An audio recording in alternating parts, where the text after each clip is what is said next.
feeling, man? I'm good. Can you feel see weird drop like me? How you feeling, man? How you feeling, man? How you feeling, man? Who say what? How you feeling, man?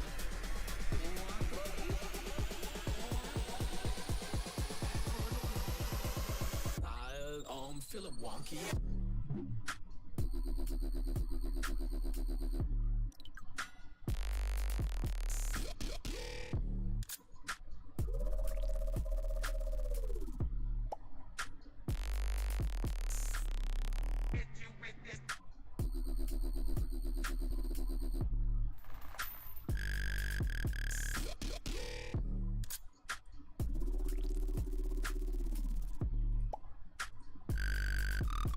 Feeling wonky.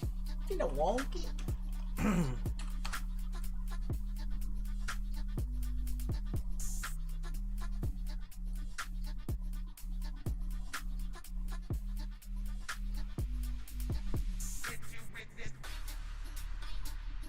How you feeling, man? Who say what? How you feeling, man? I'm good. Can you really see weird drop like me? How you feeling, man? How you feeling, man? How you feeling, man? Who say what? How you feeling, man?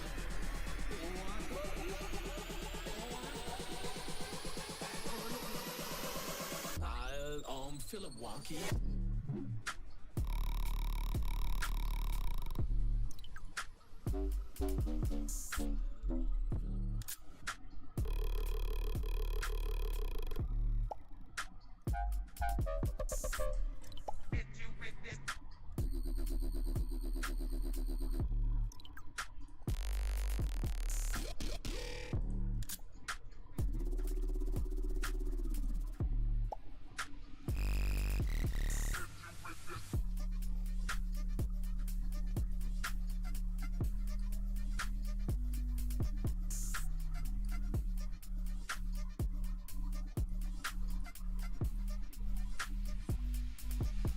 Feeling wonky.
what's up?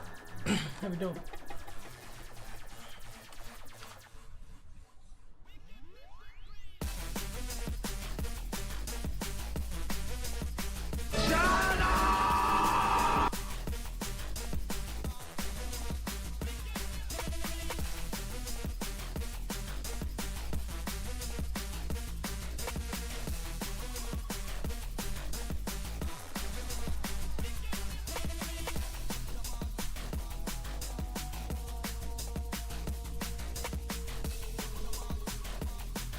Oh, fuck.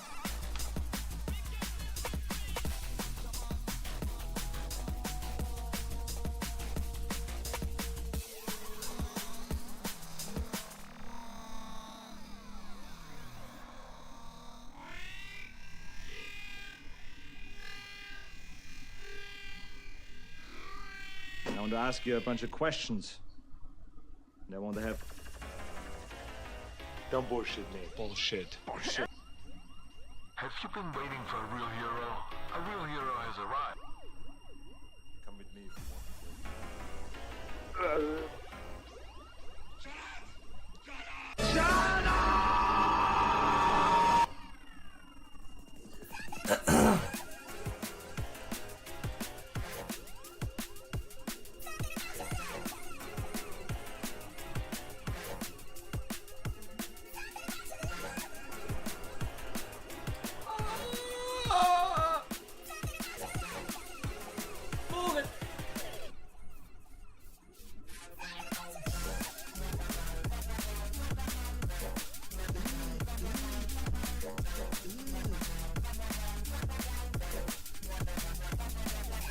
Oh, I didn't mean to clip.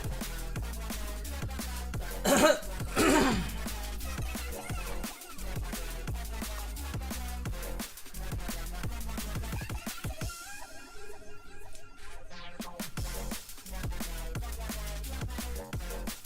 had to reset up my bloody dono alerts, didn't I?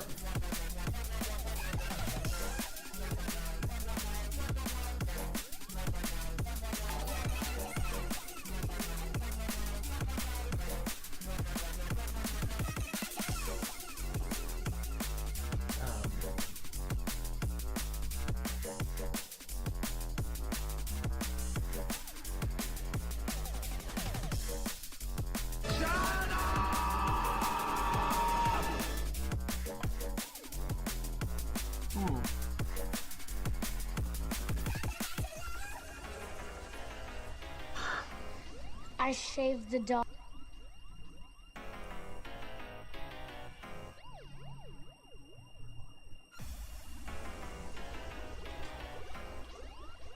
Why is that so long? He can't beat.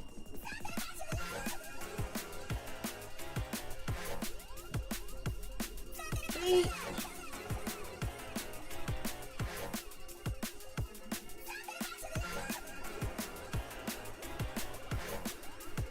Yeah, I'm alright, mate.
Streamlabs alerts not showing in OBS.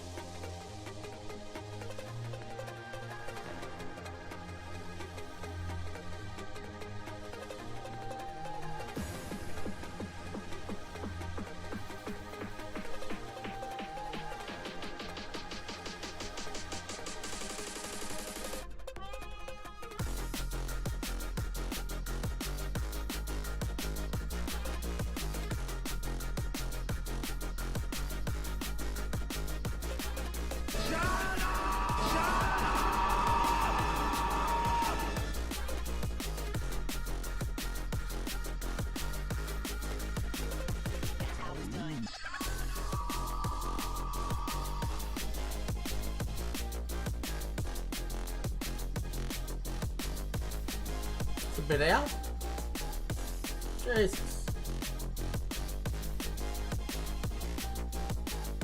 Ah, EA. EA. What's late? What's late?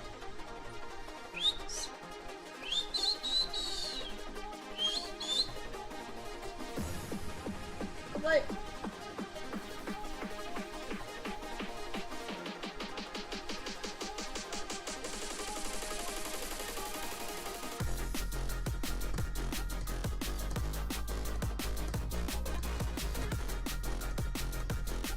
Alright, we're on YouTube as well.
Motherfucker.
Yeah.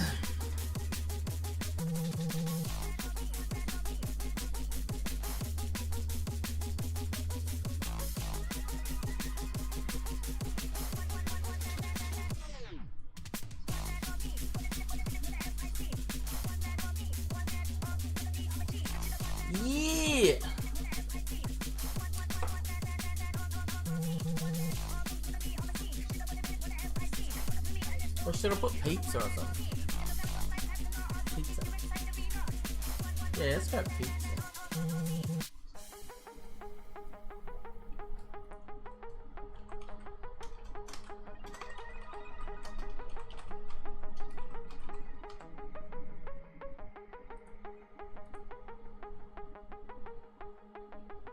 There you go. Is that better, Pete?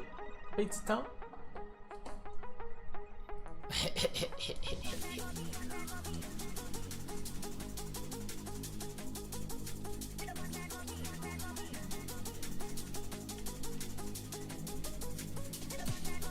Yeah, FGS.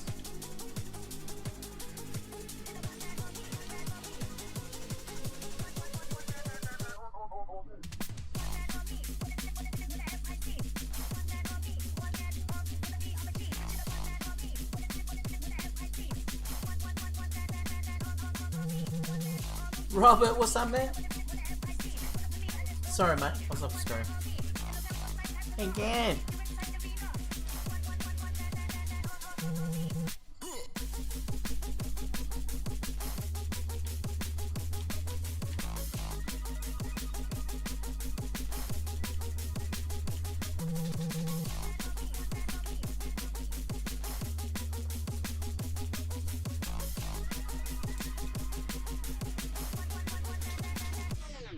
Oh, really?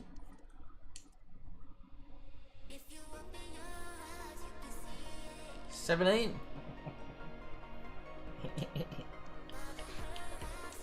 I need to do this cup so I get some more cards.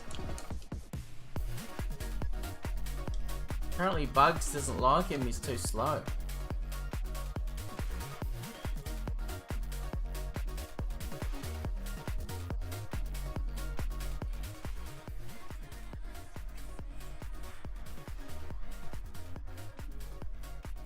Evo fundraiser? Yeah.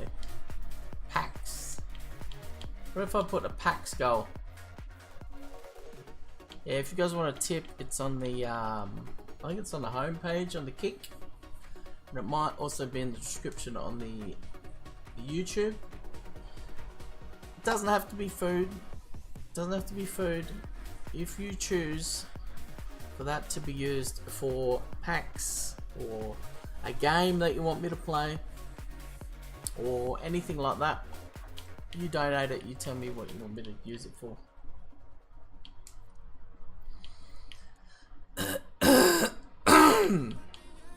Di Costa.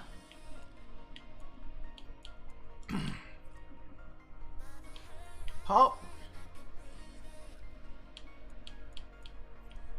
Still a video, mate. Hey guys. Hey. Welcome to another FC25 video with your boy Soxygamer from the Down Under Thunder. Don't drink too much, don't chunder. Like, subscribe, all that jazz. We've got some new cards to check out. Ronaldo will get home tonight, maybe. Havertz is still there. Alex Scott's there. Where's the new ones? Fantasy player pick. Oh. Danny DaCosta. Pop. Let's have a look at Pop. 5-star, 5-star, 5-9. Striker left mid with the Wolfsburg links, German links. Insane shooting. That's it. Header accuracy. Finesse shot plus. With aerial plus. Ooh. Looks alright. I think that's about it. Any icons? Oi! Essien, he was there a couple of days ago. Essien. Wow, 289s. Nah, no thanks, mate. Apparently there's been some upgrades as well for the fantasy cards, so be sure to check that out. Yes, yeah, it's overpriced.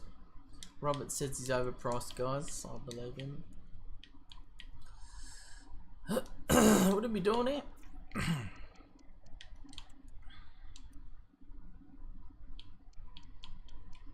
75 team.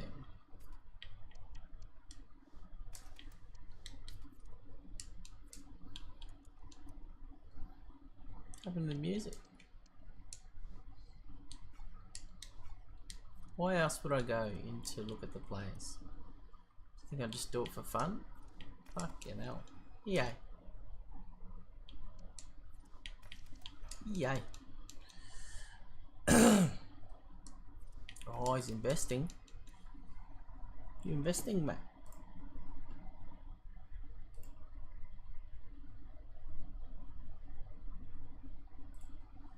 Monster Scat's deciding not to work.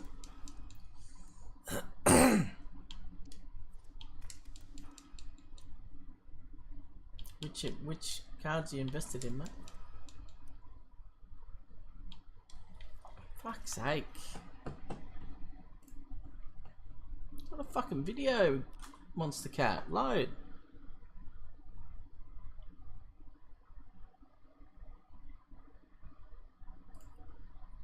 Okay. Frozen.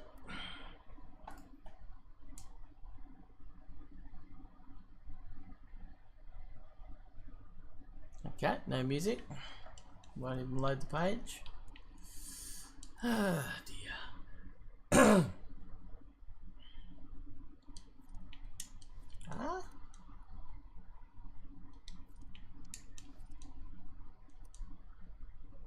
What have I done?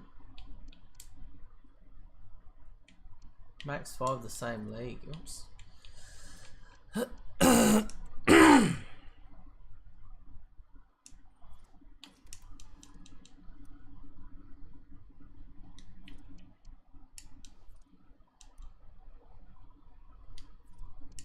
What the fuck's going on with my photo?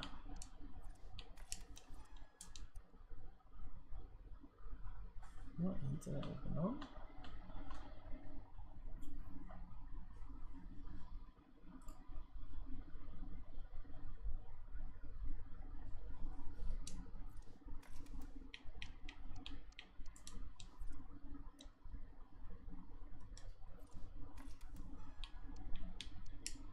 Yeah.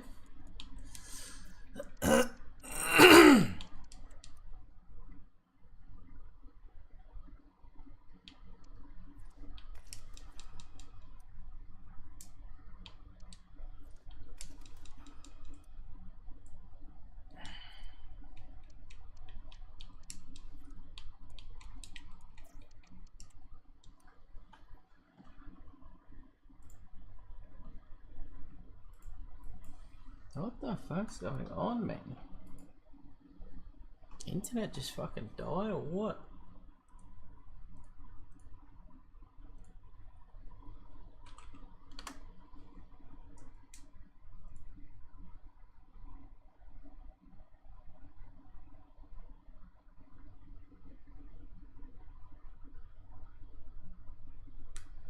No, 100 down.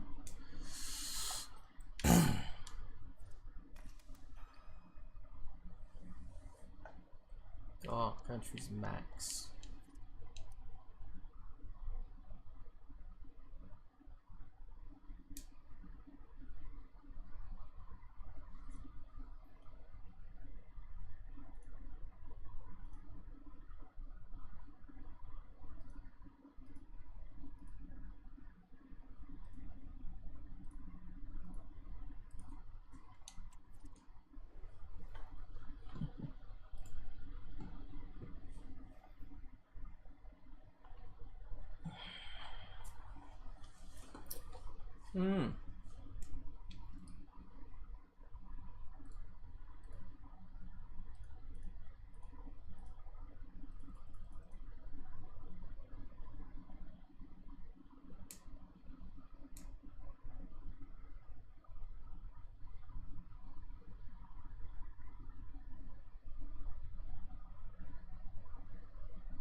Huh? Oh no, it's not gonna work, is it?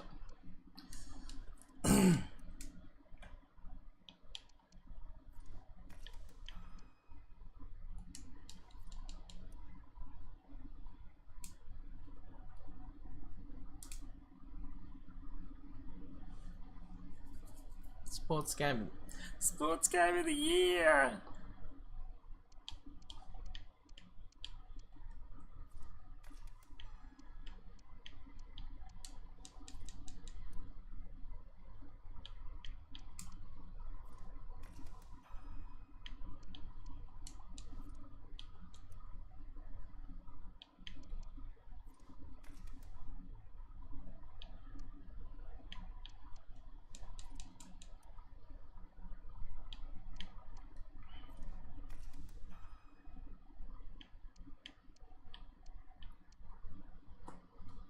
Huh?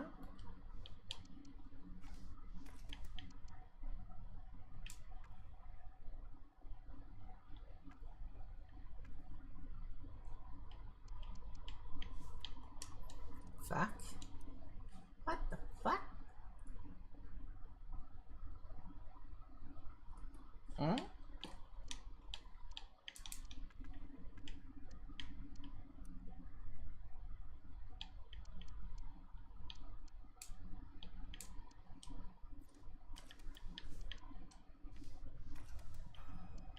$30. Oh, left back. Oh, it says max 2. Max 2, eh? Oh. Oh. Yep. Yep. Alright, we'll try and make this video shorter than usual. Videos usually go way too long. Big shout out to the Panthers, the Foot Accountant, Nick, Matt Craig, HD, all them legends. See your content and I want to make my own. It's gonna take time, you know, you gotta build into it. Shape it like a nice well groomed beard. Not like mine. Some videos I might just do some random accents and see what people say. Welcome to another FC25 video. We're here to build the South African team of my homeland.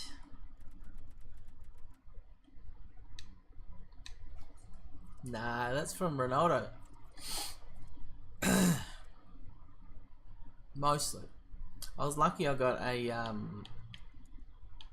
what's her name? Kelly, tradable. So I sold her, I got Salah, sold him. And yeah, it was pretty cool. Cool to get some cash. Try and save up for the 300k Evo.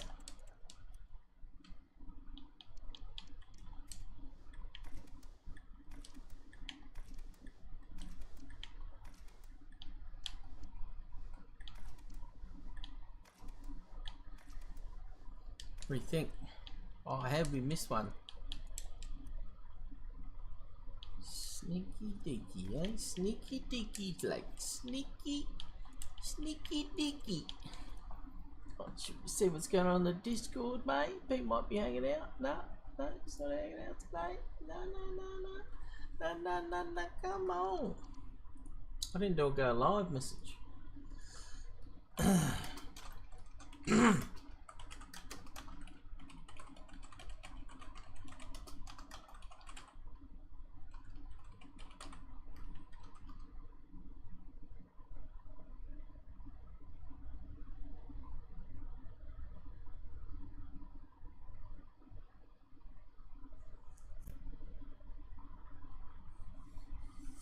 Weird, man.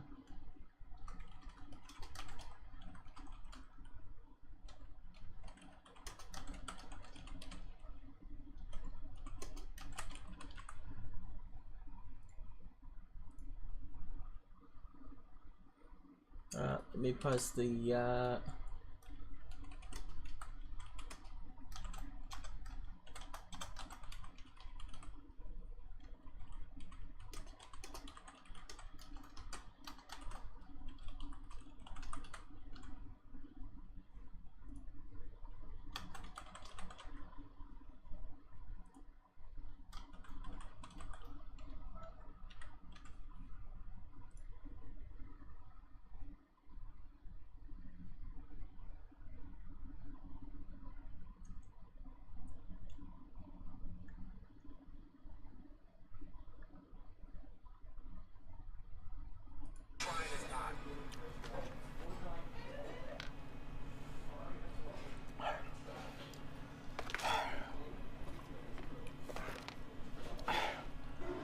40 minutes and 44 seconds. Beast. Hey,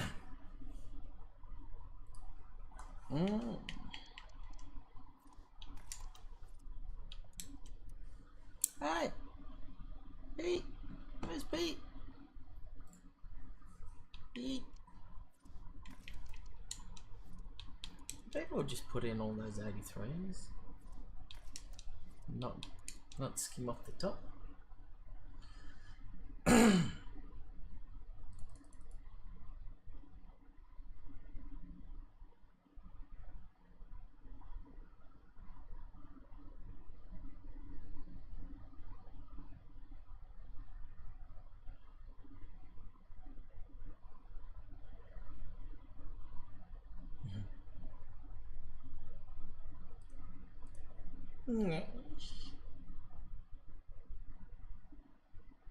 Huh?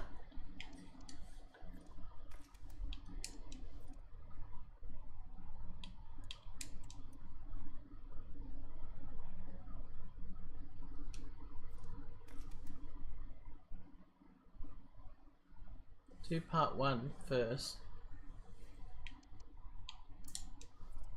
This part 1. This is the packs. I guess we put the rivals on top. Man, the rivals highlights from last night. Just me raging. I almost got to Div 5 about 10 times, and every time it was the final to get in, I get flogged by 10 goals.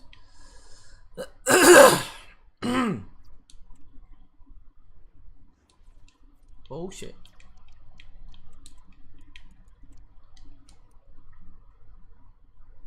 Couldn't believe it. Could not believe it.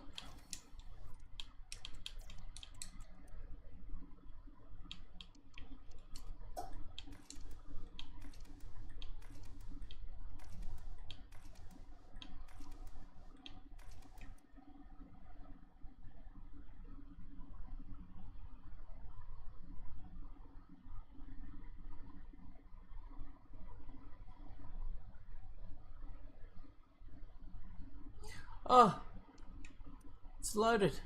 Fucking, it's Christmas time. Come on, EA. Fucking Christmas, mate.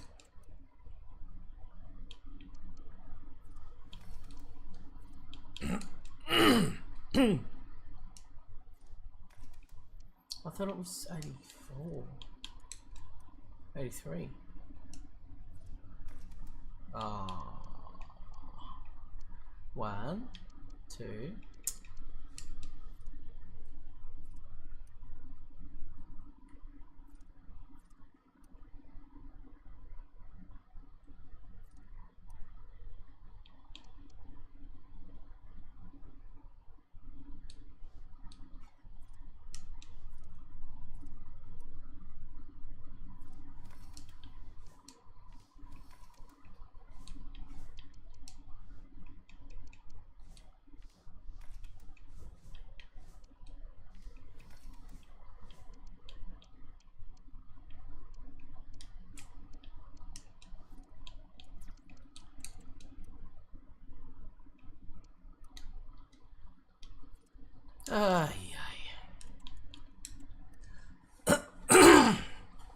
Why would we want to put the loans in the SPCs?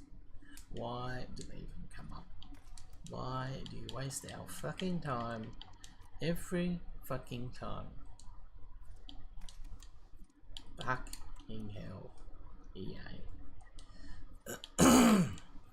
You get billions of dollars, you can't create a fucking smooth running game.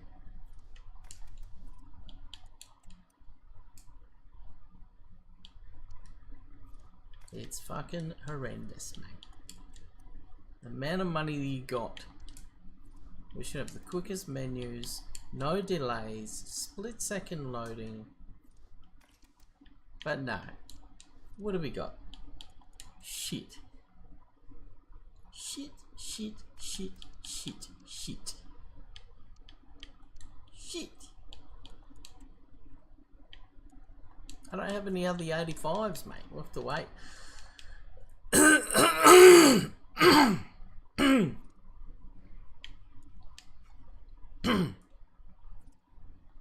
have any other 85s, bro.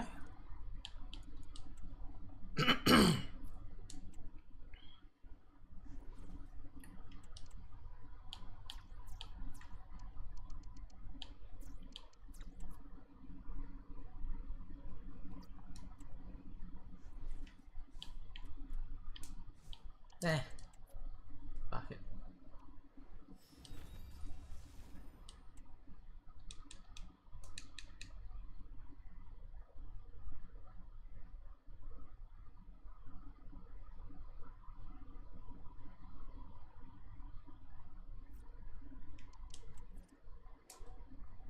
It's not even promo time, EA. What the fuck is this bullshit loading? Where's our $1 billion revenue going here? $1 billion revenue, EA. And we have to fucking wait for your shit. Your fucking shit. Fix this shit, man. Get Snoop onto you.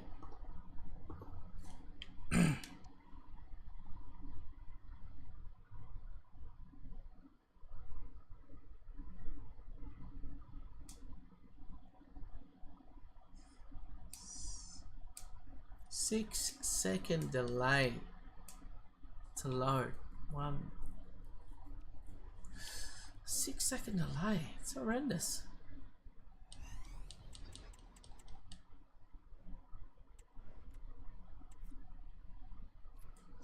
That's not an 85.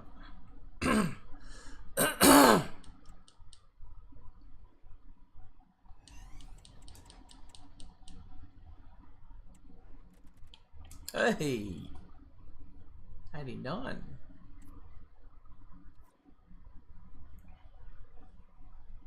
And team.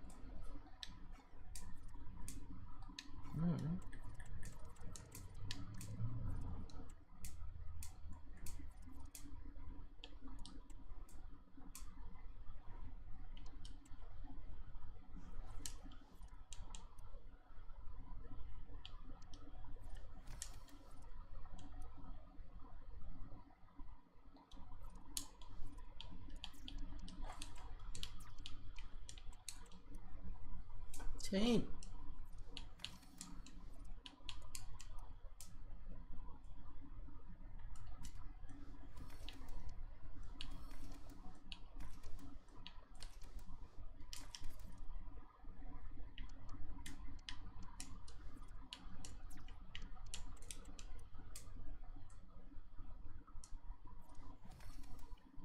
Nope. No Bobby.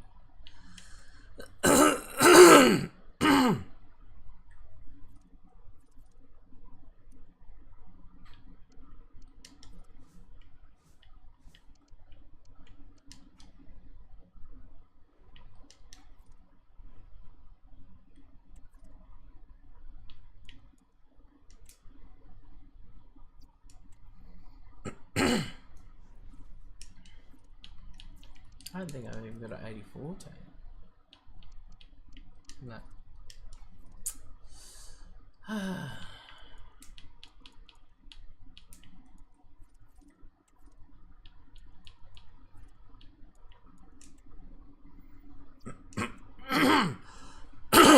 Oh, for fuck's sake.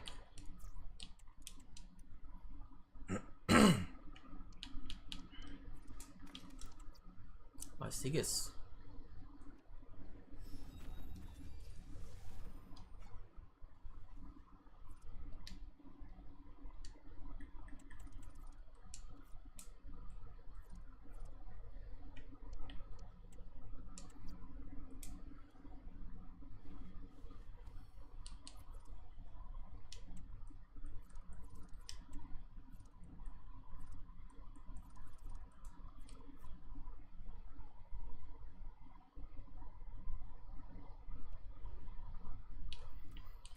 Here we go.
Didn't give that much stuff.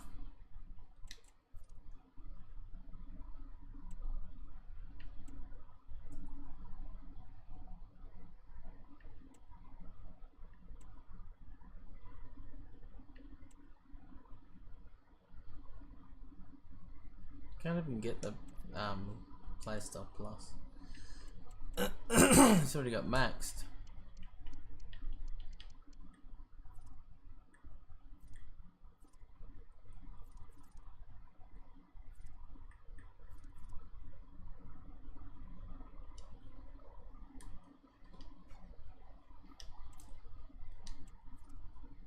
Oh shit, fucking Evo.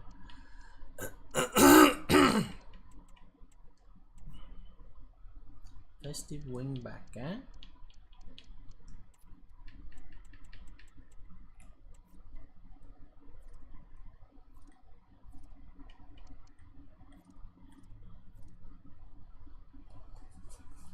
It's 5-star.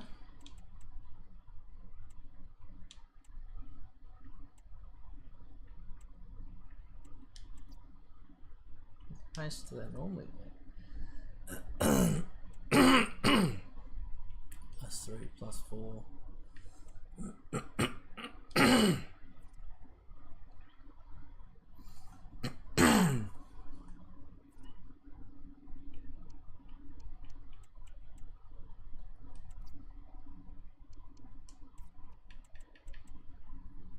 Whew.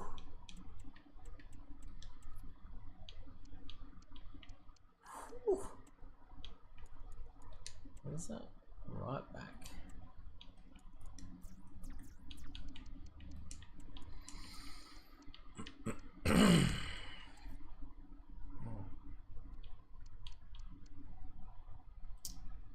Ah, his physical's too high. Stupid.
That's so many red cards last night.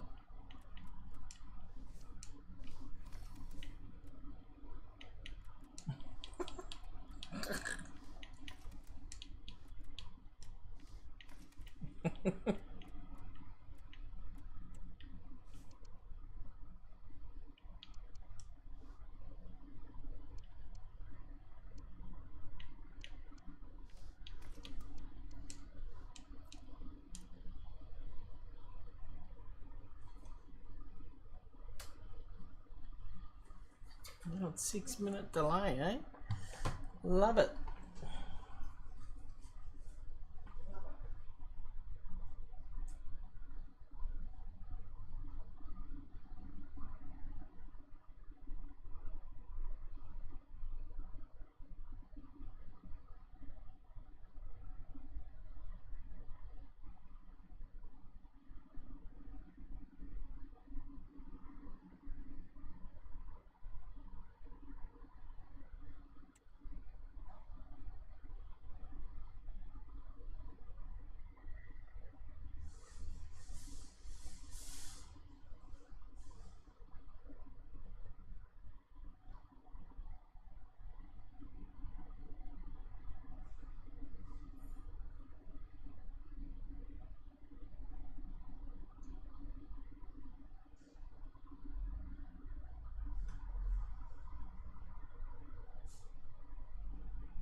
Yeah.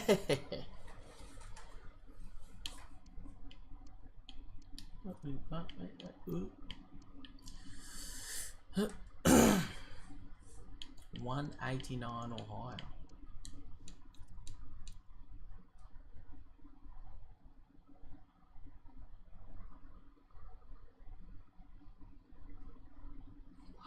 It's gonna take me 10 years to build a team.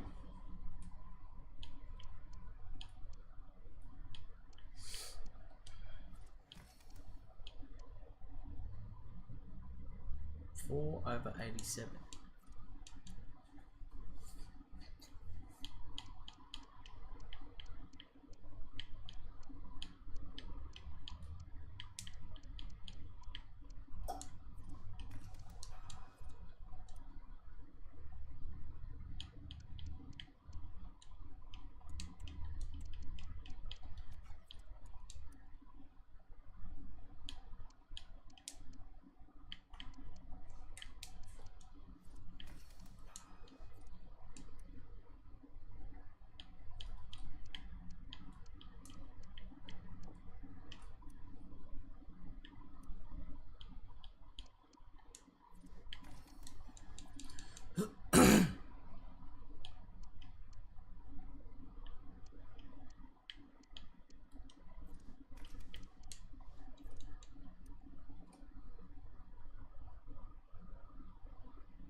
Ah, I can see us.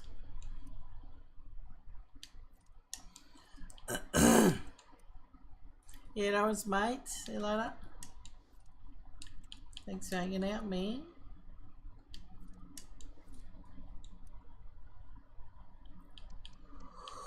Have yourself a good sleep, man. Ah,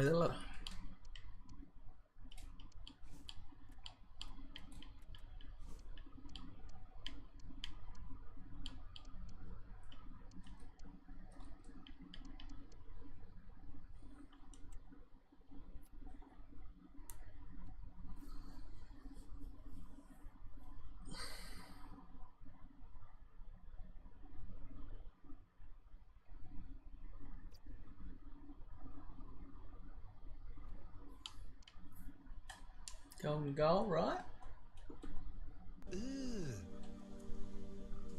Brother, what's that?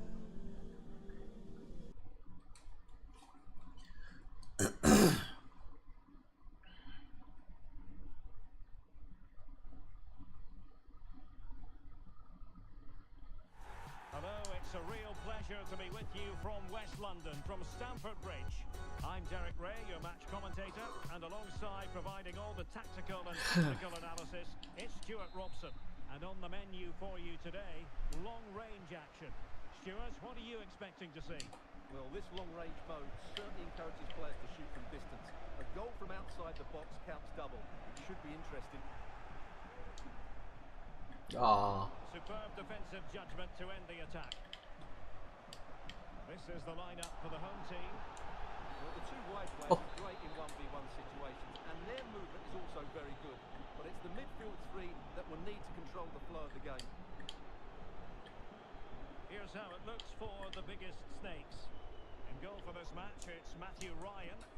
Hernandez plays alongside Joško Gvardiol in central defence.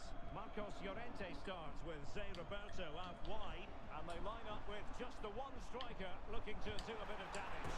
And that is a terrific goal! Yeah, it's a wonderful strike, and of course, worth double here today.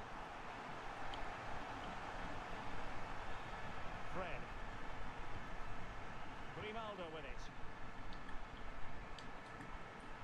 Al-Ouairan. Moving into the advanced position.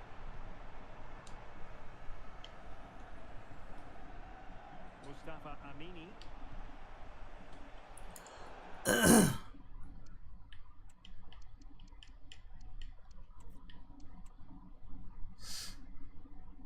Go and go.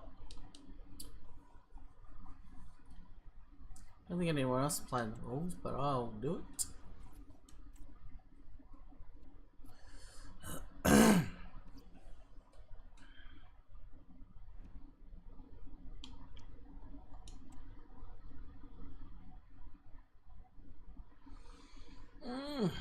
And there's my stream elements go.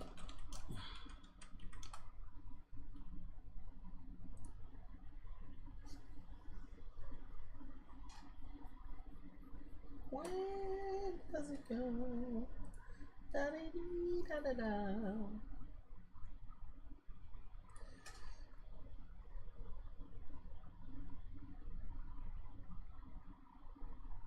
What was it before?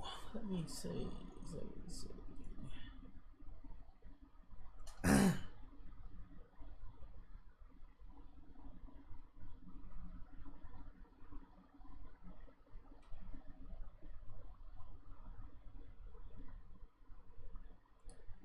From outside the box count double. It should make for an exciting game.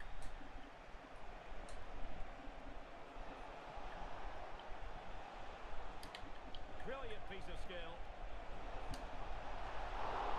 Still a chance. Well, thank goodness for the goalkeeper. Well, they're calm now, but that initial save was absolutely magnificent. Teammates here, mate. Plenty of support here. Well, didn't go to plan in the end. Here's how it looks. No, where are we? In goal for this match, it's Matthew Ryan. Joško Gvardiol starts alongside Lucas Hernandez in central defence. Marcos Llorente starts with Zé Roberto out wide. Well, that challenge was overly robust, to say the least. Now we look towards the referee. Oh my god. Give a red card for fucking breathing on someone. The fuck, man. And a shot from some way out. What a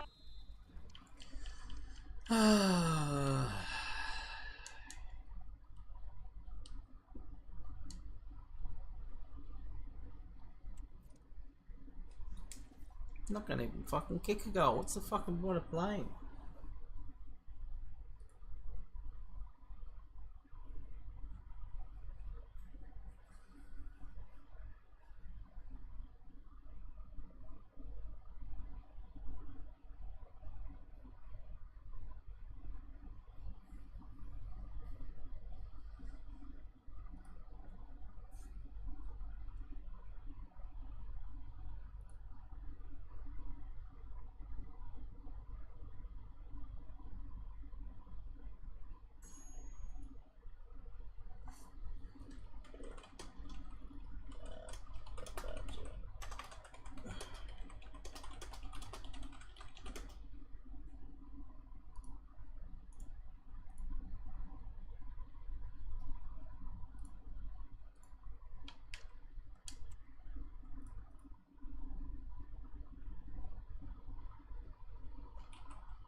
With me here on the commentary box is Stuart Robson, and we have long-range action coming right up for you.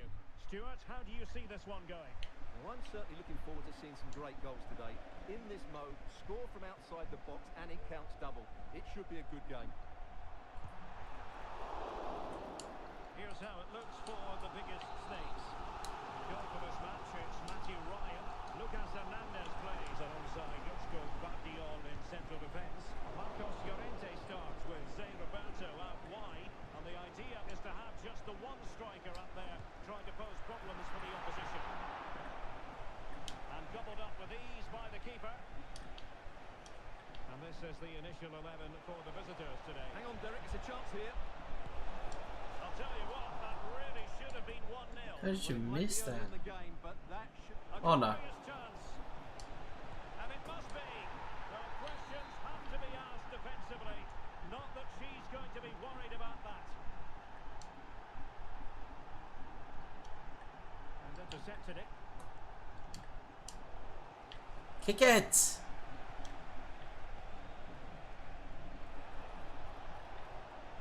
Kudus. Real chance. Goalkeeper dealt with it. Danger averted for now. Marcos Llorente. And good width from Snakes here. Surely the equaliser. Oh, he saved it well.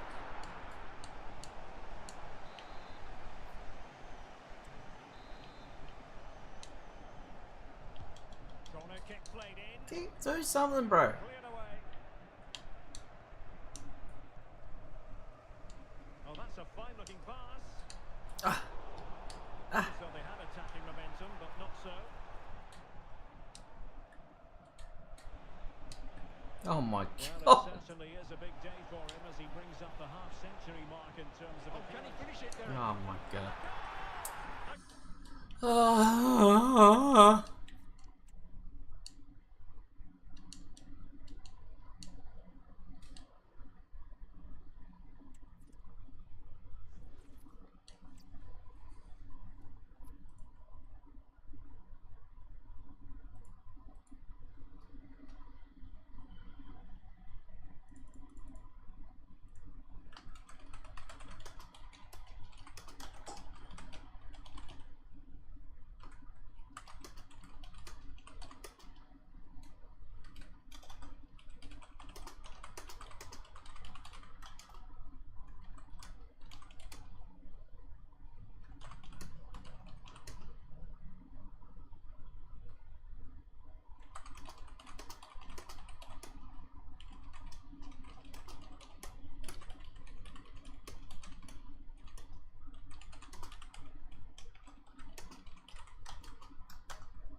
Hello. Hey, man. What's up? Not much. Chilling at the moment. Playing some. I'm gonna play hockey for a while. Nice. Hockey? Hockey? Yeah.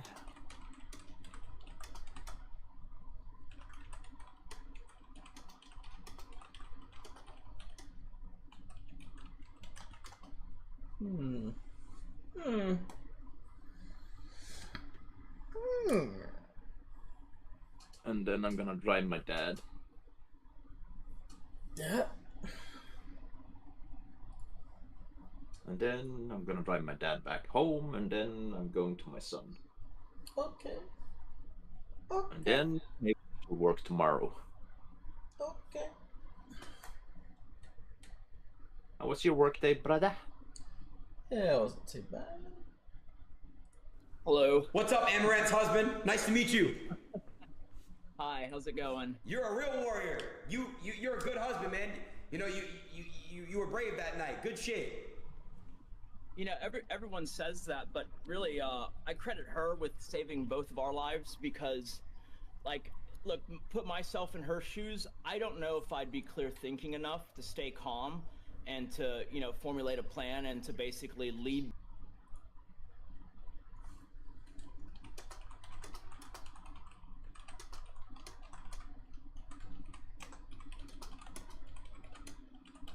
Oh, I missed that tackle.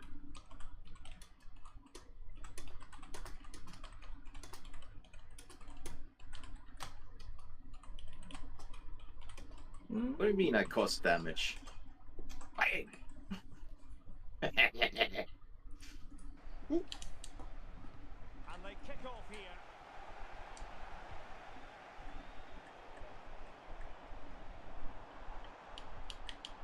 And moving the ball forward with genuine purpose here.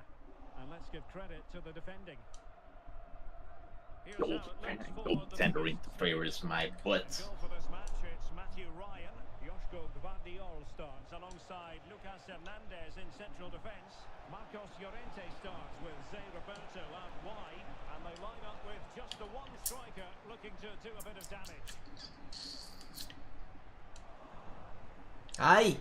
Looks as though there might be a threat, but not so in the end. Good defending. Hey. On a clear foul, but the referee letting the play. Hey. Well, the fans wanted to take on the shot.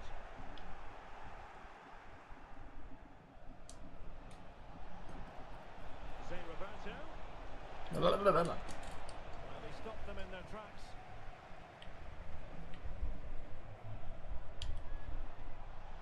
A chance to whip it in. And Oh, nicely parried what's away. at the dentist today? Hmm. Well, a successful intervention. Feels weird now. Oh, yeah.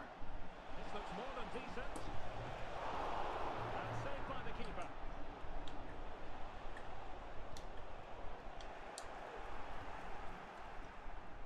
Ah. Oh, good hit. Close shave.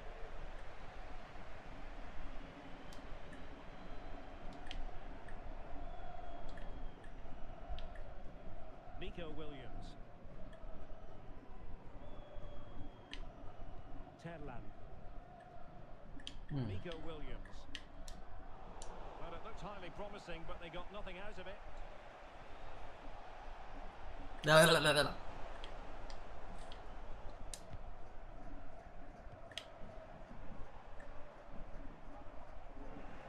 it's the Snakes' turn now. Some matches it's hard to make goal, and some you just keep getting in. Zé Roberto. Mm-hmm. I haven't done a single goal yet, and we have Great opportunity. 2-0 or something like that. That is not going to do. Well wide of the target. Yep. That happens. Eduardo Camavinga. Aye. Or maybe it's one of these goalies. Yeah, could be one of these goalies. Ah.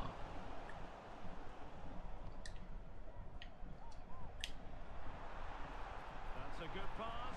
Offside. And no fight yet. Really? Still on? Yeah. Well, credit of ball winning. Rodman! What a lovely strike! I haven't won a game yet. It's golden goal. They kick a goal, you leave. I've left 10 times already. Fuck my life. Oh, why didn't you take the puck, teammate? Don't shoot past me. I want to make a goal.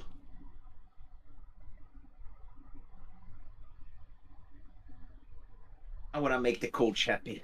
Right, coach?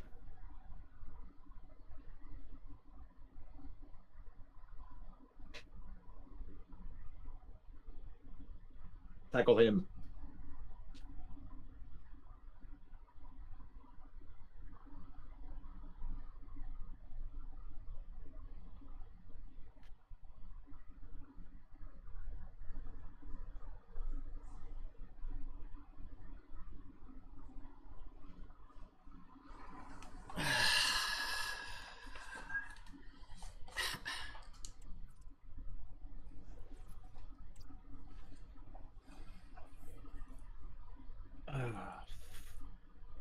Damn.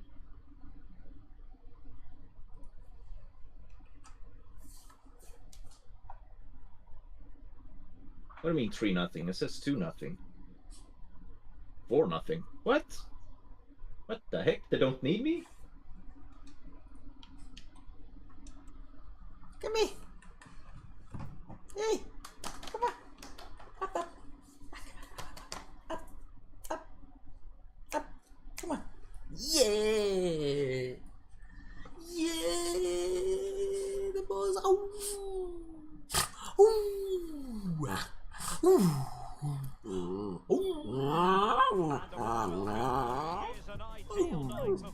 Oh, what's going on? What's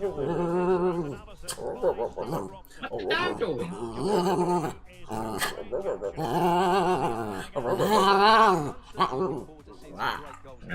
Hey, whoa, hey.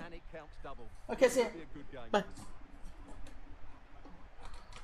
And the match begins.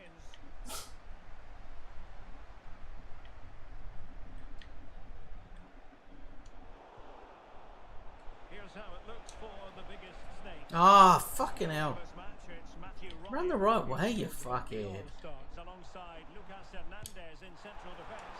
Marcos Llorente starts with Where is he Zé Roberto running? out wide, and the idea is to have just the one striker up there trying to pose problems for the opposition. He's in here. 4-0 and I haven't made a goal. Come on. Am I that bad at the moment? Well, there's an example of how to press high up. No. And in range. Come on. An early boost for them. The first Come on, man. game, they're off Leave. and running.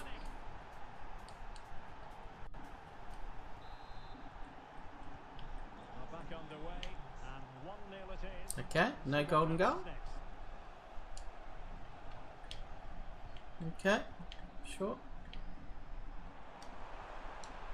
Very quick Oh, to that get was in! Come on! I see how it is. Oh, that's a really good run.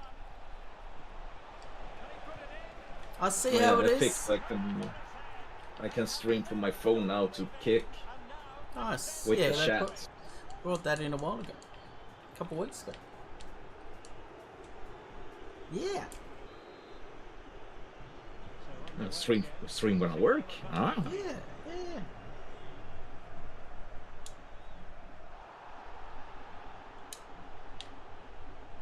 And the referee allowing the play to flow. Morata. Oh, surely. Oh, good hit. Close shave. And I must say that's very good refereeing, going back to hand out the yellow card in that fashion. Ryan. Come on. Keeper kicked it to himself.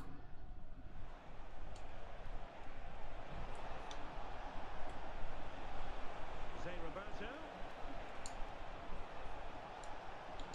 Oh, might be. Oh, superb save. Okay, I'm gonna try something here. There we go. Here we go. First goal in the third period. Took a while. Benteke. Plenty of support here. Decisive pass. No. Offside it is. Such a pity for him. Well, he thought he was onside, but I think the assistant got that absolutely right. Kim Little. And beating her marker. Really important tackle. What's wrong with the coach? What? He's mad at me. Is he? Yeah. Don't humiliate the opponent. What? What? I'm just making goals. That's my job. Were you like celebrating or something? You're like, yeah. You're like, yeah. Just did my first goal in the whole match. And like, don't humiliate the opponent. What?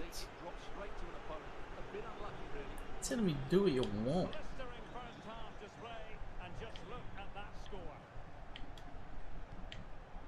And there's the other goal.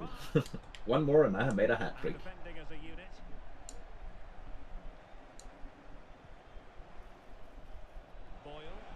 Boyle.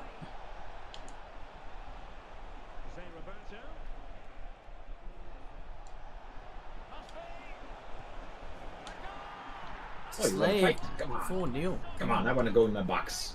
Just leave. I haven't been in my box in 3 games.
Ooh. Yeah. Yeah. Away they go again. Breathtaking stuff from the biggest snakes in the first half here. Will we see more of the same in the second half?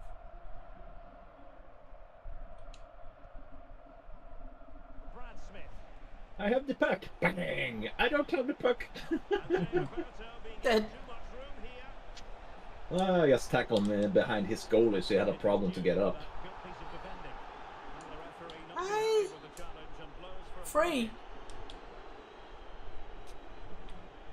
What do you mean? There's a trophy I want in this game. I'm gonna try to get it. What is that? Tackle the opponent over to like inside the box, their box. Hmm.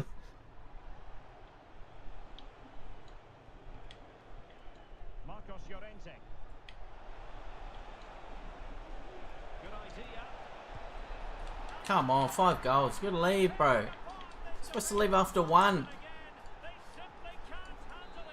Come on, man. No, it's a golden goal. Well, that's supposed to be like a gentleman's agreement. Someone kicks a goal, he leaves, and then it doesn't take so long to get all the achievements, all the objectives. I've done it like 10 times, and then I kick this goal against this guy, and he doesn't leave. Just fucking leave, you cunt. And he has options available. But the danger averted for now. Treating it like a fucking rivals game, mate. It's not a rivals game. They're probably gonna beat me now. Bodies forward and the break looks on.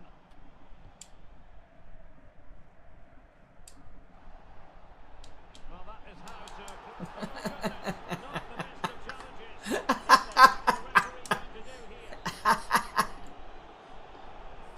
Red card. For you? Yep. Chic. Oh, nice ball over the top. And Snakes come away with it. And coolly done in the end.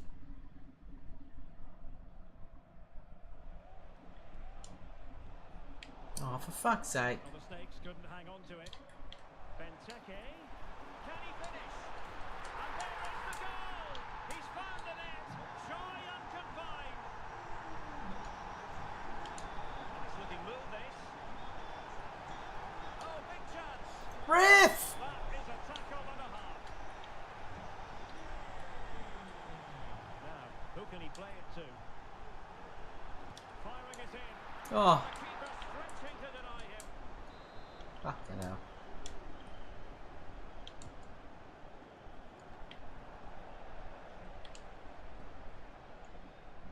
Can they do something positive? Counter-attack. Chances on. Oh my fucking god. EA! Well, it's a great You move. fucking cheating, man. Right up until that final finish. Just put it in the fucking net. Why are you gonna fucking cheat? And intercepted it. Well, if you're wondering about added time, Ah. 10 minutes it'll be.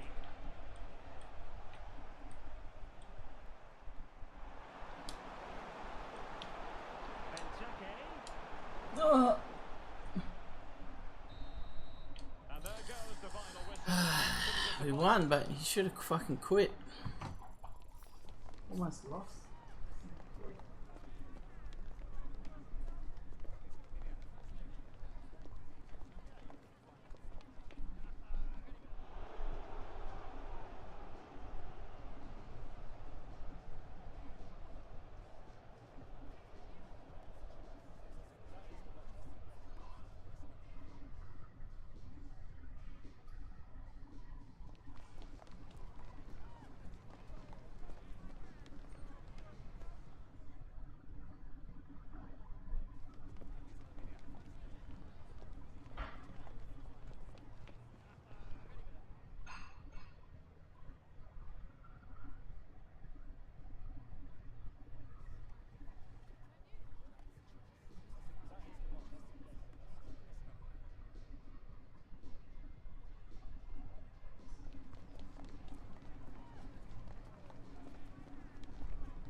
Ooh, first fight.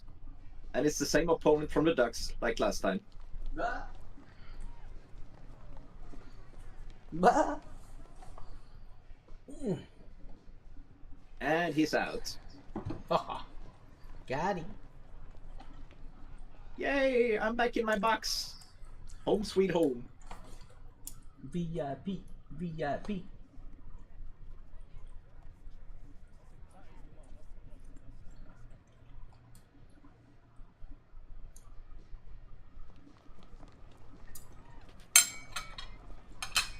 What you eating, boy? Steak. Boy, I'm not a boy, mate.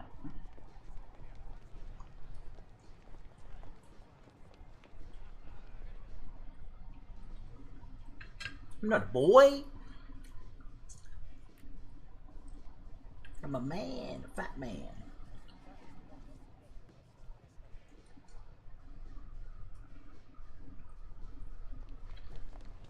Out. Out. Out.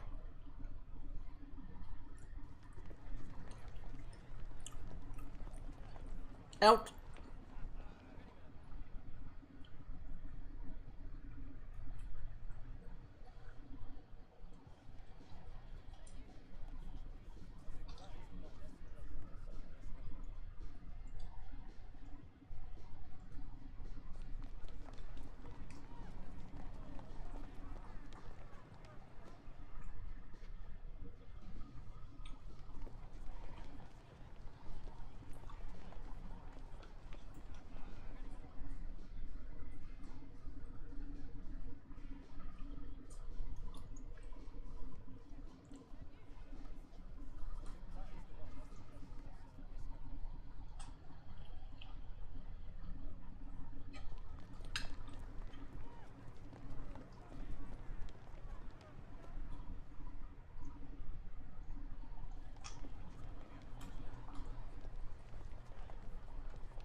Mmm.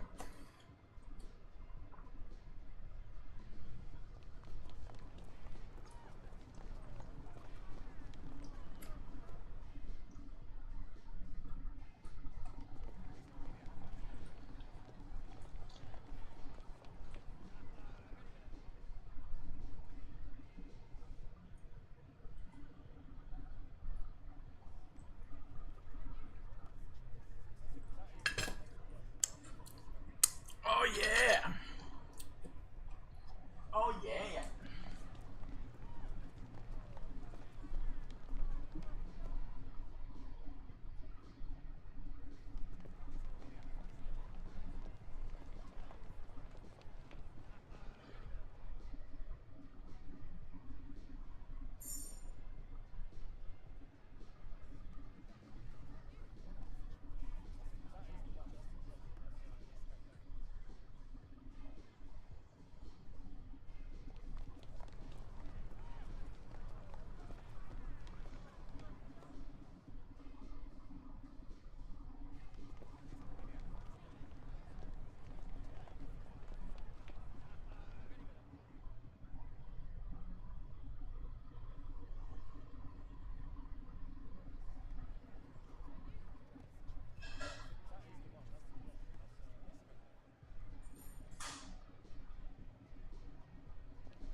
Tackle him, boy.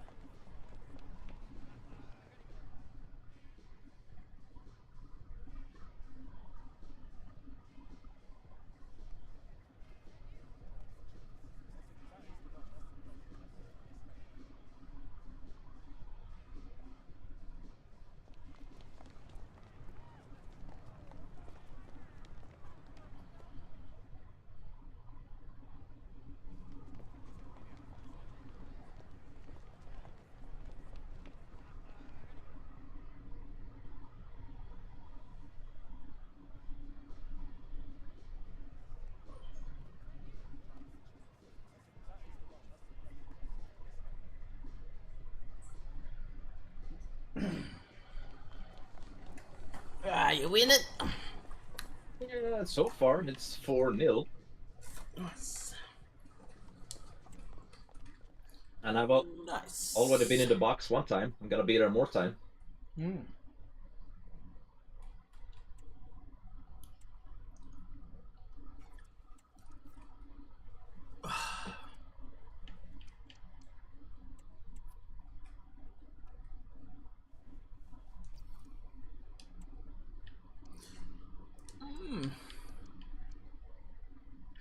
Oh. Win. Play 6. Win 12. Fuck. I only win 1.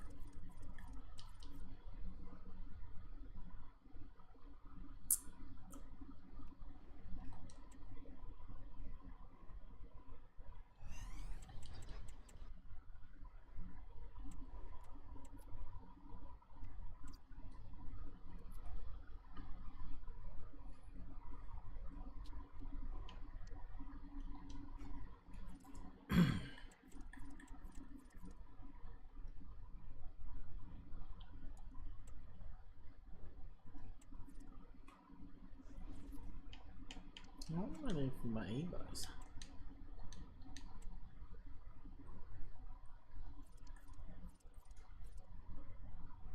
Alright, that's it for the video. See you in the next one.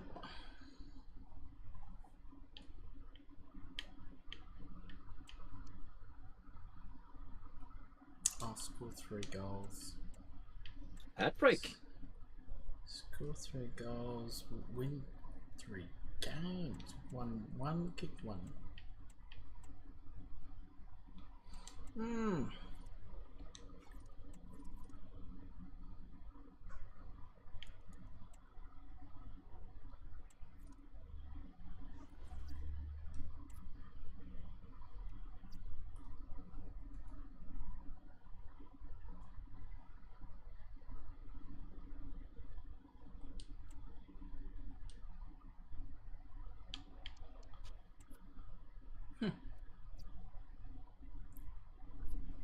La la la la la la la la.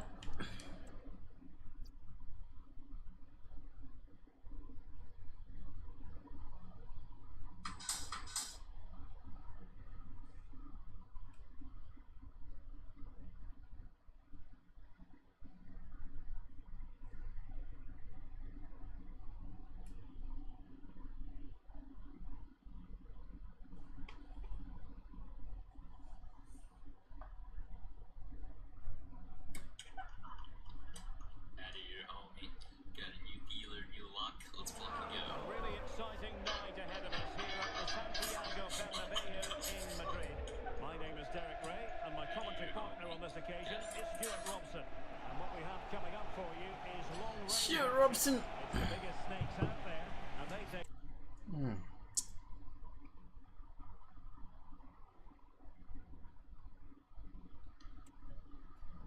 Count as a game.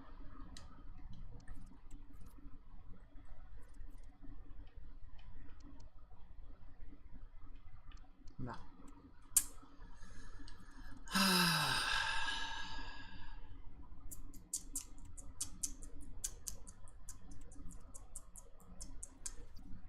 La la la la da da da da. Let's have a look at the YouTube hours. YouTube. YouTube. YouTube. YouTube. YouTube.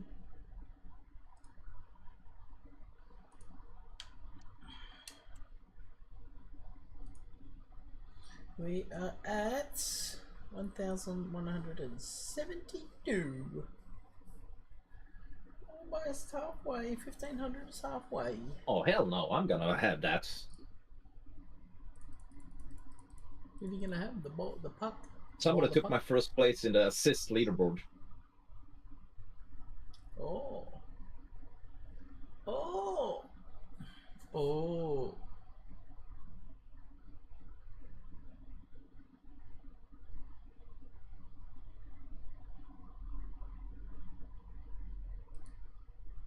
Oh. It's up for you. It's the biggest snakes out there against the Krakens. Yeah, looking forward to this. An interesting mode where goals outside the box count as double. So hopefully we'll see some spectacular long-range strikes today, Derek. Huh? Here's how it looks for the biggest snakes. What kind of sound? In goal for this match, it's Matthew Ryan. Joshko Gvardiol starts alongside Lucas Hernandez in central defence. Marcos Llorente starts with Zé Roberto out wide. And in this tactical setup, they have just the one player in attack. The starting 11 for Krakens. David De Gea between the posts. Joshko Gvardiol starts with Pedro Porro in the fullback positions. And they line up with just the one striker looking to do a bit of damage. Still trying to make something happen. Looking for a teammate. Oh, I didn't miss that! But in fairness, should EA! for work. Why? In a decent position now. And a good looking ball. Riff! Yes! They do. And you've got to say they're You wanna play Golden Goal?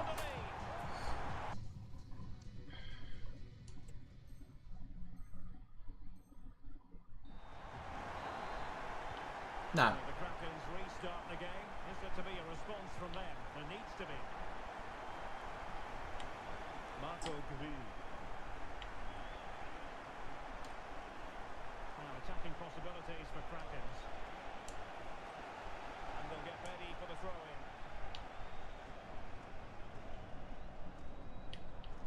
Ondrej.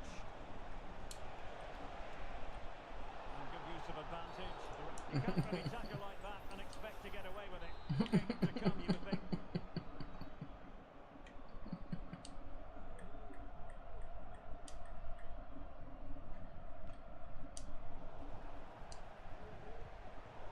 And a tidy tackle. It's got to be. Has to score. And the keeper nowhere to be found. Not that he's got. Should have fucking left, you dickhead. Why don't you leave, man? Following the equaliser. Fucking leave, mates. What are the fucking rules, man? Well, he's certainly not alone. Eduardo Camavinga. Top class defending.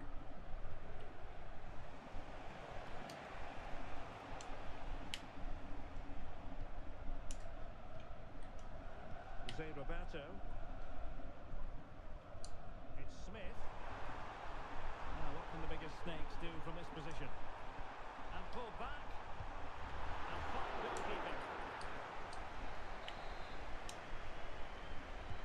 Who can he pick out? Cleared away. As if. That's very good refereeing to let the play flow. But no discernible advantage. And quite rightly, free kick awarded.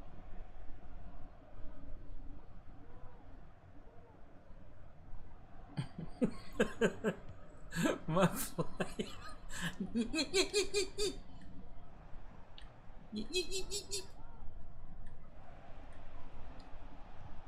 Good tackle.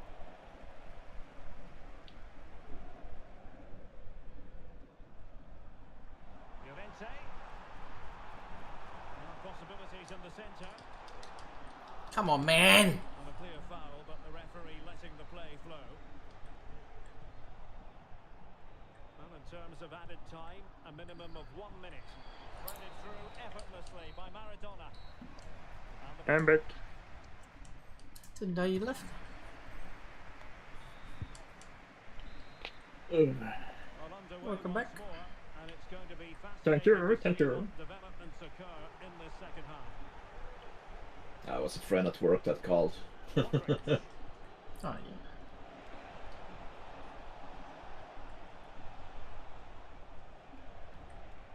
Alexis McAllister. Oh, big opportunity. Oh, a challenge of the highest order. Well, breaking at pace is always a possibility. Nah. And finally up Nah. again on attack.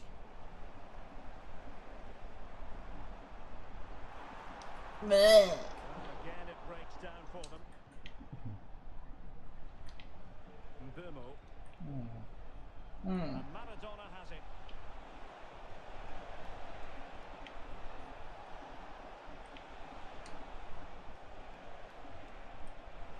And still trying to get the shot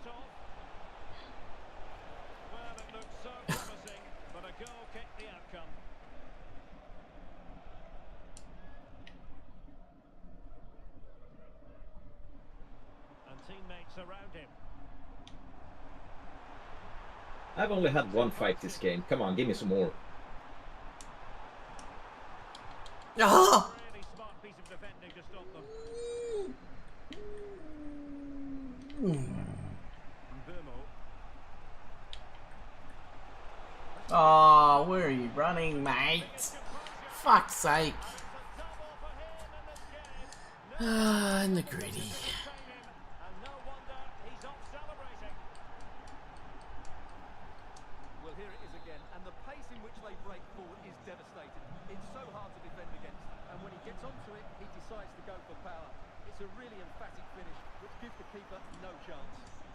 Well, there's the pullback. Oh, get in, man! Pumped away by the keeper. Well, they were so close to the equaliser there. There's certainly... Now what's he doing? Ah.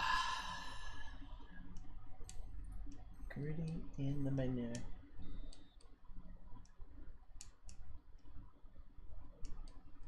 been unlucky, but they need to make more of these chances.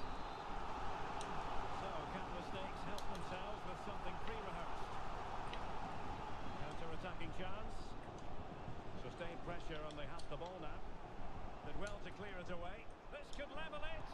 Not the best of efforts, was it? Well, it's a great chance, but a poor finish. He really should score there.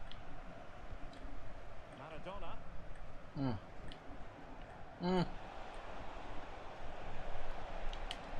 defensive play to be applauded. Teammates available. He's in with a chance. And a goal! They lead by 2 now. And that allows them to breathe. Hey, 24 tackles. Well, here's the replay. Watch how he goes past his man with such ease, and it's just a change of pace. And there's certainly no doubt about the finish. He really hits it with power and accuracy. Nothing the keeper can do about that. That's a good looking. Oh. It's one of the saves of the season from De Gea. And over comes the corner.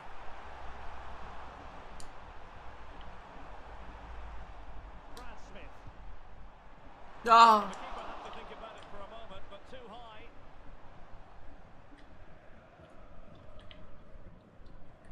What about the stoppage time situation? God. 2 minutes the word. Burmo.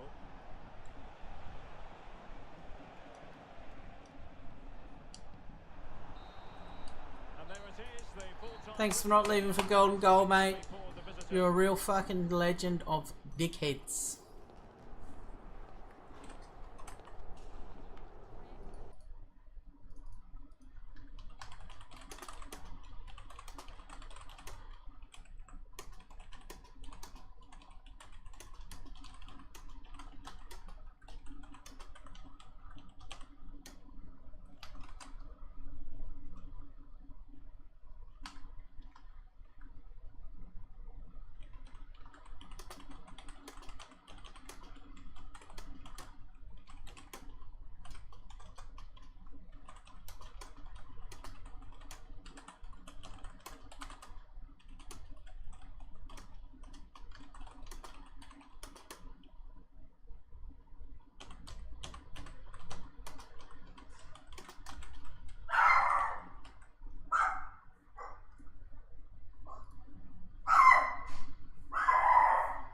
What's the dog doing?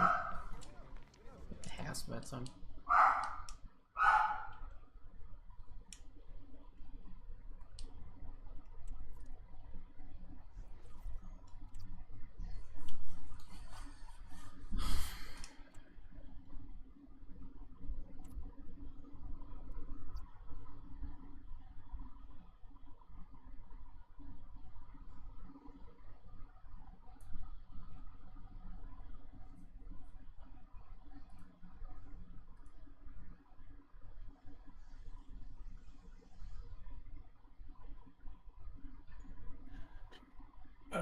I'm gonna jump off, but I'll see you later if you're still on.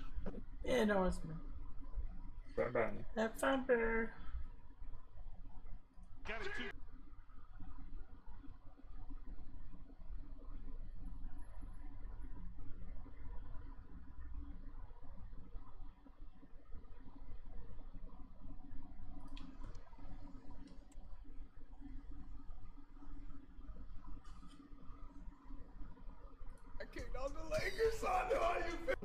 what you said, but what did you say? When we got into it, All this bitching that we doing, like we gotta stop acting like bitches just play fucking basketball. Like, nigga, you the best player out here.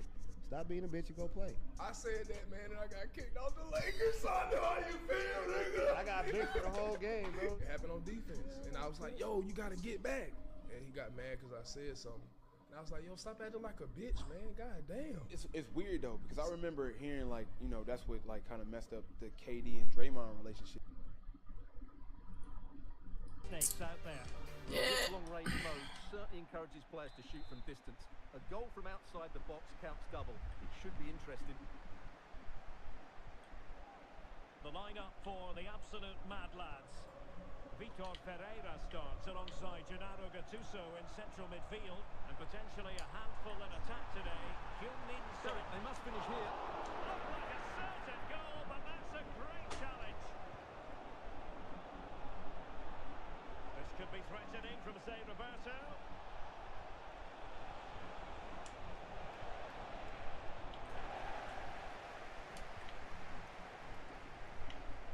Really good challenge. Ah. No let up on the pressing front. No. And in the right position to make sure it didn't go all the way through. Can he find the right pass? Can they? Wow, what an opportunity that was.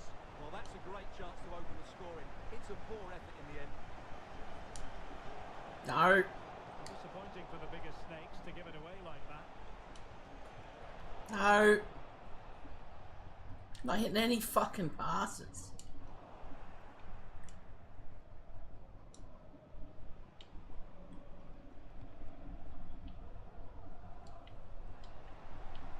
Well, both sides guilty of giving the ball away. Fine tackle there to prevent the chance.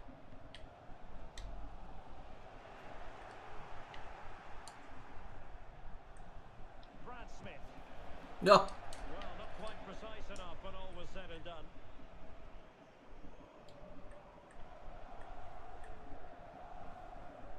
Gattuso.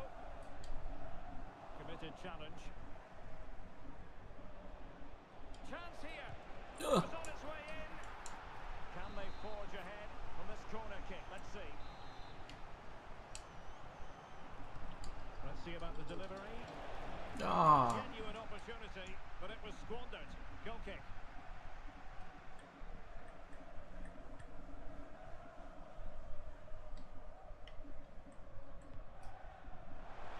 An attack full of promise. Could still be dangerous. Get up. Just too much lost.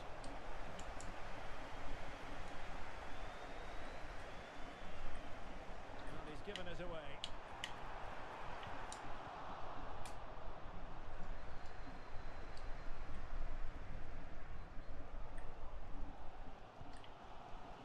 Walker just couldn't keep it. Will the biggest snakes be able to cash in? Zé Roberto. And crossed in there. And that's easy peasy for the keeper. Well, the keeper asking too much of his teammates on this occasion. Throw in to come. In just 1 minute of stoppage time, say the officials. And there it is, the half-time whistle.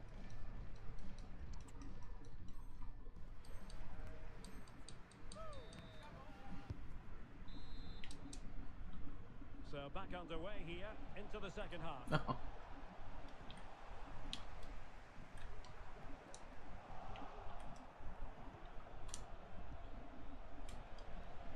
Well read to Aye. pressure.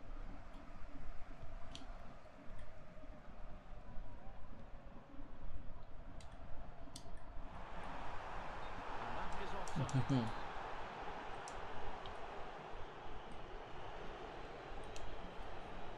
Released it nicely. What do you mean, bro? The biggest snakes.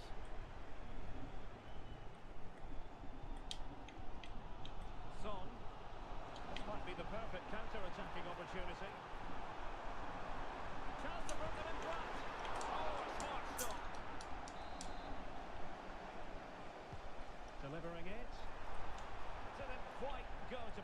Oh my god. In front. Couldn't hang on to it again. Oh, good looking run. Well, danger averted thanks to his teammate.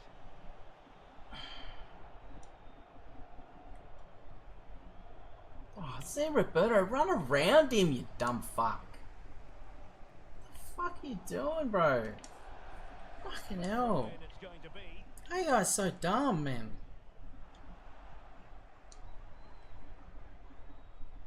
And a good challenge to bring that attack to an end. Oh, and nearly on target, not quite though. Yeah, very nearly, but the goalkeeper had it covered. It wasn't really a great effort. Yeah.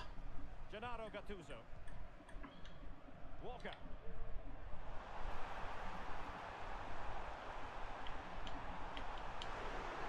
And defensive play to be applauded. Still be able to do a bit. Oh my god. And the second time of Get the fucking ball.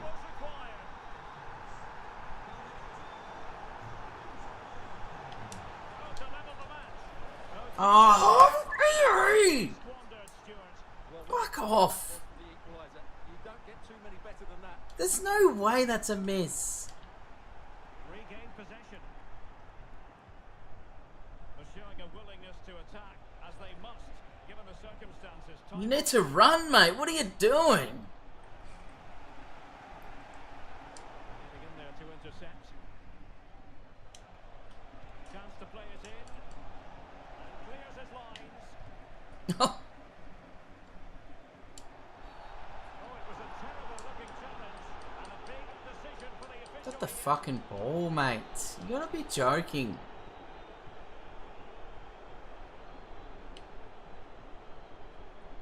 5 minutes to go. Doing well to win it back. No, not there. He has teammates around him. Will he finish? In it goes to increase their advantage. And will that be the goal that ends up securing it for them? If you're wondering about stoppage time, 1 minute to be added on. He's in with a chance. And nicely parried away. He's going to have a go here. And that is going to be that. Well, a tale of...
It's gonna be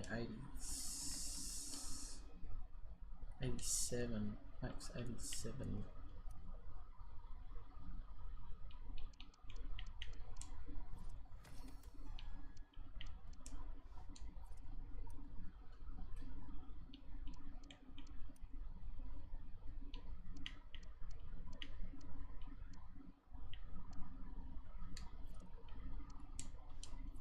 No 87s? Dips, man. Fucking dips.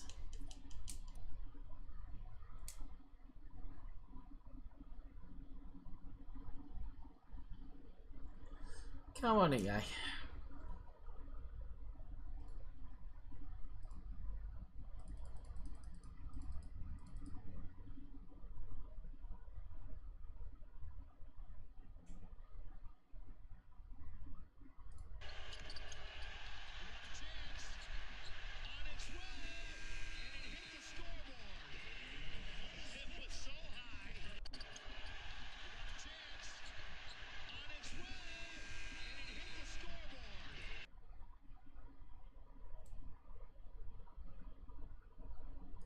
up there on those 10,000 plus acres? Ah, man, I got moose, elk, mule deer, whitetail, black bear, Austin 316.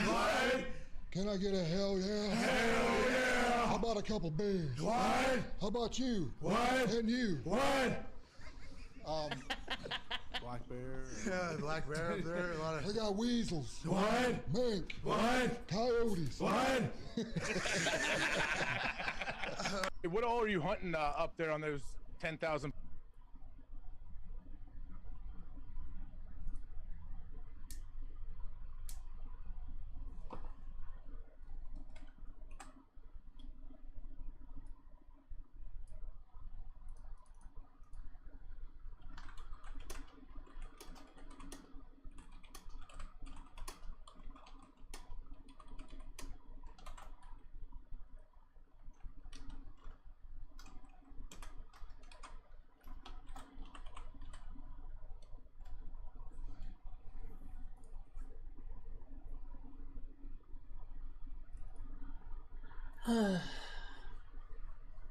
This time's gonna change.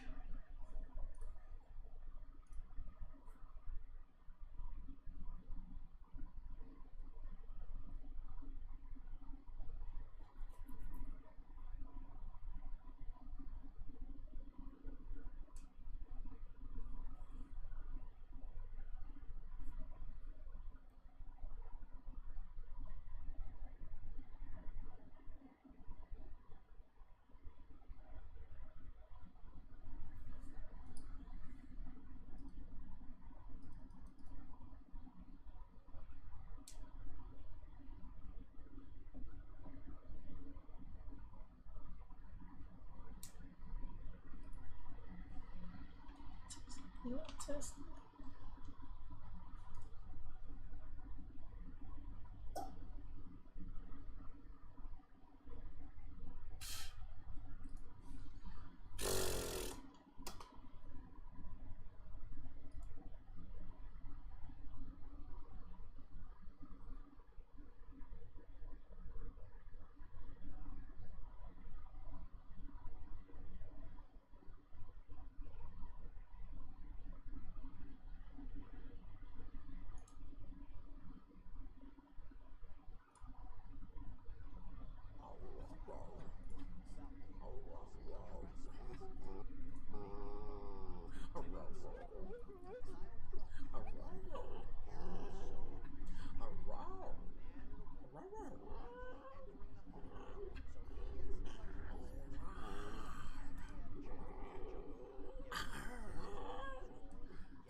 Styles. That's who I want to see tonight.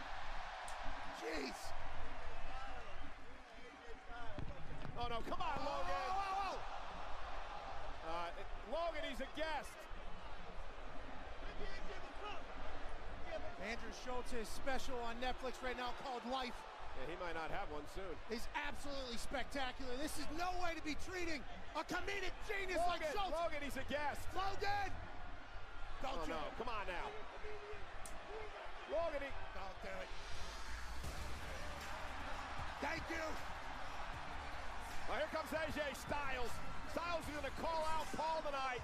And now he comes out to save Schultz. And now Styles and Paul going at it. AJ Styles has heard it up.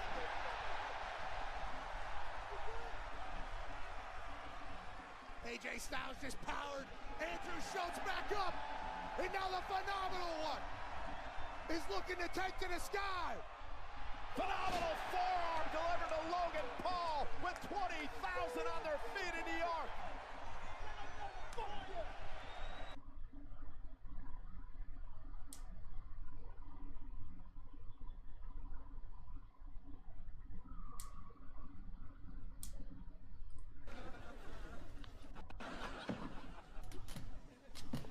What was that for? I won a contest. Yay.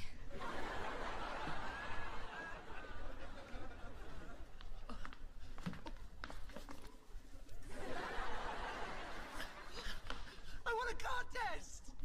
Congratulations, man.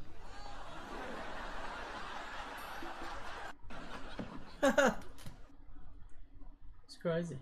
I'm just whooping Devin Haney's ass again. That's all I'm really worried about. So, just to not even redeem myself, but just cement that bullshit fucking Austrian bullshit. You know what you probably did set up. We know you did that. Where's your little brother? Is your brother in the house? Because your brother knew before everybody else, and you don't answer that question. Little brother right there. Okay, so how do you know before everybody else? You know, corruption at its finest. Corruption at its finest. They couldn't take the loss. What's up, man? I know y'all see you. I don't want to touch that. I don't know what you're doing with your hands, buddy. But at the end of the day, I'm not gonna look past Broly. Hey, that Austrian don't help you block a left hook, bro. You got hit like 1,000 times. Okay, so you got dribbled off the canvas. Oh. You know nothing was taken. You know damn well. You know damn well. Do not do drugs, kids. Do not do drugs. Do not do. Okay, hey, he had that in his back pocket the whole time. Rolly, he just said he's looking past you to fight. Foot. 200 puts 88s in. Just have to be under 89.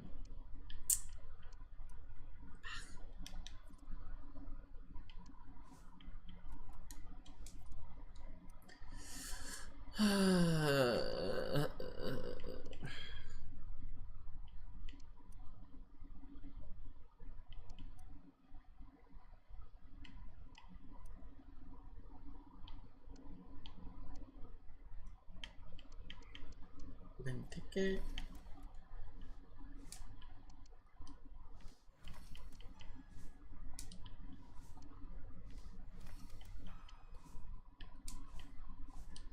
Who else is there?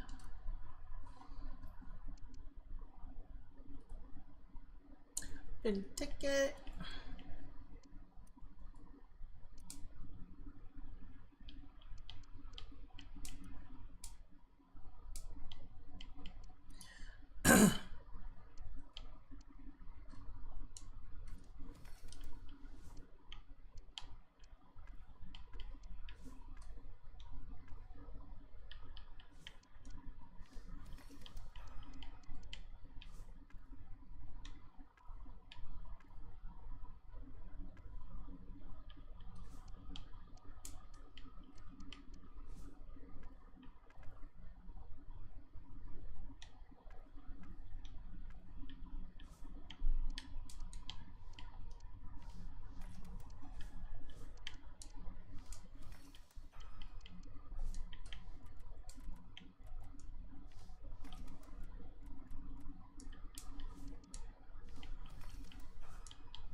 That'll do. Let's go.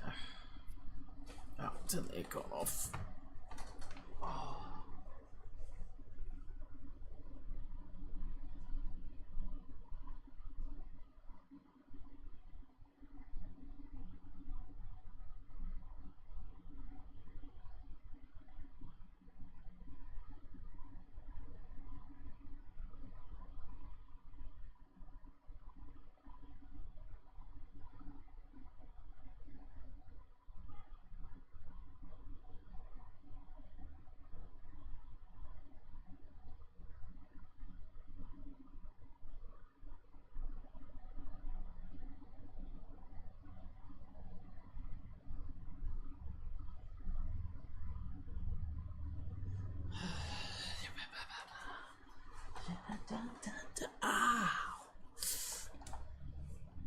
My foot on the fucking chair.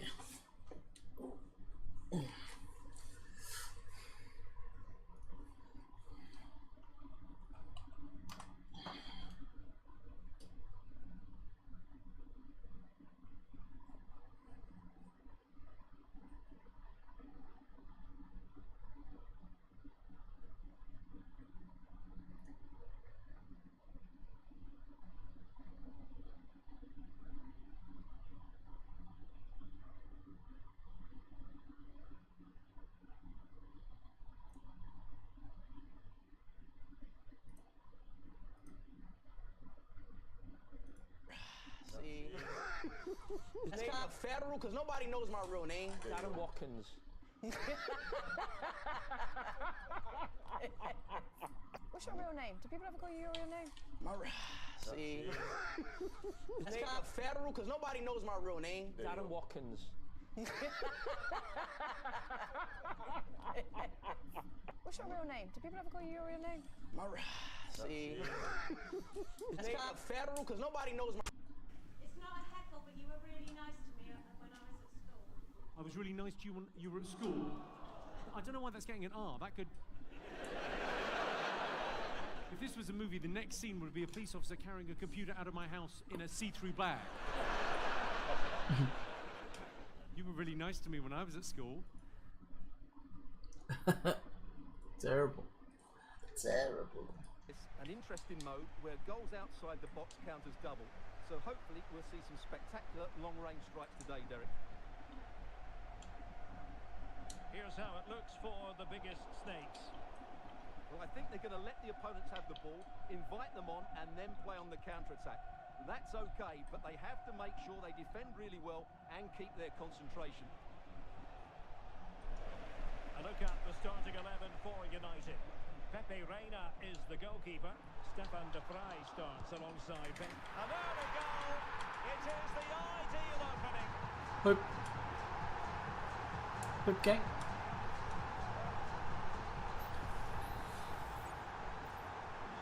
And back underway. 1-0 it is. Przemysław Frankowski. And it took a little nick before it went over the touchline. So a throw in here. Frankowski. And space to cross it. Oh. Still looking for space. Well, nothing productive really. And good width from Snakes here. Can he take the chance? Another one! Two in quick succession. No wonder they're celebrating. So underway again, and a 2-0 advantage here.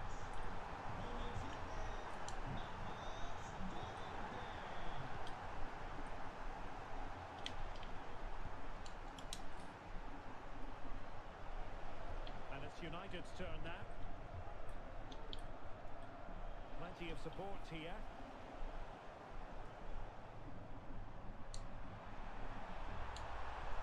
Might work out. Now he's got to stay. Oh my god, no way. There's no way. Reflexes from the keeper. That's a top-class save. Yeah. Can they convert? Well, when they go in, it looks spectacular. When they don't go in, you know the rest. Yeah, it's a difficult bit of skill, and on this occasion, he got it all wrong. Oh.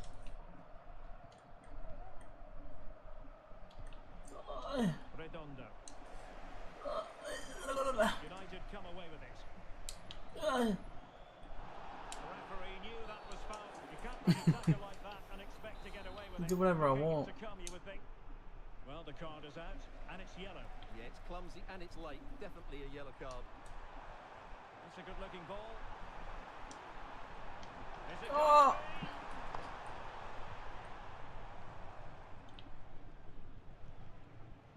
Frankowski.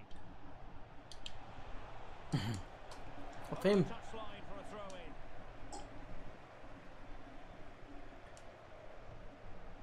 Brad Smith.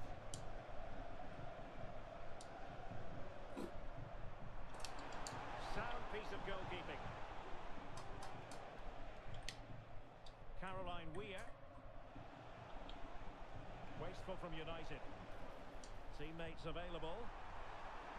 And the alarm bells are ringing. Locking in. Ah, why'd you pass it there? Just pass to the guy right next to you. Fuck's sake. Playing it in. Ugh. Well, it looked so threatening, but the danger averted. Well, there is going to be stoppage time, but only the 1 minute. It only takes one goal to kick two. I'm pausing for you, isn't it? It's half time, mate.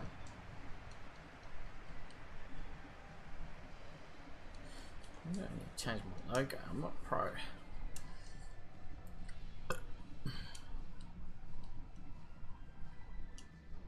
Press the green button, mate.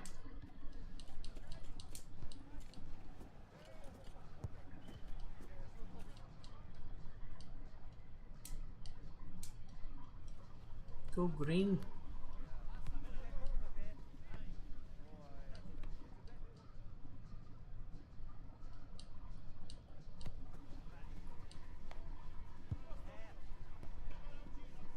Go green, man. Appreciate all the support, fans.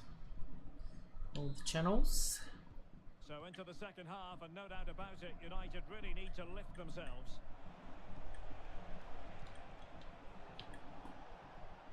Frankowski. Now what can they do from here? It's with Kopmeiners. Przemysław Frankowski. Well, it's the Snakes' turn now. Well, they might be able to launch a counter-attack.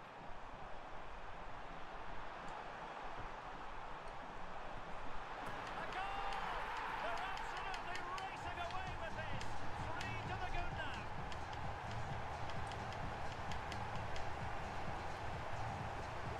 For me,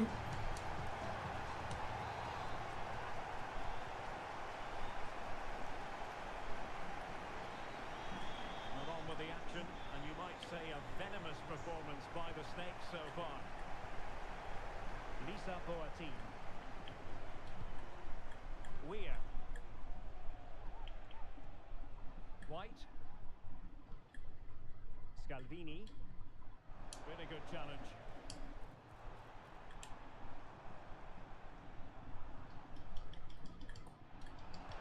oh no. And the referee blows the whistle.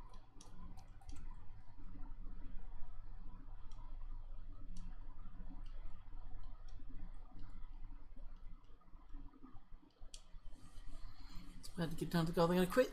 They're gonna quit. They're gonna quit. Come on, quit. Go on, goal, mate. Come on.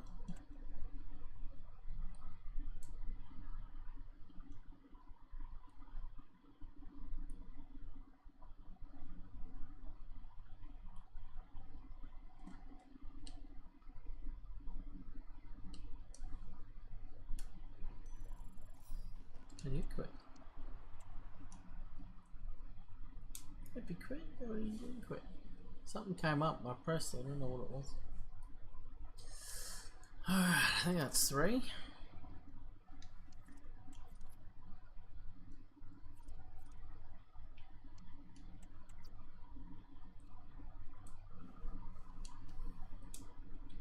Wait for daily.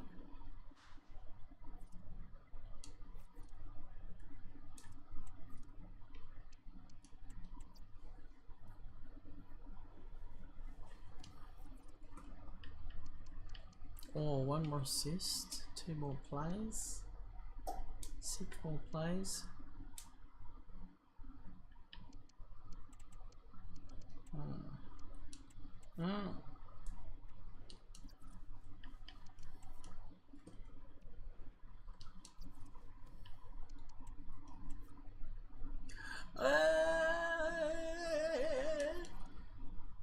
Goliath. Hey mate. What's happening? Red card. Hope you're feeling better, man. Semi-normal?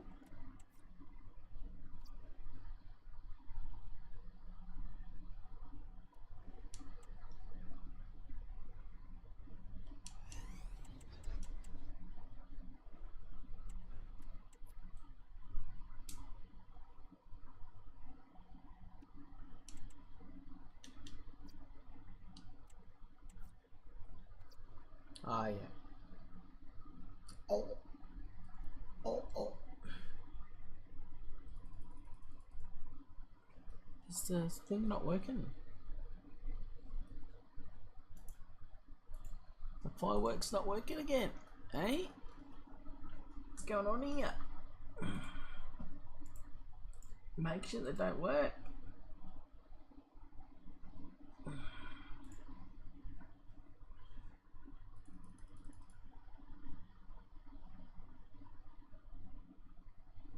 There we go, it's back. I have to remember to do that at the start of every stream, do I? Take the browser out and put it back in. There we go.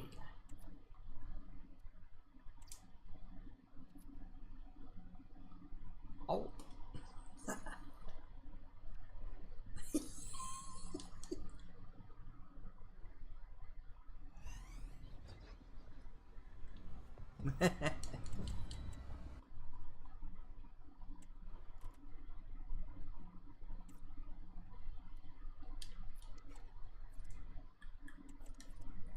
Max storage.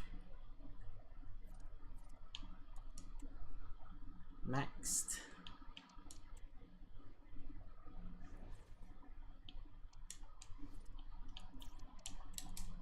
Maxed.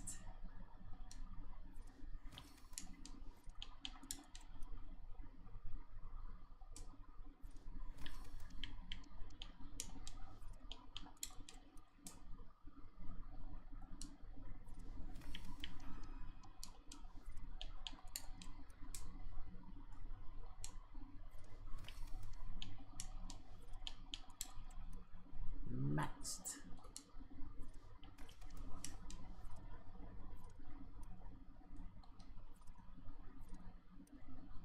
Is it?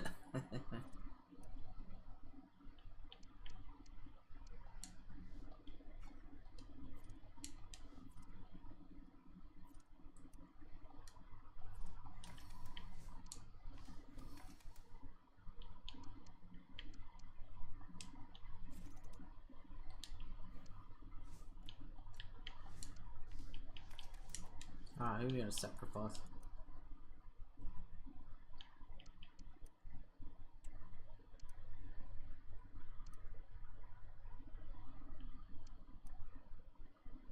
Who are we gonna sacrifice? Sacrifice, sacrifice. Who are we gonna sacrifice? Sacrifice, sacrifice. Sacrifice, sacrifice, sacrifice.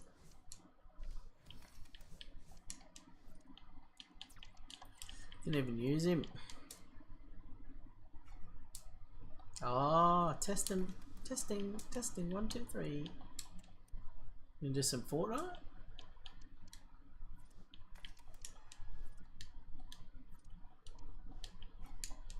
About 84.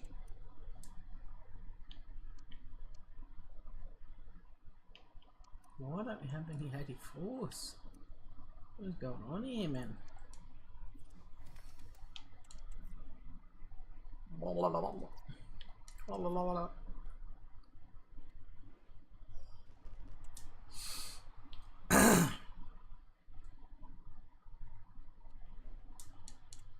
Jumbo?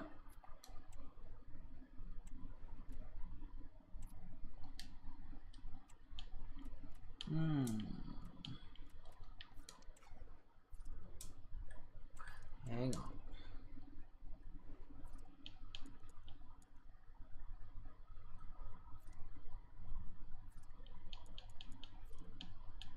Hang on a sec.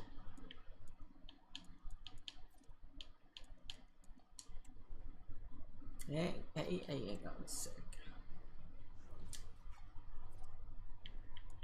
Let me yeah. Let me yeah. Yeah. The music just stopped before. Now we'll go back on.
Good now.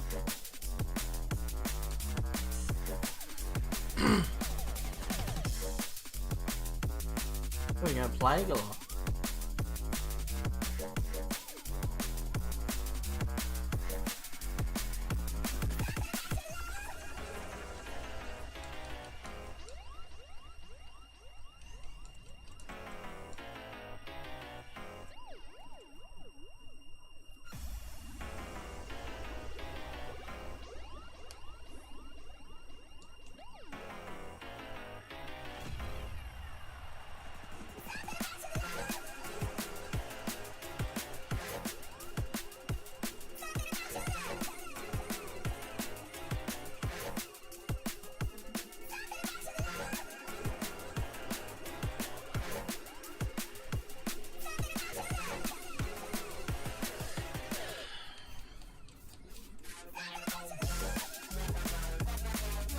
Fucking hell, that's shit.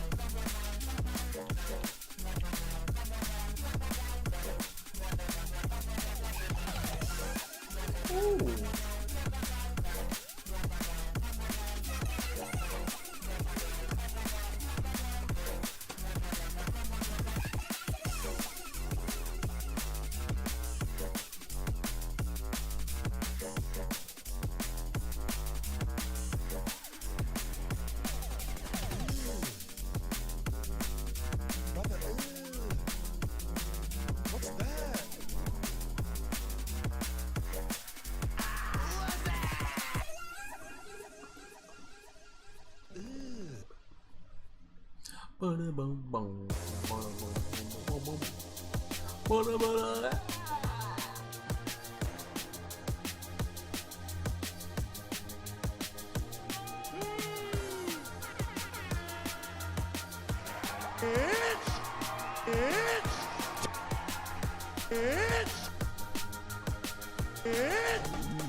Best player reveal ever on Key.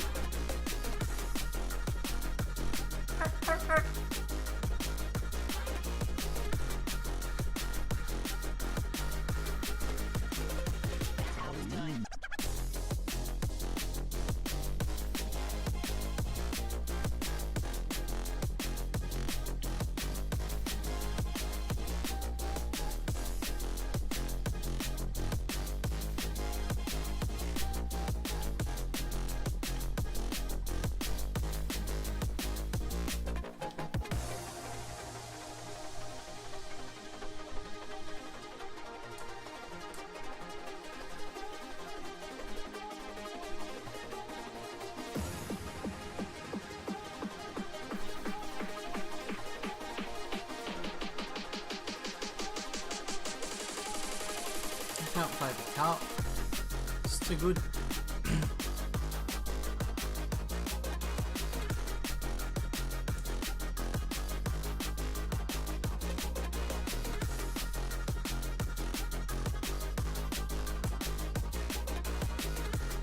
One more assist.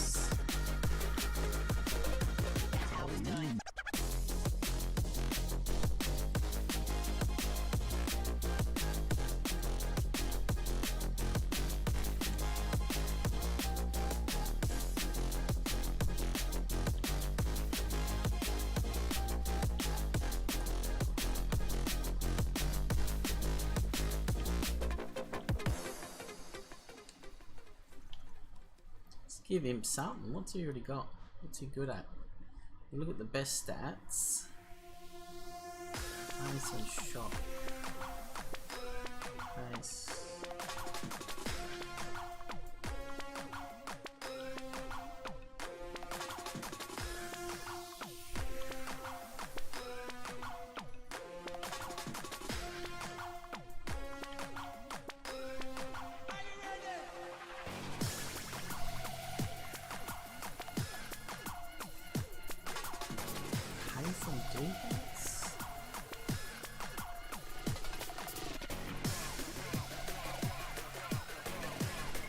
What's the same? So we go. We're on his offense. Motherfucker.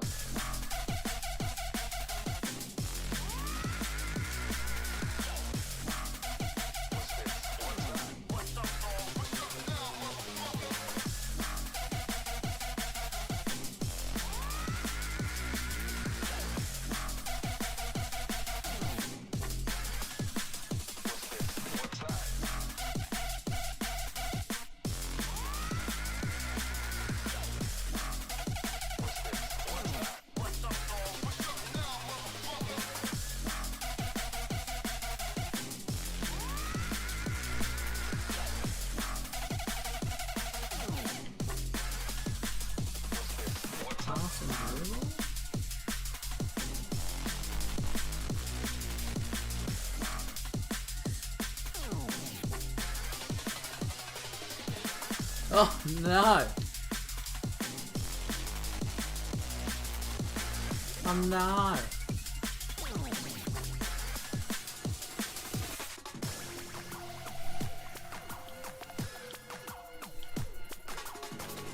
Defensive for this guy.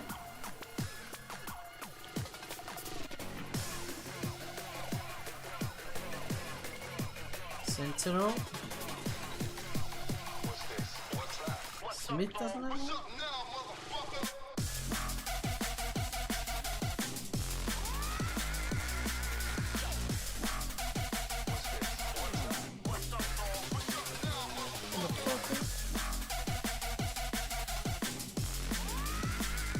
Ah, I wish that was past that pace.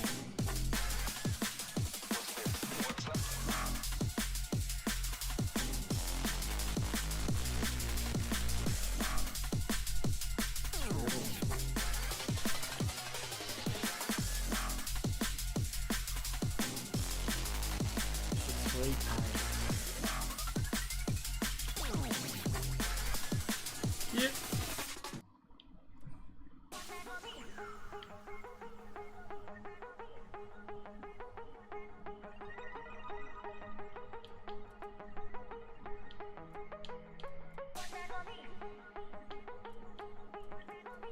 Here's a back one.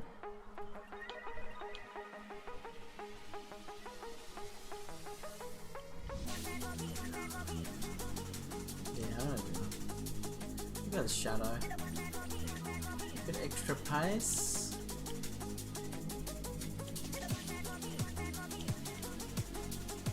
A mini doesn't have a place though. A chemistry badge.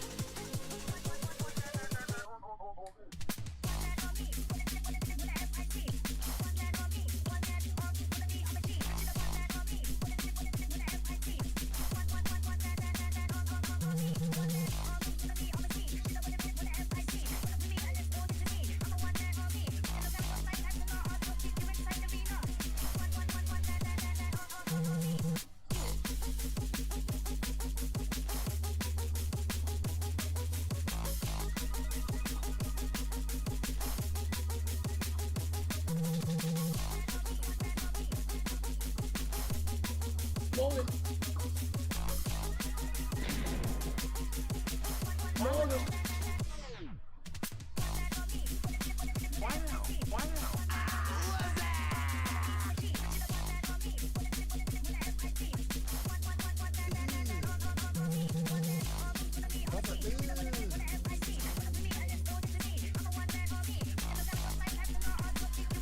We got here.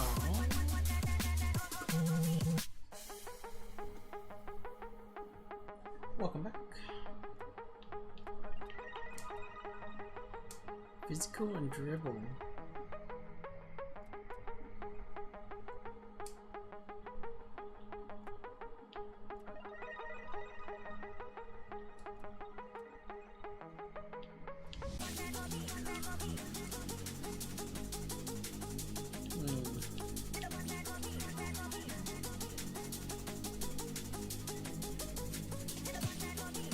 Defensive dribbling?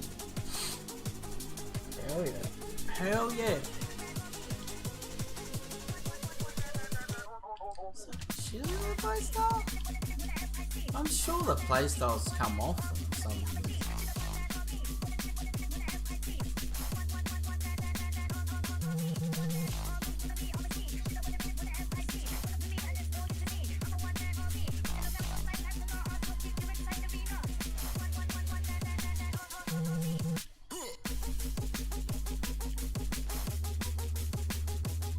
Shadow.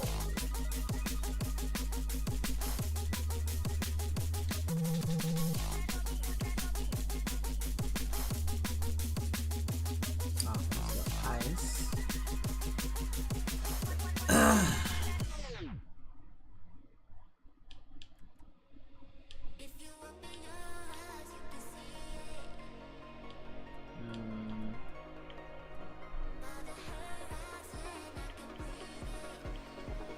Another shadow. And the whole team on shadow.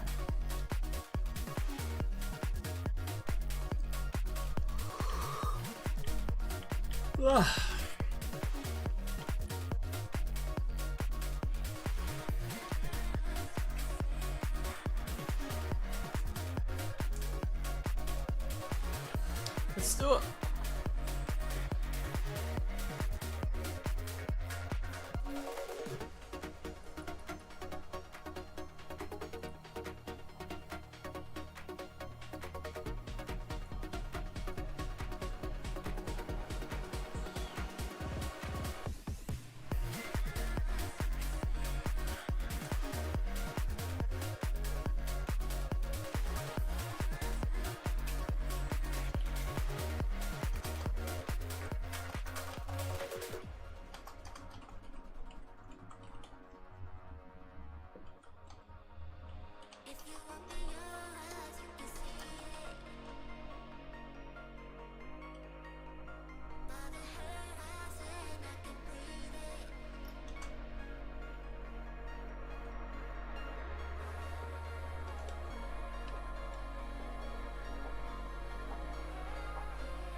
can unblock all.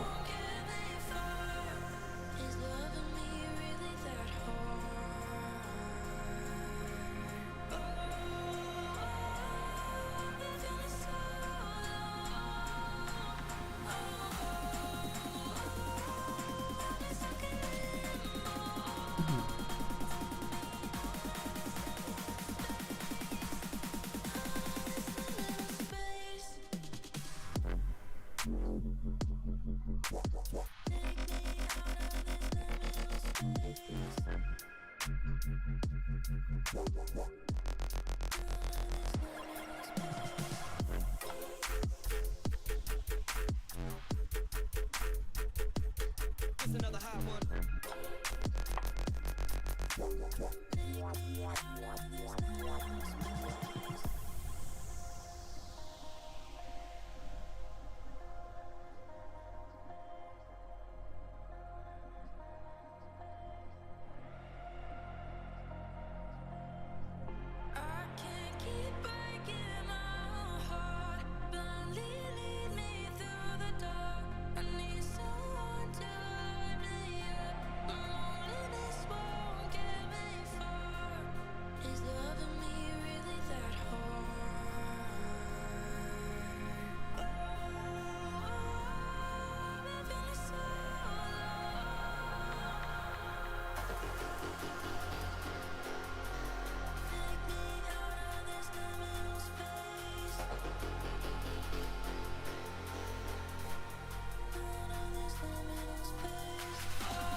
Come on, EA.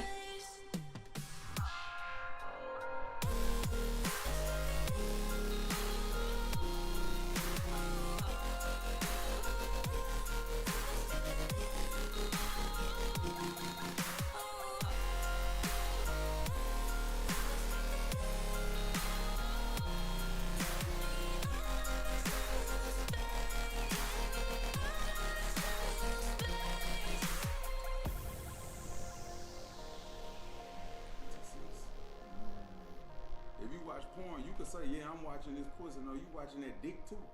And you beating your dick to another man's success. You not fucking that hoe. That's facts. You not out engaging with the world and meeting shit and going through what it takes. And you not doing that. You not working on yourself. You're cheating. And then guess what? After you do Fuck off. You're a fuckwit, mate. Chief Football reporter Mitch Cleary. Hi, Mitch. Have spoken to the league's footy boss. Well, Beck, the last 2 years, Victorians have had to wait an extra week to get footy here at the MCG, and that looks like it will continue in years to come. I've spoken to Laura Kane on a range of issues, including opening round and the focus on the northern states. It's been something that we've...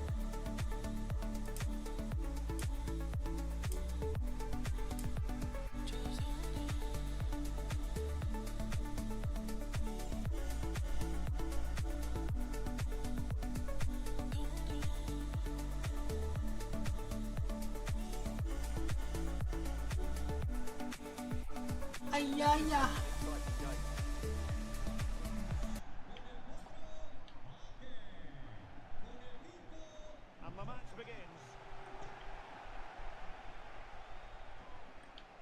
And here's how Arsenal will line up. Jordan Pickford begins in goal. John Stones starts with Grimaldo in the fullback positions. Rodrigo de Paul starts alongside Diego Maradona in central midfield. And up front today is Christian Benteke.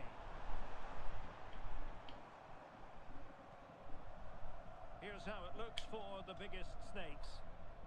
Well, the two wide players are great in 1v1 situations, and their movement is also very good.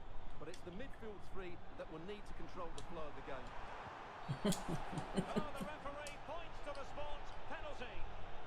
And to add insult to injury, it's a booking, Stuart. Well, I agree with the penalty. I'm not quite so sure about the yellow card, though. A goal! Calmly taken spot kick. So the Snakes get the game restarted. Disappointed to have conceded. Can they come up with a quick response? Long distance effort. Keeper did his job. Stones. Bukayo Saka. A very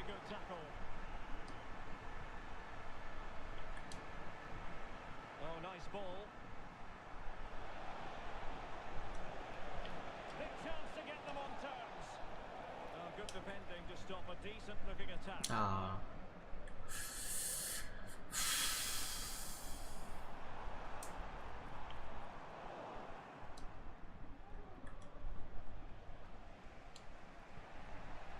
Tim Cahill. Oh my Sloppy in possession from the Snakes.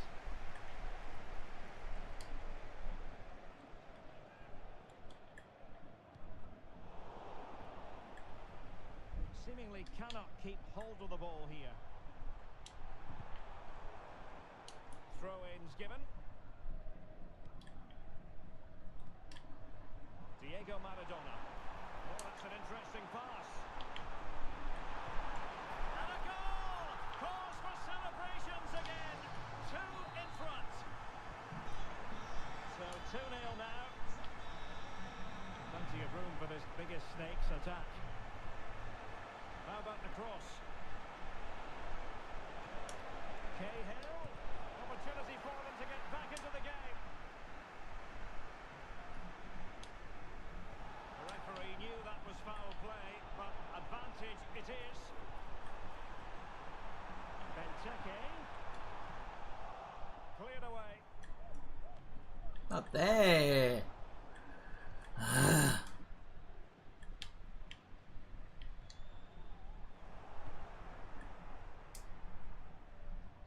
Got to it easily, the keeper.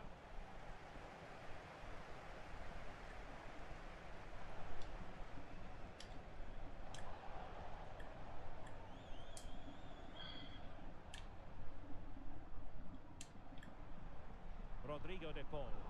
Given away by Arsenal. Cahill. Cahill! The save was a good one. And the referee took note of the earlier incident and now issues the yellow card. Delivering it. That is that for the first half here.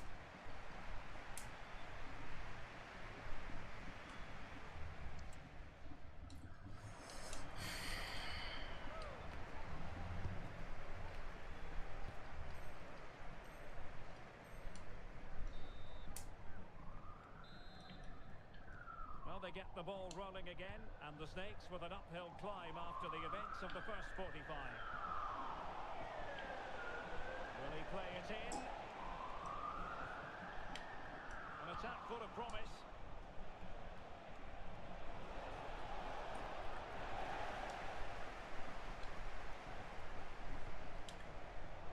Well, it was a foul, but good use of it. You can't really tackle like that and expect to get away with it.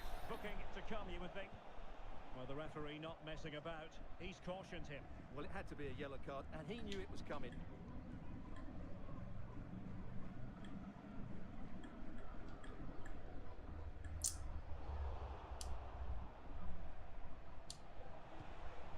Might work out. Ah, fuck off. Defending. He's got like stones in.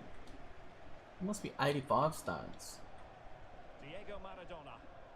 Now, maybe room here for the counter-attack. Well, a disappointing end to that break. Zaccagni. And beyond the last defender, offside. Bruh.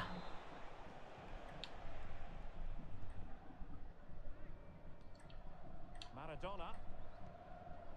Alexis McAllister.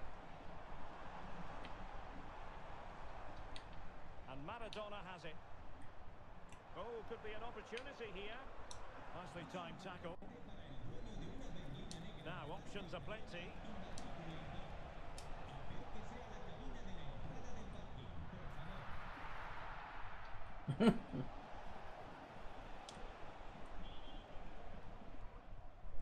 De Paul. 20 minutes to go in this one. Ref. Saka. And possibilities inside the box.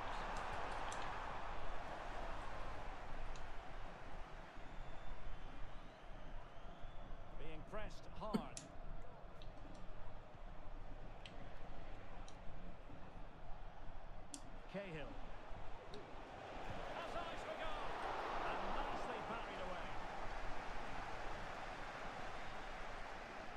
McAllister. And Maradona has it. Alexis McAllister. Take it away.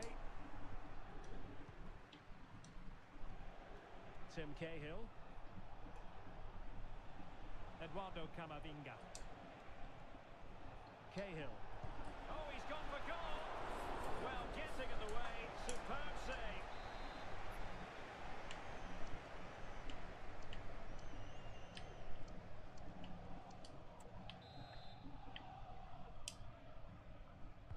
Now sending it in.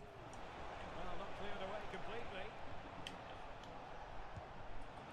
Well, capable of so much better, to be honest. Well, I expected more as well, Derek. I thought from that sort of position, he had every chance of scoring, but it's a poor effort. Well, just 1 minute of time added on for stoppages here.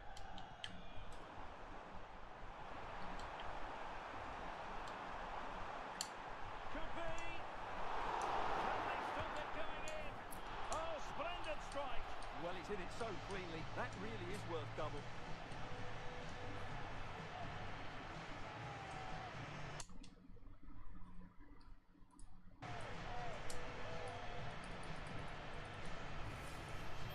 When you see this again, I think the goalkeeper's very unlucky. He makes a good initial save, but the ball comes off of him, rebounds.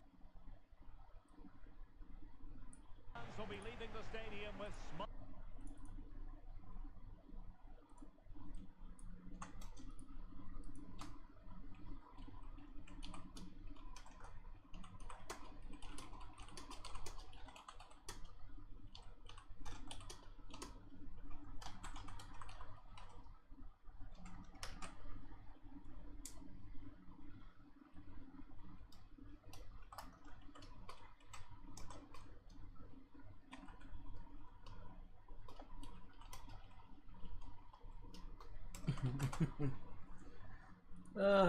Good old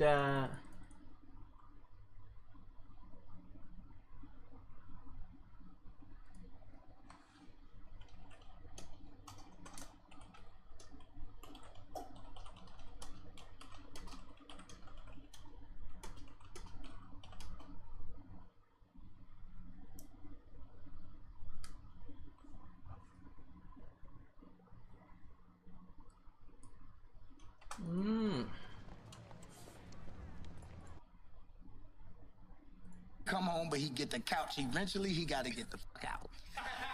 He got to. He a man. You got to go. You can always come home, and sometimes it may not when shit don't work out. I ain't knocking that because you got to get back up on your feet. You know what I'm saying? But just know, nigga, this is temporary.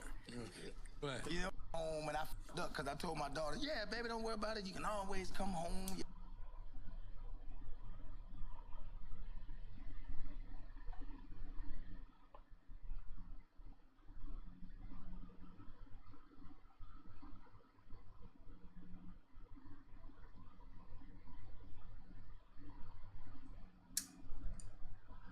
I need something to watch, man.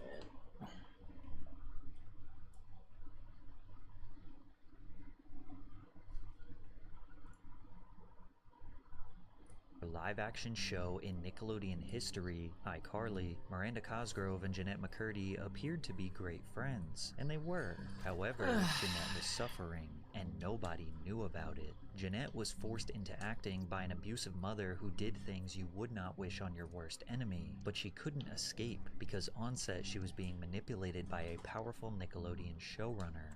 Stop laughing at the director. Show some respect, Jeanette. Respect. No smiling.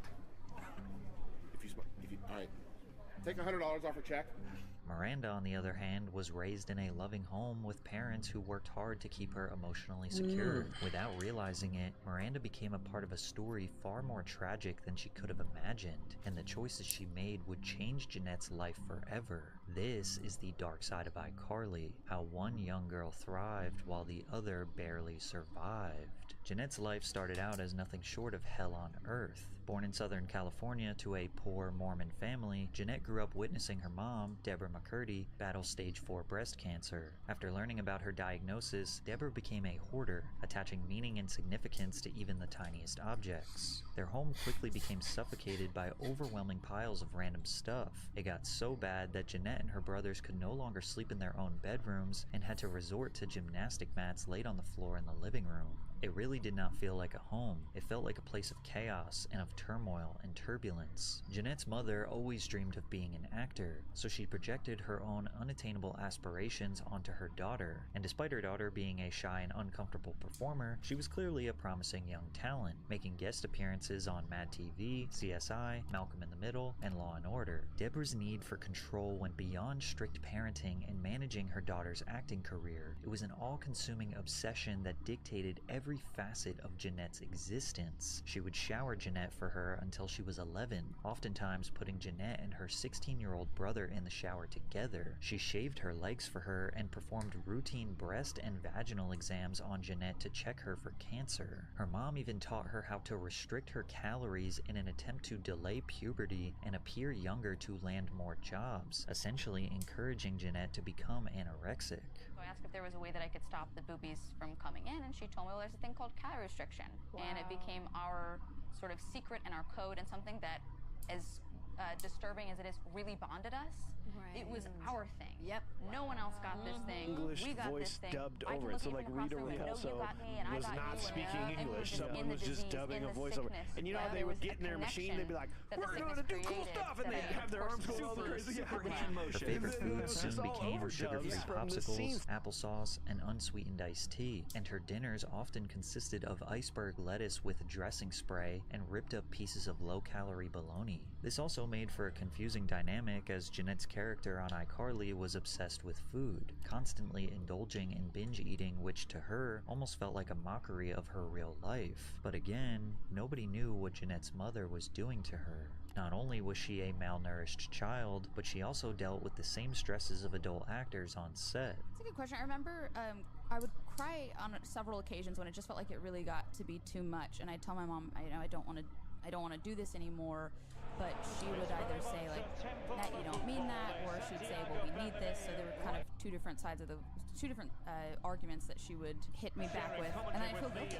Would keep doing it. Which is why when she landed the role of Sam Puckett on iCarly at age 14, she thought it would be a breakthrough moment. Everything's going to be better. Mom will finally be happy. Her dream has come true. Unfortunately, iCarly was not going to be the saving grace that Jeanette had hoped for. But the one bright spot was the close friendship she formed with her co-star, Miranda Cosgrove.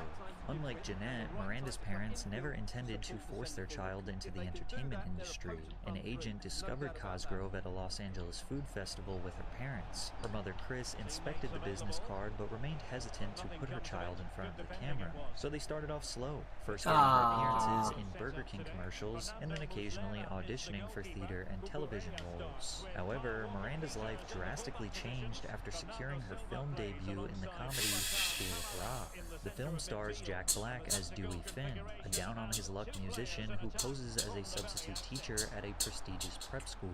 He then discovers his students are musically talented and secretly turns them into a rock band to compete in the Battle of the Bands. Cosgrove plays the role of Summer Hathaway, the hilariously uptight and naive band manager. Hi! To be a groupie? A groupie's an important job. Research groupies on the internet. They're sluts. They sleep with a band. School of Rock was unanimously loved by fans and critics, grossing over $131 million at the worldwide box office. Miranda performed the role of a bossy yet charmingly smug child so well that it made her the obvious choice for the role of Megan Parker in the legendary Nickelodeon teen sitcom Drake and Josh. But Miranda didn't even understand how massive this opportunity was. When I really understood I was acting, since I did it from the time I was so little, I never thought of it as a job, and I didn't realize that everybody didn't do it. Miranda was so innocent, not even knowing she was working, compared to Jeanette, who became painfully aware of her reality as as her mother taught her how to starve herself to secure more acting roles to pay the bills. It's shocking to learn of Miranda's innocence, considering her character on Drake and Josh was borderline evil. Drake and Josh aired on Nickelodeon from 2004 to 2007 and follows two teenage boys who become stepbrothers after their parents get married. The two boys could not What be do you more opposite. mean? However, they would bond in fear of their cunning and mischievous little sister, Megan. Megan takes great pleasure in tormenting her older brothers. What makes you think that I would have the baby? Because you're a devious, twisted little girl. Why, thank you, Drake. While she appears sweet and innocent to adults, she is secretly always plotting elaborate schemes to outsmart Drake and Josh. No way. You just hustled me. No, I didn't. I just pretended to be bad so that you'd bet me, and then I stopped being bad and I took your money. That's hustling. There's a word for it? Cool.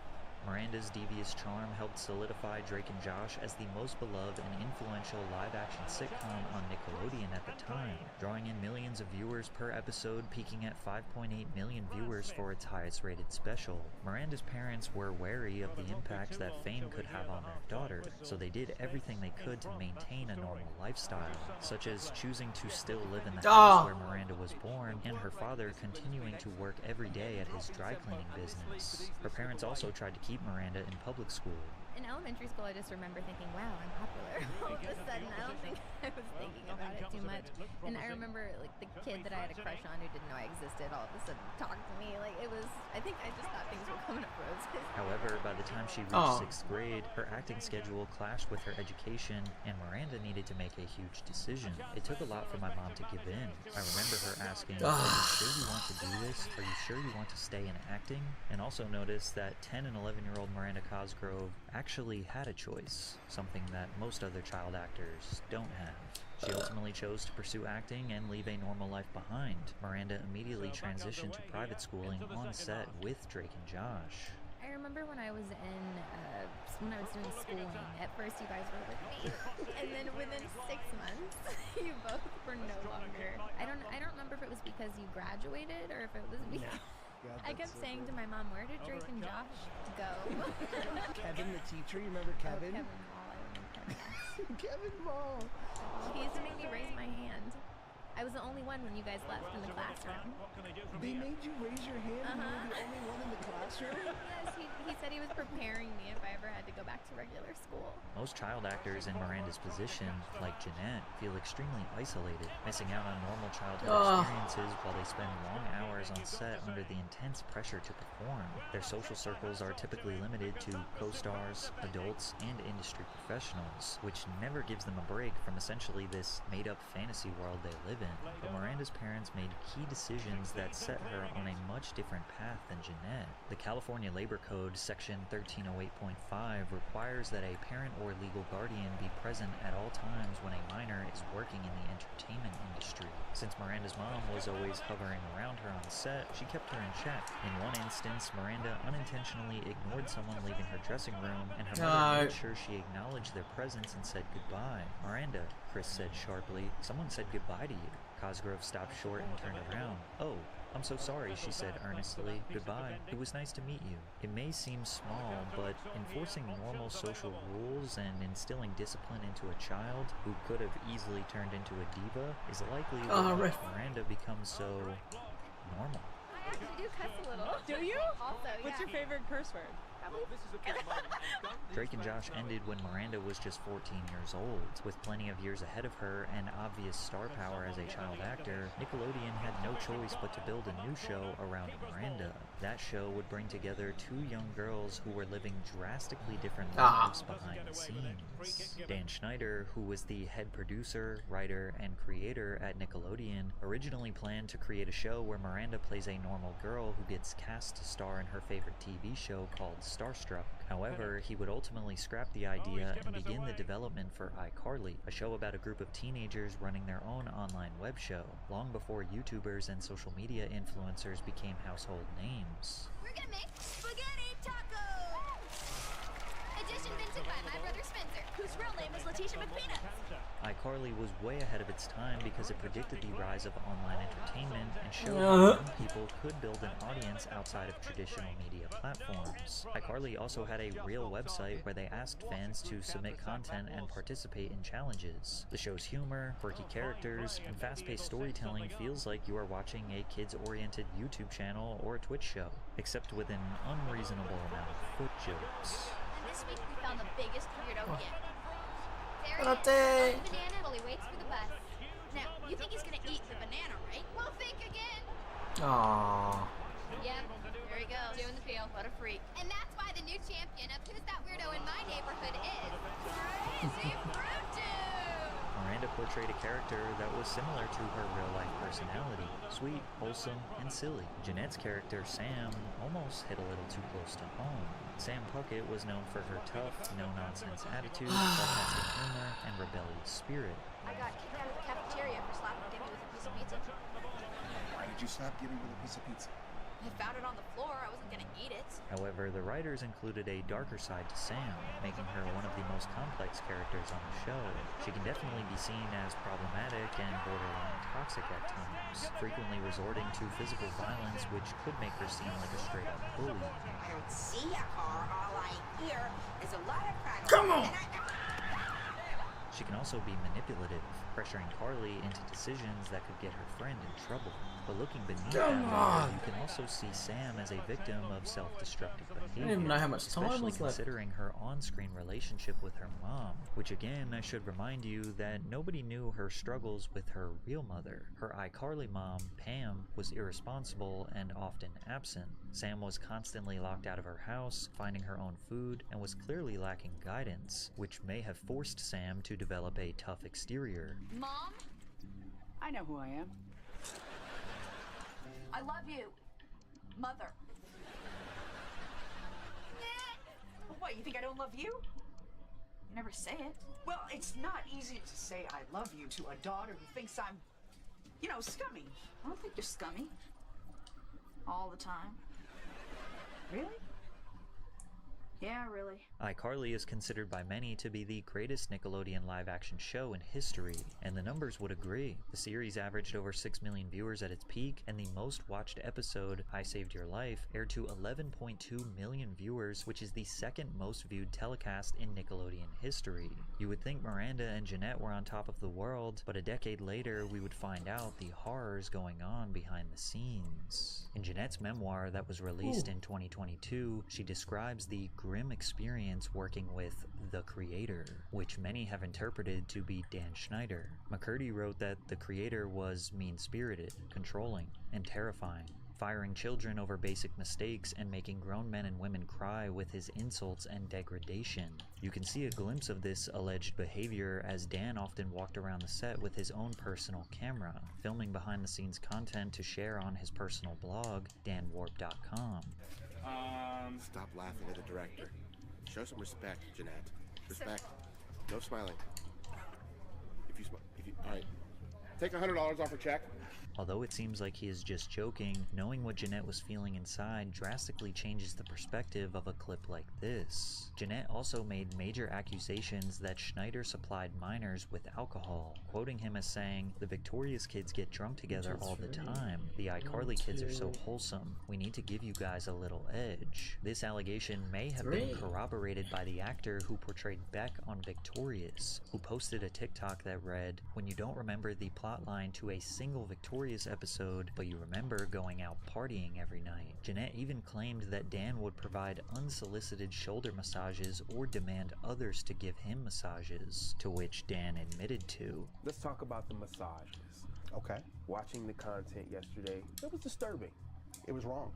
It was wrong that I ever put anybody in that position. It was the wrong thing to do. I'd never do it today. I'm embarrassed that I did it then. I apologize to anybody that I ever put in that situation.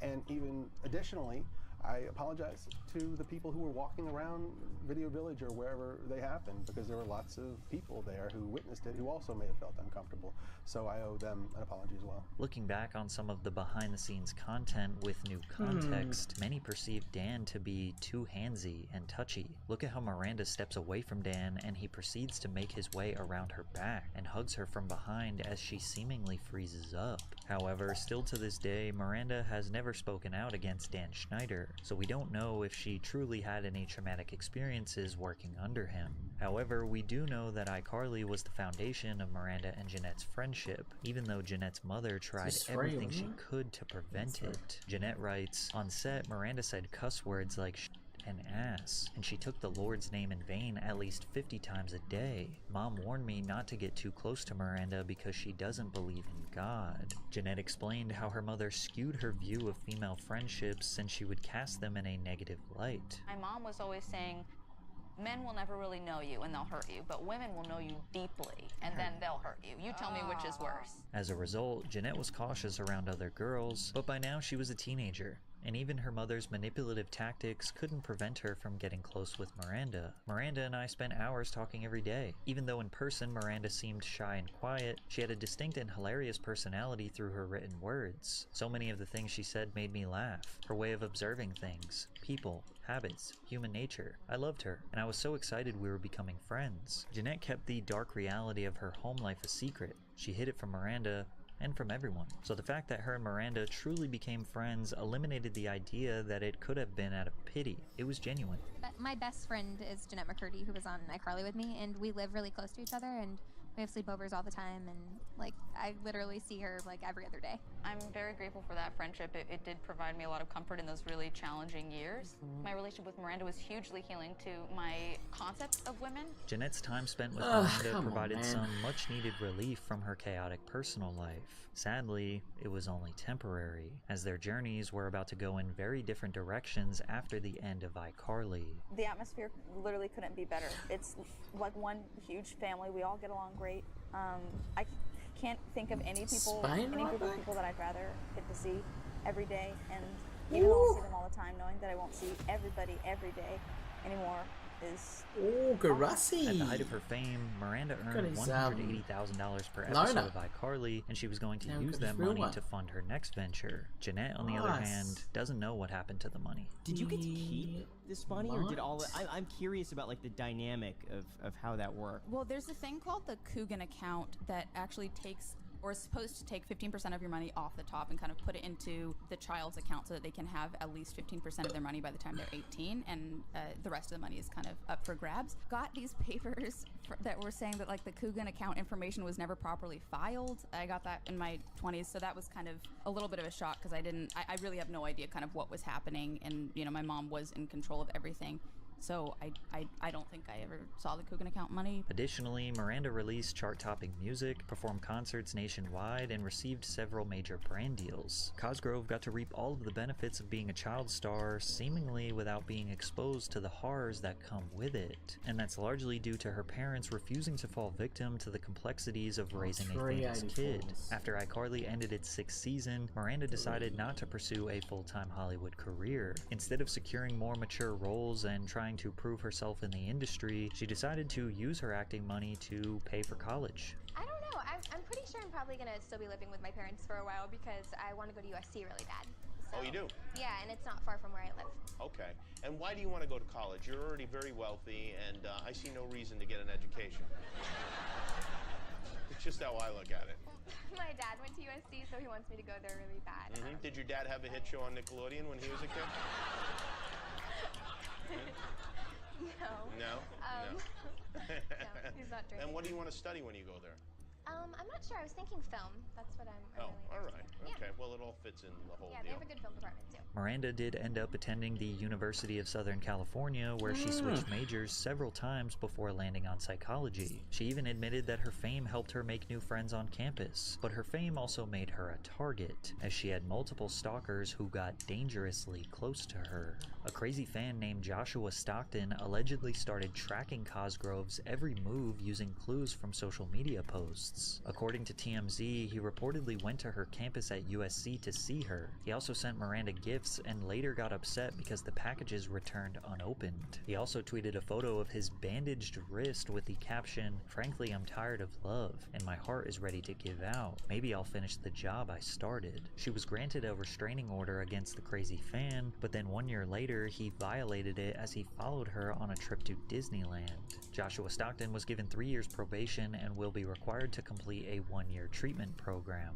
including extensive psychiatric counseling. As if this wasn't scary enough, Miranda had a close call with another stalker who nearly took her life. We saw some movie, and then afterwards it was raining, and it never hardly ever rains in LA. So I was kind of like, I don't want to go back to my place, even though my place is pretty close to Arclight. Anyway, I went to my parents' house, and then I got a call at like 3 in the morning that somebody had like died at my house, and it was the weirdest thing ever because they had like caution tape up, and it was right in my front yard. And basically, I guess a guy came and he was like burying things in my backyard for like 3 days. He buried a lunchbox with like a milk chocolate inside of it in my backyard, and then he buried like knives and like a rope and like a bunch of random stuff. I found out later that like all that stuff was there, and that he had been like pacing in my backyard with a gun.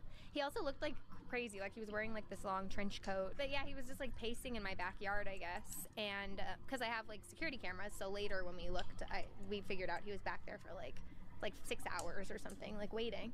And then somebody drove up that had a similar car, like that kind of looked like my car, and I guess he got confused and he thought that maybe it was me driving up. It's just like bad luck.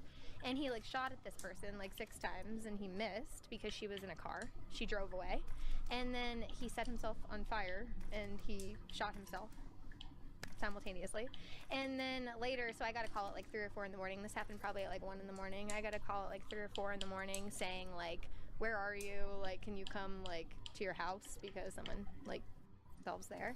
And they were trying to just like put it all together, and they still haven't really put it all together, why it happened or like what the person was doing. And then it was crazy too, they found like his car like a few blocks away, and there was like blood and like hair in the trunk, and they were like, oh, he's probably a serial killer. But they never figured out exactly like the story. Although this experience would probably lead to lifelong trauma from others, Miranda was more upset that he prevented her from meeting new friends. But so a couple days before the incident with the guy that came to my house, I had never met the guy before, but he came to my house, and this was years ago too, and tried to kill me. So 2 days before that happened, I had the study group at my house. And the whole time I was inside trying to get these girls to think I was cool and like me and want me to be in the group, this guy was actually in my backyard with a gun, pacing back and forth in my backyard the entire time. Oh my God. And yes, with me and all the girls studying and me bringing food in and trying to win them over. Because later, when everything happened and the police came, they checked the security footage. And so 2 days before, he had already been there. While you were first trying to like have friends, there was a man with a gun in your backyard. And then the police had to call all of the girls because for a split second they didn't know who he was. So they were trying to figure out his identity. So they called all the girls thinking maybe it was one of their ex-boyfriends or somehow related to them. And like, all please don't call my friends. Please don't call my friends. I was like, please just leave them out of this. They don't have to know. They don't have to be a part of this. I don't really know them anymore. Well, how do you think? They're like, we went to our house once and we almost died. With the exception of the stalkers, Cosgrove regained a sense of normalcy in the real world, while McCurdy stayed trapped inside the Nickelodeon hellscape. Hey, Dan Schneider, I know you're watching my Vine. Do you like my Vine? Vine. Look what you've done to me. In August of 2012, Schneider took a fan favorite from iCarly, Sam Puckett, and a fan favorite from Victorious, Cat Valentine, and created a teen sitcom titled Sam and Cat. The pilot debuted on Nickelodeon to 4.2 million viewers and was surprisingly popular, but it only lasted 1 season and was canceled following controversy behind the scenes. You see, Jeanette says that Schneider originally promised a show centered around her Sam Puckett character. So are you excited to have your own show? The creator asks. Sure, that's it? No, of course I'm excited. I'm so excited. Good, because I could give a new show to anyone, you know, but I didn't choose anyone. I chose you. But Dan's promises were empty, as the solo show turned into a sort of buddy comedy alongside Ariana Grande. Jeanette and Ariana just barely tolerated each other, mostly because of Schneider's manipulative tactics and the obvious favoritism towards Ariana. My co-star Ariana Grande is a burgeoning pop star who misses work regularly to go sing at award shows, record new songs, and do press for her upcoming album, while I stay back and angrily hold down the fort. I understand on a surface level why she has to miss work. But at the same time, I don't understand why she's allowed to. I booked 2 features during iCarly that I had to turn down because the iCarly team wouldn't write me out of episodes to go shoot them. Then this week happened. The week where I was told Ariana would not be here at all, and that they would write around her absence this episode by having her character be locked in a box. Are you kidding? So I have to turn down movies while Ariana's off whistle-toning at the Billboard Music Awards? Fuck this. Ariana misses work in pursuit of her music career, while I act with a box. If I wasn't such a good sport, I wouldn't be in this predicament in the first place. I wouldn't be on this shitty show saying these shitty lines on this shitty set with this shitty hairstyle. I'm pissed about it. And I'm pissed at her. Jealous of her. It's easy to see how Jeanette built up resentment towards her co-star. Every time something exciting happens to her, I feel like she robbed me of having that experience myself. As if Jeanette's internal struggle wasn't hard enough, her mother Deborah passed away losing her battle with breast cancer. Near the end of her life, Deborah wrote Jeanette a shocking email containing things that no mother should ever say to her child. Dear Net, I am so disappointed in you. You used to be my perfect little angel, but now you are nothing more than a little, all caps, floozy, all used up. And to think, you wasted it on that hideous ogre of a man. I saw the pictures on a website called TMZ. I saw you rubbing his disgusting hairy stomach. I knew you were lying about Colton. I had told her I was with a friend, Colton. Add that to the list of things you are. Liar, conniving, evil. You look pudgier too. It's clear you're eating your guilt. Thinking of you with his ding-dong inside of you makes me sick. Sick. I raised you better than this. What happened to my good little girl? Where did she go? And who is this monster that has replaced her? You're an ugly monster now. I told your brothers about you, and they all said they disown you just like I do. We want nothing to do with you. Love, Mom. Or should I say Deb, since I am no longer your mother. P.S. Send money for a new fridge. Ours broke. Losing a parent is already hard, but what about losing an abusive parent that wholeheartedly admitted they want nothing to do with you? As you can imagine, this sent Jeanette's life into a dark place. To compound the stress, McCurdy was the victim of an invasion of privacy when explicit selfies of her surfaced on the internet, which ultimately led to Nickelodeon canceling Sam and Cat, claiming both actresses desired to move on to other projects. Following her mother's passing, Jeanette began to struggle with an eating disorder as well as an addiction to alcohol. As the show was airing, her mother died of cancer. Jeanette says her life was spinning out of control, anorexia morphing into bulimia and alcohol abuse. I was never aiming for bulimia. I was attempting to have anorexia, but I couldn't keep it up without my mom. So then that would lead to, I'd starve myself for so long, and then I'd binge, and then I'd purge because I hated the feeling of fullness. Hated it. But Jeanette remained strong. She was not going to let her trauma destroy the rest of her life. She first sought professional help for her eating disorder. I started with an eating disorder specialist, so it was very clinical, and we didn't get into trauma or childhood stuff. We didn't get into any of that, and I think I needed that at the time because I think I needed to get that addiction under control before being able to go anywhere near like excavating the stuff from the past. I think that would have fueled the addiction if I were working on that in tandem with the addiction. Jeanette knew that addressing and treating the critical aspect of her health was going to be hard enough. So once that treatment helped her regain her strength, then it was time to dive into the complexities of her childhood. First therapist Laura started asking questions about my mom. Immediately I went into, well, she did this, but it's because she's such a good mom. It's because she wanted me to be successful. It's because she wanted me to have a better life. Like, I didn't even realize that I was at the time, but in retrospect I see, oh, I was disclaiming every single thing that my mom did instead of just stating the reality or how I felt about it. I was more concerned with how to keep my mom looking good than I was with expressing my true emotional reality. Jeanette's journey to restoring her health and well-being was not something that a few therapy sessions would fix, and even after she has spent years working at it, it never truly goes away. Jeanette decided to retire from acting in 2016. However, she did write and direct a few short films that are very much inspired by her childhood, but nobody truly knew the severity of her deep emotional hardships until she released her 2022 memoir, I'm Glad My Mom Died. The shocking title doesn't necessarily mean Jeanette is celebrating her mother's death, but it does reflect her complicated emotions, grief, relief, and the pain of losing someone who also caused her harm. Her mom's passing meant the end of her control and abuse, finally giving Jeanette the chance to heal. The reality is, mourning an abusive parent isn't always simple. Sometimes sadness and relief exist at the same time, and millions of people around the world supported Jeanette's vulnerability. Putting something this deep and complicated out to the world is not easy. Her memoir sold over 200,000 copies across all formats in its first week, and as of today, she has sold over 2 million copies. Baby, number one, baby. I'm scared. I don't like blood noises.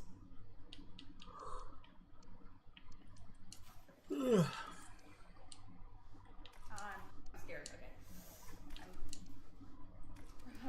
I hate. This is a bad idea. I hate loud noises.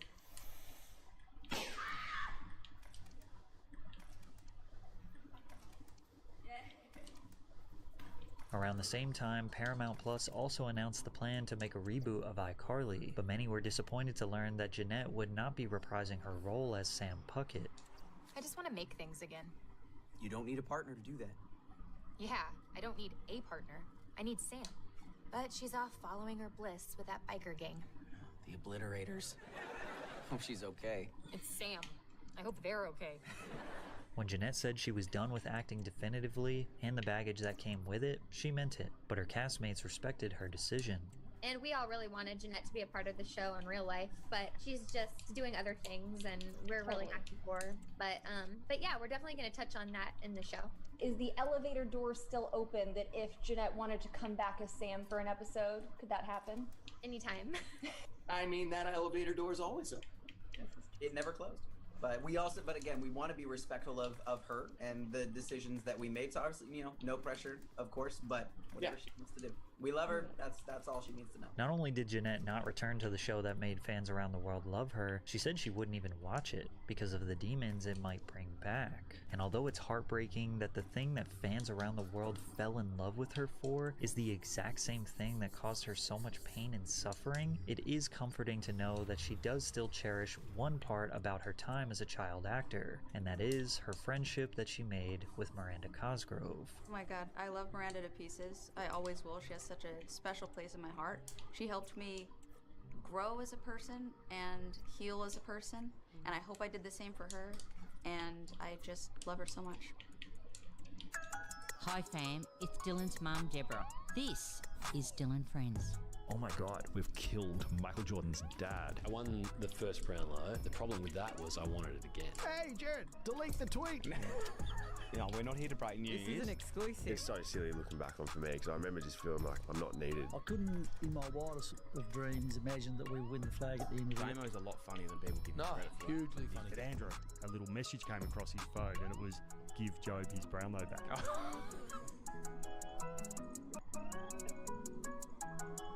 How's it going, mate? Going very well. I'm a bit nervous to be on here with you. I know it's usually a much younger, funkier demographic you have on here. Not at all. We actually had, we had him before he was drafted, Nick Watson, actually. I was very pleased that he came in, but also what he's been able to achieve. It was Nick Watson, and funnily enough, another really good friend of yours, Harley Reid. No, it was Harley Reid and Nick Watson. Oh, they came in pre-draft. Pre-draft. Did they? Well, yeah. I'm not going to go back and listen to that because Nick would have been talking a lot of rubbish, I would imagine. What about of late? It has blown up off the back of the photo at Barassa's wedding. That was pretty funny. Or is it not funny at all? No, I mean, what do you expect in a day like this? It was a funny situation because you're at a private wedding and then there's a public photo which shouldn't really be made public, and then people are like criticizing you for not telling private stories. I'm like, it's not really anyone's. I'm sure anyone's business. Tommy would be pretty quickly on the seating arrangements to see who was sending that one through. Well, if he's anything like most of us, we don't get very heavily involved in too much about the wedding. You just get the suits and the cars and make sure you're there. Awesome. Mate, how you going? And congratulations on the last your whole career really as a player and a coach, but I think of late the coaching prowess and what the Hawks were able to do last year was pretty incredible. Oh, this is a funny time of year. It's just before all the performance pressure comes and there's no feedback loop for how we're going. We do a lot of work, and obviously all the staff put in all this preparation to plan a full pre-season with it. and there's not many variables. You know, you might get an injury here or there, but for the most part, it's quite a controllable part of the season. And so when you get to this point, you say, okay, we've done what we wanted to do. Now we find out pretty soon if it was the right plan, and the boys couldn't question their effort and intensity and the way they've executed the plan. And Williams, can't tell if it was a good plan or not. Is it an interesting position to be in? I suppose every sort of team and coach leading into this time, as you mentioned, you know, like everything's going well, everyone's fit after pre-season. Obviously, how well you were able to finish the season last year with the momentum and the hype, and you know it does get spoken about a lot last year, like the hawk ball and the social media and all these things. Is it something that you've actually thought about heading into the next year? Like, how can we harness a young group to not get ahead of yourself is the wrong thing, but almost just to continue to get grinding? Yeah, I mean, I think we've been quite true to strategy, I would say. So we were really clear about this is what we want to achieve. This is the plan that we want to head down. This is how we're going to build the list. This is how we're going to build the game style. This is what we need to do. And I think we get to this point and we need to remain consistent towards that plan and not change. You know, I was listening to any sort of radio at this time of year, and they have to make the finals, and they have to make the finals, and they have to do this, and they're going to do that. And I think getting into that is not a great idea. I think what we've done well is stay consistent to the strategy, and probably the only thing that's different now is that there's evidence now that when we work hard and we make gains, we actually improve. And so we've seen that we can improve. And so that piece of evidence to say, all right, we're going to get better.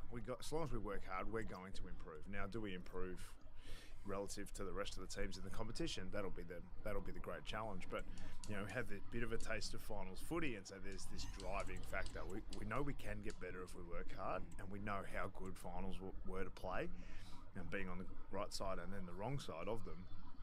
Desperate to get back there. So I think the players have very much driven that this year more than I think every coach wants their players to drive it, but probably this year has been a bit easier to get that to happen because they have a sense and have had a taste of that feeling that they want more of. Yeah, and I can acknowledge that was easily, hopefully today that was the most nuffy question that I'll ask, but I think I just had to... I gave you the most generic answer. Yeah, no, I didn't mind it, but I think you look what's happened of late with other teams, like, you know, the Western Bulldogs.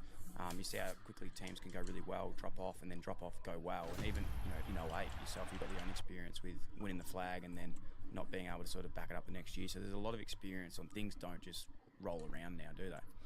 Yeah, I mean, we talk about it fairly regularly. Complacency doesn't announce itself. Always just sort of sneaks up on you. And, you know, we've seen lots of teams have the ultimate success and then miss the finals. I think 3 of the last 4 premiership teams have missed the finals. So that, you know, there's a reason that happens, and I think for us, we are very, very clear that we went from sort of 15th to 6th, and that's one part of the journey. But right now we're equal 18th or equal 1st, depending on how you like to look at things. But the gap from 6 to 1 is pretty significant. I think those very best teams of last season and this season will be who we need to compete with so regularly, and being able to compete with the best teams when it matters is a heavy focus for us. You know, probably this time last year it was about putting us in winning positions, and now it's going to be about competing with the best sides, you know, when it matters. Yeah, hunting versus hunted, or whatever way it goes first. But it's really interesting. We actually did a stat this morning. We're talking on the footy podcast we have about, I don't know if you know this, and I actually don't even know if this is correct, so take it with a grain of salt. But apparently over the last 3 seasons, one team from the bottom 4 has made the finals each year. So Collingwood, Giants, and then I think it was you guys. Right. Last year. Yep. So well, finished bottom 4. Yeah. So that makes sense. Yeah. Yep. So it's could even be someone else as well, but very interesting to see how even the composition. Yeah, and I think when you look at 3 of the last 4 grand premiership teams haven't made the finals, it's quite a, you know, you wouldn't think like Geelong on the premiership and then dropped out, but then, you know, they bounce straight back up the ladder as they always have a knack of doing. So I think when you look at teams like that, it'll be there's a lot of teams that are very, very high expectation this year, more than other years, but maybe I thought that every year. Can you give us a bit of insight into you as a player and maybe the mentality you had as a captain and a leader in the team versus the coach you've evolved into with the team that you have? And maybe there's a question in here somehow. Maybe if you were a captain of the current team you're in now back in the day, how would you have felt with the personalities that you've got in the team, which really do make, you know, great impact on the side. I mean, I wasn't a great captain. I was not terrible, but I don't think I wasn't a great captain. I was 25. I had, I'd met my now wife, but I didn't have children at that stage. I had no responsibilities in my life, and footy was pretty much everything, and I acted that way, and I expected everyone else to act that way. It's amazing the learning curve you go through when you have your own children, and the expectations you might have had of other people that you just had absolutely no empathy for. And I think that was a pretty steep learning curve for me. So I think my leadership is built from empathy in a way, understanding different people, and not just around family, but I also remember being sort of 25 and 42-year-olds telling me how the world worked, and thinking, not sure about that. Everyone was criticising the iPhone, saying it's not going to catch on, or the internet's going to be a fad, and all those things. And I think now, when our young people are saying TikTok's the way of the future, and AI is going to take over, it makes sense to listen to the younger generation. And I think I wouldn't have had the empathy or understanding or life experience when I was 25 to handle those things. And I think, I'm sure I'm going to look back, when I'm 50 at what I'm doing now and think, I was missing a lot of things as well at this stage. But probably my growth in that time is understanding everyone's driven by different things, everyone's motivated by different things, and it's not your job to motivate them by the things you're motivated by. Your job is to understand what people are motivated by and how to create an environment to help them get the best out of themselves. Was the biggest learning in that from having kids, or was there other conversations that impacted that as well, or did anyone ever come up to you and say, like, hey mate, you're a great leader, but how about you actually learn this a little bit more? I mean, so as a footballer, like, people were very, very heavily focused on the being recognisable, or fame, or financially it's obviously a good occupation, particularly when you're young, when none of your friends are making too much money. They're all going to uni bars on Tuesday nights or whatever while you're at training. So there's this big focus on the good things about being an AFL footballer. The thing that I think is missed a bit, and people don't appreciate it until later, is how many resources and professional development. So for all of us, for people in other jobs, they always want professional development in their package if they can get it. But as a footballer, that is just loaded into you. We're pouring as much professional and personal development into our players as we can, because a large part of it is we're trying to make 18-year-olds act like 25-year-olds. We're also trying to make 32-year-olds act like 25-year-olds. So the amount of resources that get poured into young people, I think, is massive. When you're 18, 19 years old, you're getting public speaking education. You're going to speak to bankers with boardroom lunches, but you're also going to a hospital to meet children who are unwell, and there's this amazing diversity of your conversations. And I think as you grow up, certainly for me, it was, you get loaded this same feedback loop, which is so normal for an AFL person. Hey, you're not good at this. Hey, you're great at this. Hey, you're not good at this. Hey, you're great at this. And that is just so consistent, and it's normalized in our world. And I had a lot of feedback, good and bad, for such a long time. But just because you hear something a lot doesn't mean you understand it. And when I started to actually understand it, that was when I probably made gains in the empathy and understanding other people realm, which would have been around my late 20s, I guess. No, it's a great insight. I've always said, like, even for myself personally, having a small time in the game, but it's like a uni degree of life. Like, you just, you can't buy that degree. You're so blessed and lucky to do it. And I see all the young kids coming through now and how well they're set up for success, not just in playing footy, but also just personally with all the courses and connections and all those things that you can make. It's a really special place. Yeah, I would say, like, if you're trying to employ people, if you ever have a ex-footballer as an interview, chances are they've got a bit less life experience with, they might not have travelled as much. They might not have, been in a workforce and worked the 9 to 5 as often as the people they're being compared to. But what they do have is a whole group of skills which are very highly transferable. A lot of people who go into other businesses, they're like, man, there's just like let's go. And there's this real action and get things done mentality within AFL and all elite sport. And I think it's something you take a little bit for granted when you're inside it. Bloody oath. Sammy, incredible start. Good start. Good first sort of 15 minutes. Had a lot of impact, a few contested possessions, etc. To be frank, cards, Carly Miranda, one of our good friends, absolute weapon. She's got these amazing cards. We did these the other day. I got 3. I picked out 3 for you. Okay. Little icebreakers. I'm a little bit nervous. Yeah, they're icebreakers. So the first one is, tell me a memorable travel story, funny or disastrous. Hey! What's up, mate? So I'll tell you a disastrous one. How you doing? We went to, so some listeners or watchers will know I got quite sick in New York. But the disastrous part was we checked out of the hotel and we had a late flight. So we were flying from LA to Melbourne and it was like an 8:30 p.m. flight. So we parked at this sort of shopping centre, like a mini Chadston type setup called The Grove, sort of a fancy place in LA. And so I parked the big Suburban, like terrified to drive into this car park it miles away, making sure no one dints the hire car. And all of our suitcases, so 3 kids, there's 5 suitcases, all of our backpacks, all of it in the car.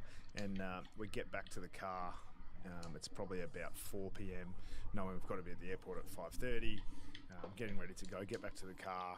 One of the windows is down.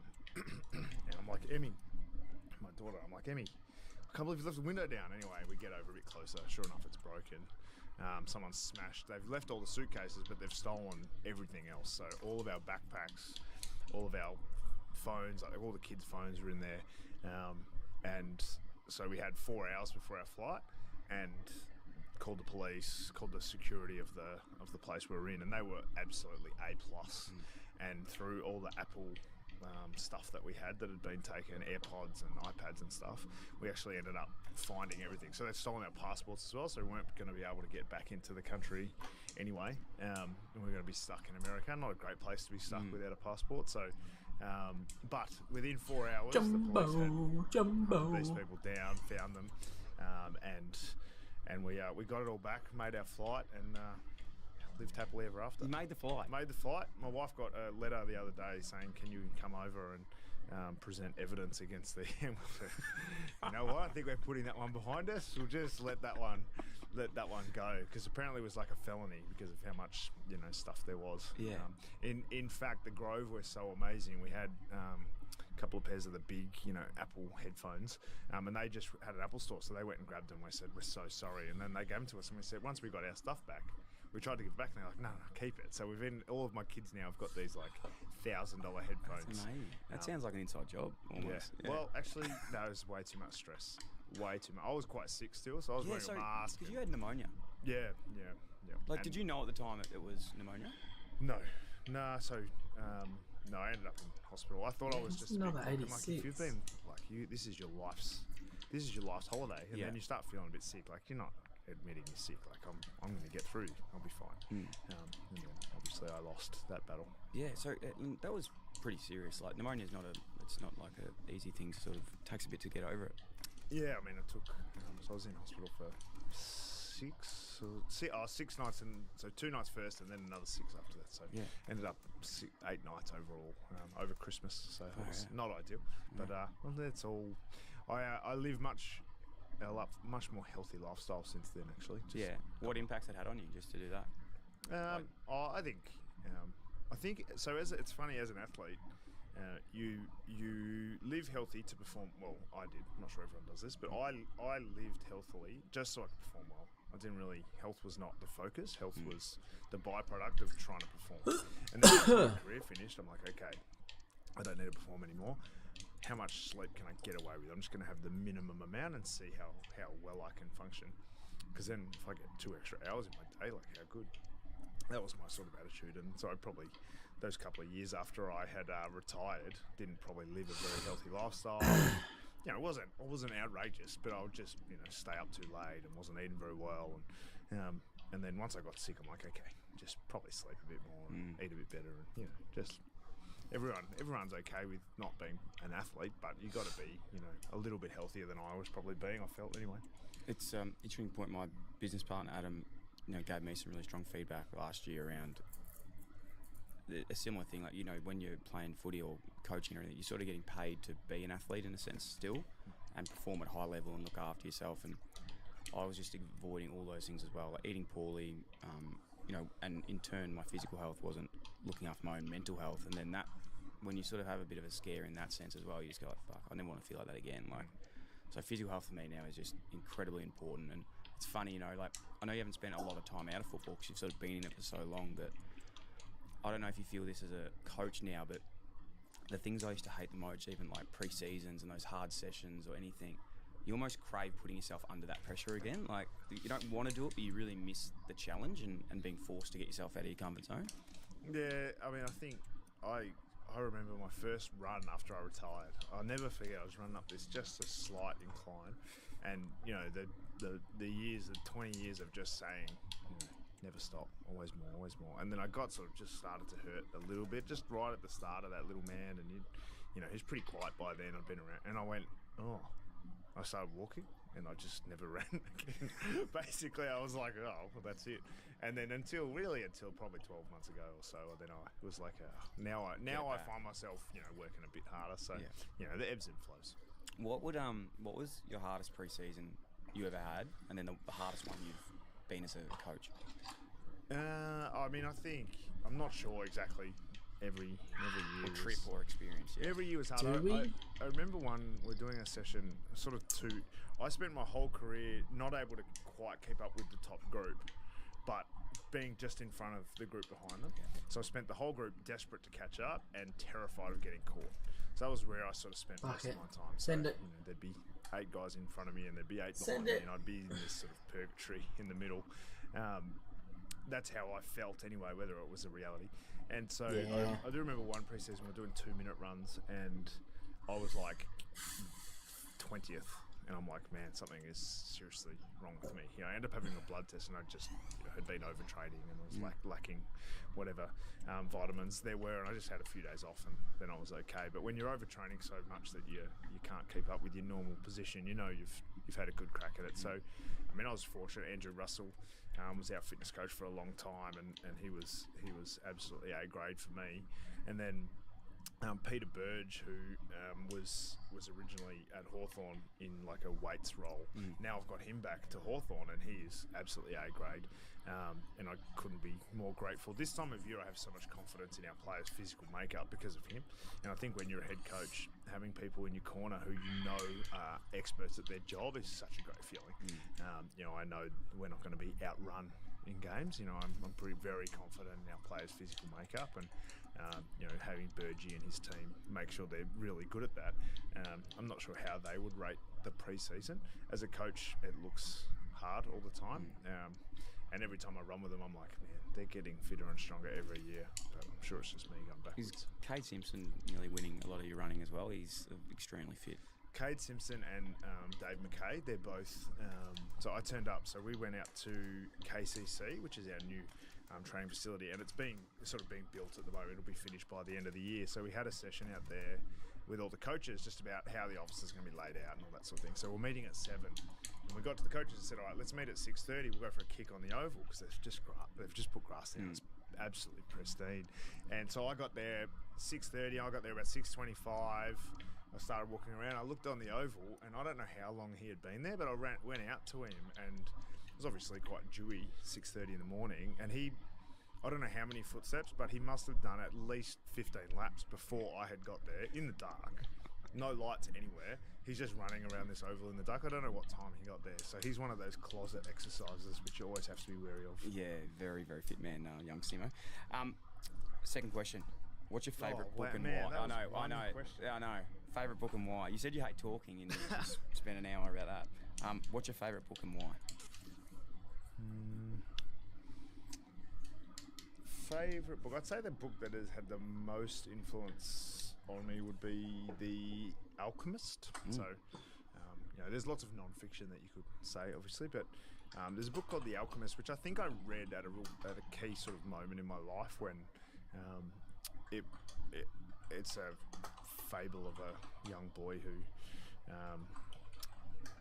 the basic line in the book is, when you really want something, the whole universe will conspire to help you achieve it. That's the basic premise of the book. Is he wants things, and then he sort of manifests himself to be able to have them. And It's probably it's in the spiritual realm, I would say. So it's probably not for everyone, but certainly for those who are looking for their path. I think I just read it at a really key moment in my life. Champs? It's probably had the most influence on me as a book. Yeah, I've read that book as well. I think it was written in Portuguese or something to begin with, and then it's probably one of the most read books in the world. But yeah, very, very cool book. I like that. Last one was here. Oh yeah, what do you think happens once you die? Do you believe in reincarnation? That wasn't on my bingo list this year, chatting to Sam Mitchell about this. But I'm all here for it. So what happens after we die?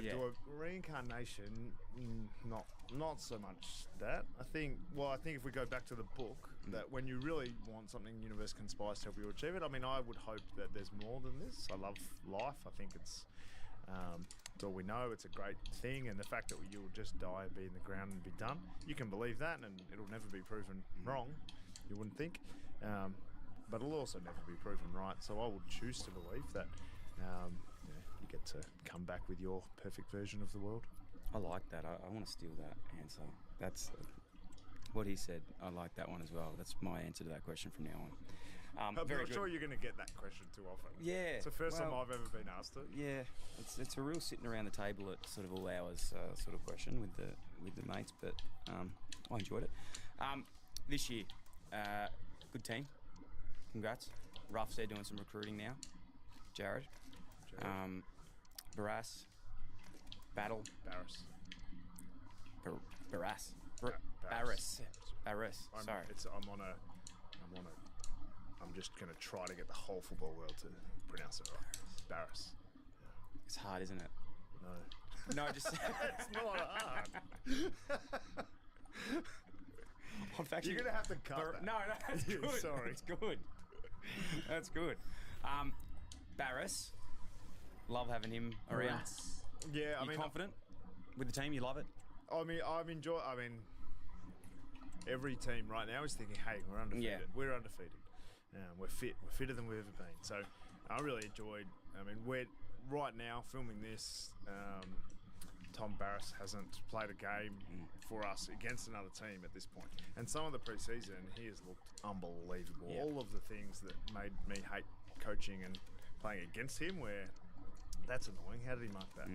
How did he get a finger on that play? There's been heaps of those. But there's also been, man, that is not how we do it. What are you doing here? And those moments, everyone who's ever changed clubs would have those moments all the time. And, we're looking forward to ironing those ones out and getting more of the great stuff. Is he trying to rip some 45s or something? Is he? No.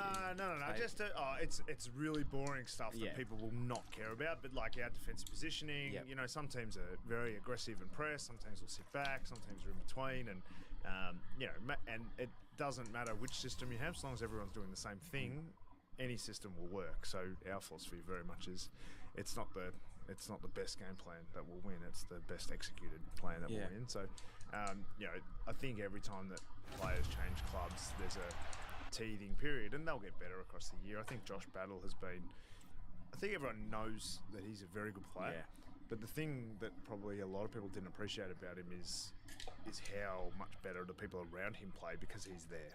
And so he's doing a lot of covering for others, and all the players are already like, man, I love playing with this guy. Like he's really making me play better. So I mean, he's one of those guys that help. And every game plan is trying to make 1 + 1 = 4, and he's one of those guys that does it as an individual, and you see that with the best players in the game.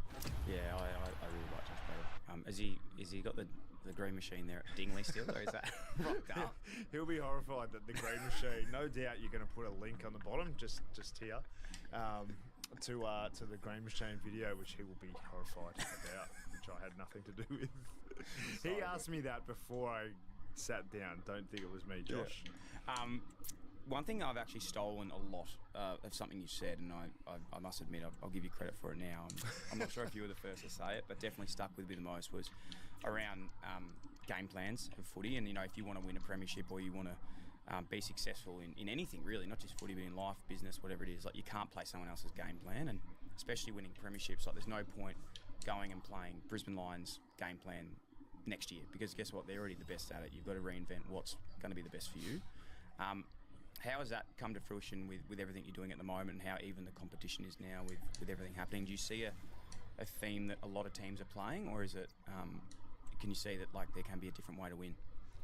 Well, I think the game sort of writes itself. I think our game, I'm not sure if it's true in every sport. I don't know enough about other sports. It seems quite true in a lot of sports is that opposites attract in a way. So, you know, the Collingwood of the Mick Malthouse era, they played a metre from the boundary, down the line, won a premiership, but they'd come really off the back of a Geelong team that just funneled everything through the corridor.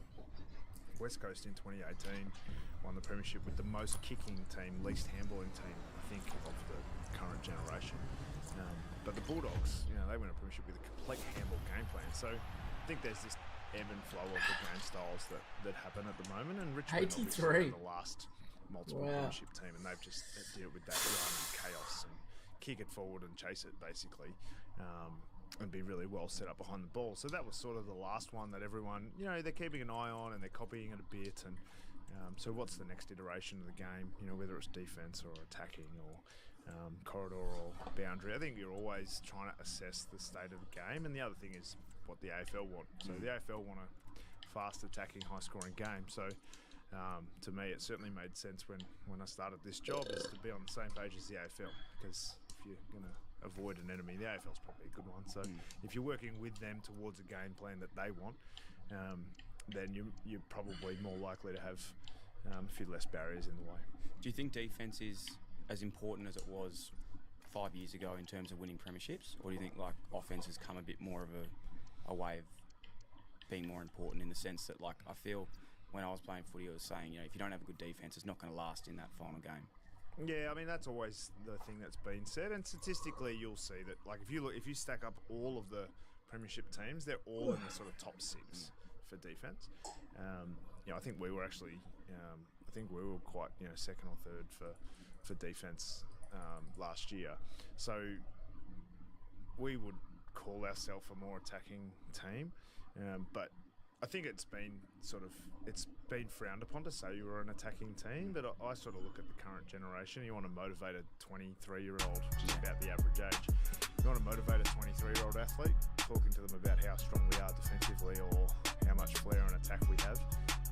Most of our players, and probably I'm that way inclined as well, is to you know, I'd rather kick 20 goals than kick 19 rather than 10 to 9.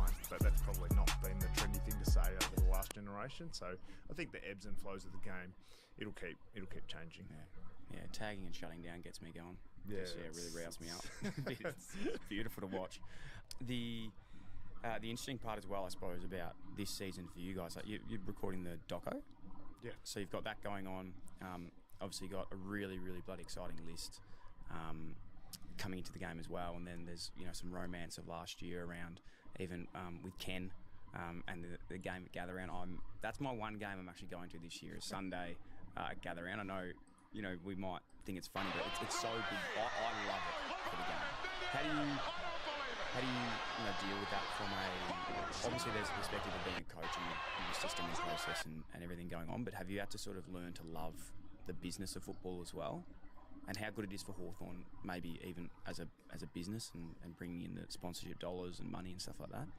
Well, I mean, right back when I was playing, I remember I had a level of understanding about the economics of the game. So salary cap was going up, people were getting paid more, and where was the money coming from? The money comes from public interest. Now, how it gets there, how it gets funneled, whether it's from TV rights or sponsorship or whatever, but the reason that there's money in the game, the reason we all sit here and people listen to us, the reason you have a podcast, the reason I have a coaching job, is because there's public interest. And so it makes sense to me that we need to promote the public interest of the game. So part of our strategy, especially with Hawthorn, like, we hadn't performed well, we haven't, you know, won a final since 2015. So really a lot of what we were trying to do was we needed to build a list and a game style and all these things that would give us success. But a big part of it was we needed our fans to get on board. You know, a lot of other teams had hit 100,000 members, and we were still hovering in sort of around that 80. I think we're about 83,000 is our record, which hopefully we'll improve on this year. But you know, we're sort of fallen behind in a couple of areas, and it's like, okay, I think what we need to do is get our fans on board here. And so what we've tried to do is make sure that we're doing all these things that will give us success, but we're also taking our fan base with us. And I've been actually, there were games where we were probably not going to win and we didn't win, and so many Hawks fans still turned up, more than I would have expected. You know, you have those games where like, we've got a tough matchup. I don't think there'll be too many around today, but then they would actually turn up, and I think that gave us confidence that even though perhaps people didn't agree or understand our list strategy and what we were trying to achieve, our actual fans believed in it and were behind us anyway. And I think that gave us some confidence that the strategy was being bought into by Hawthorn people. And now it feels funny because everyone's a bit like, oh, why are you doing the doco? And I completely understand that, but it's actually consistent with our strategy from the start. And for us, like if you think about an AFL training session, there is between 3 and 5 cameras on every player every minute of that. You know, sometimes mostly it's zoomed out or whatever, but there's one at each end of this, one and one from the side, plus our social team or whoever will be walking around with their Hawks kit, taking photos and videos that the fans love. So for us, inviting one more camera, they're all in Hawks kit, it's just one more camera out on the oval for us. And the fact that they're not getting paid by Hawthorn and they're not Hawthorn employees, they're still working in the interest of Hawthorn because they want us to look a certain way. So for us, it didn't make a huge amount of sense to not do it because it brought Hawthorn people on the journey that we're trying to create, and hopefully it sells the message that Hawthorn's a good place to work and a good place to be. Yeah, well, look, I'm not speaking on behalf of everyone, but I think now, you know, versus 5 years ago or 10 years ago, like the outwavering amount of people that would be like, this is unbelievable for the game. And even as a fan of just football in general and the romance of it, like I actually find myself more interested in following Hawthorn on TikTok and like cockball and all these things that I know that some people are like, why? But it's good, it's authentic, it's like you actually get to know the players. And you know, I follow CJ, follow Guinea, follow Watto. Like I love seeing who these guys are off the pitch as well as when they're playing too. So no, I think it's a credit to yourself, but also, you know, Big Andy Gowers, who is a good friend. Billy's a really good friend of mine, and what the club's been able to do, embrace it, because you can easily try and shut it down. It's the easier thing is to shut it down. And it's the most natural thing. Like every time I see something, I'm like, oh, do we? That's right. Yeah. So you like your instinct is still. My instinct still is, do we need that? Does it help us? Yeah. And the question really has to become, does it hurt us?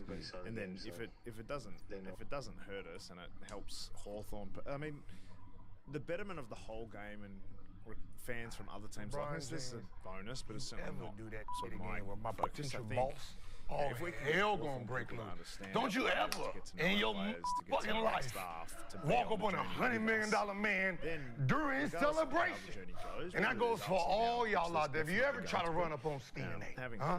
What are we gonna do on that journey with us and having a level of understanding that they feel Kurt gonna get you from the full 9, standing on business, showing up the addresses. And then if you get through him, we got them fools over down, the new fools that just got hired. You know, we got Shaq, we got a Barkley, Kenny, me, him, and Ernie. We gonna be in the back just in case. All right, we don't want no smoke. But don't y'all ever try that shit again. I got you, boss. I mean, I think he coached me for a long time, and I saw lots of evolutions of the game, but also of him and how he coached different players at different stages of his career with Hawthorn. And I think, you know, whenever you have a coach for a long period of time, you learn lots of different things from them. And you know, key moments. I remember Fags. There was one year where I had been like, you know, they'd been gone pretty hard at me, and then in that next off season, Fags in particular, but Clarko, they were saying, oh, see how Mitch does this. See, he's kicking. We need to do this drill. I need to work on this thing. And they use me as a positive example. And it's like, oh man, they've turned my mood around like that. And so sometimes you realise that, you know, they're a fair bit ahead of you, they're a fair bit older than you, and they're doing things that they have a bigger plan. And maybe, especially when you're in your 20s, you kind of one day, today is the most important day, and tomorrow is the next most important. Whereas I think as you get older, you recognise the beauty of time. It's a really good point. Even as someone like that played in footy now, I always think back to my coaches, and I probably overestimated how much sometimes plus, that they're also thinking about when that one player is only thinking about you. Yeah. Which can be really hard to manage. It's a horrible part of the job, and it's taken me some getting used to. Is the amount of key relationships you have. You know, you always got. You mentioned Andy. Test me. Matt Dixon, he always wants a shout out to Matt on your dick. That we have all these relationships. Test me. Outside of the playground. But then you've got 40 players, and the amount of times that I'll remember. Test me. To try to keep track of.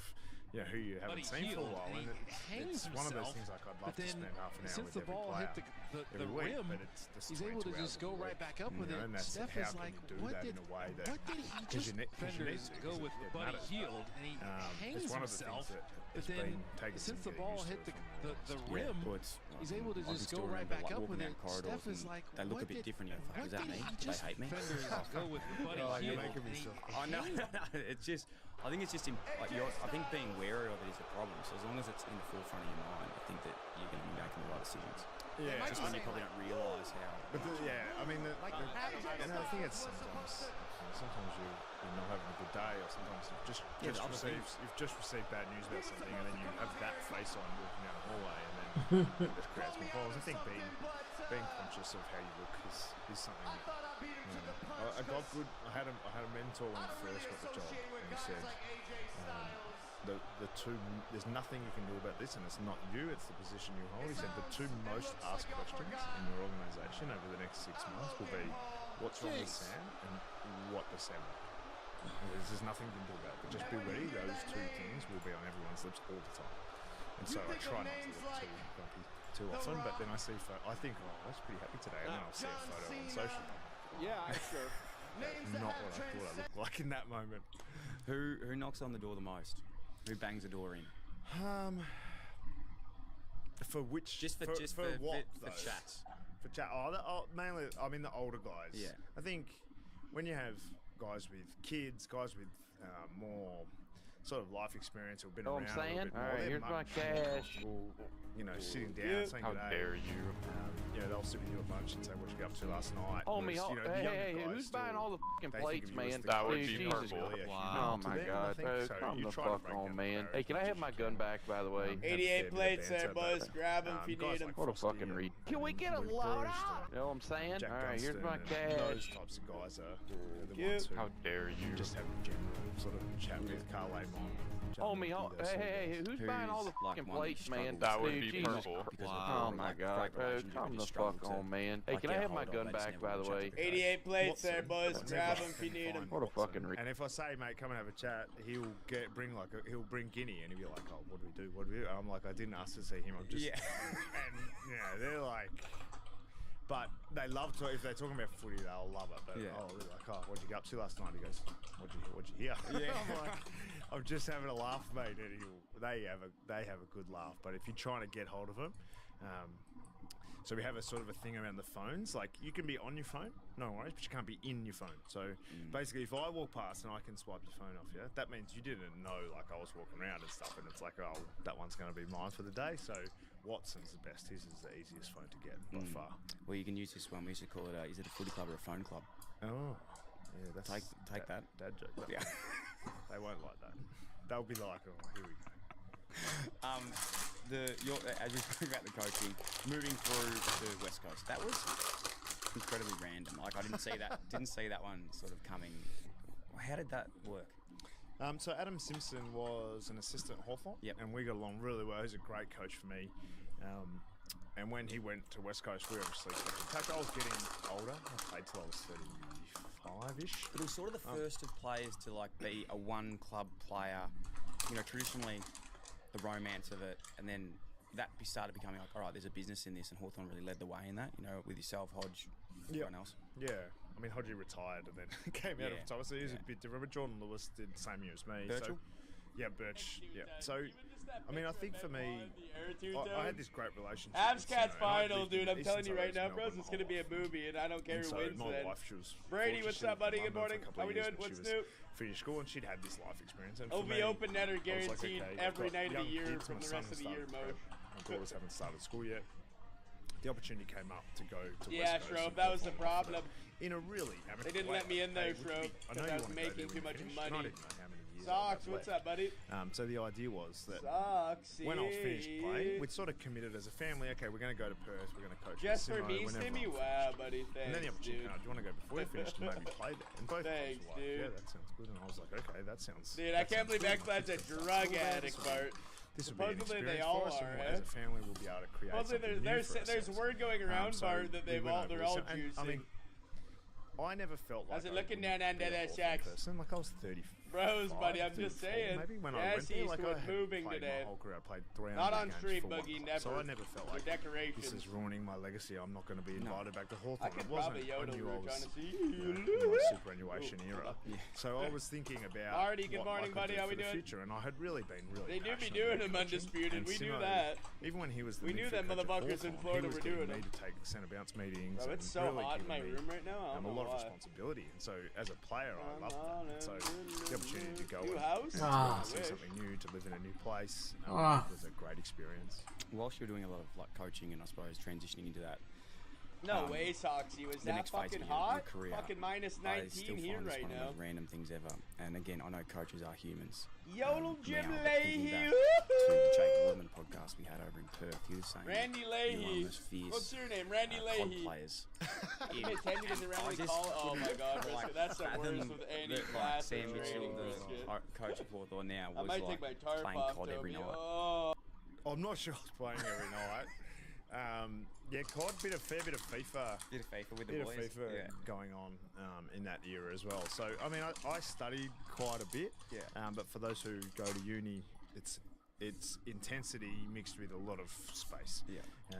And the intensity, I worked pretty hard at my uni stuff, but when the uni wasn't on, which is a lot, you got a fair bit of free time as an AFL player. So there was a fair bit of, and I think when I went there, I think now it's golf. Like everyone's playing golf now, but if you have kids, golf is not a very practical game for you, particularly when they're little.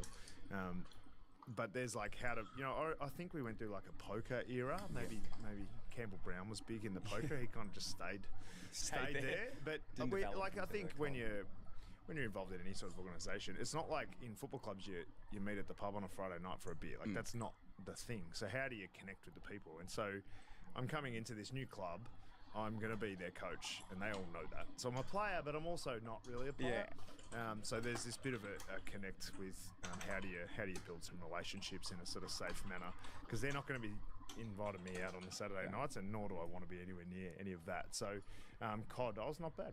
Jake reckons that there was like a duos comp and you guys got paired together, and he reckons that like the angriest he's ever seen you was when he was like really shit and he let you down throughout that whole thing. I distinctly remember that. It was a FIFA night at Sam Butler's house, and he just cost us all the time.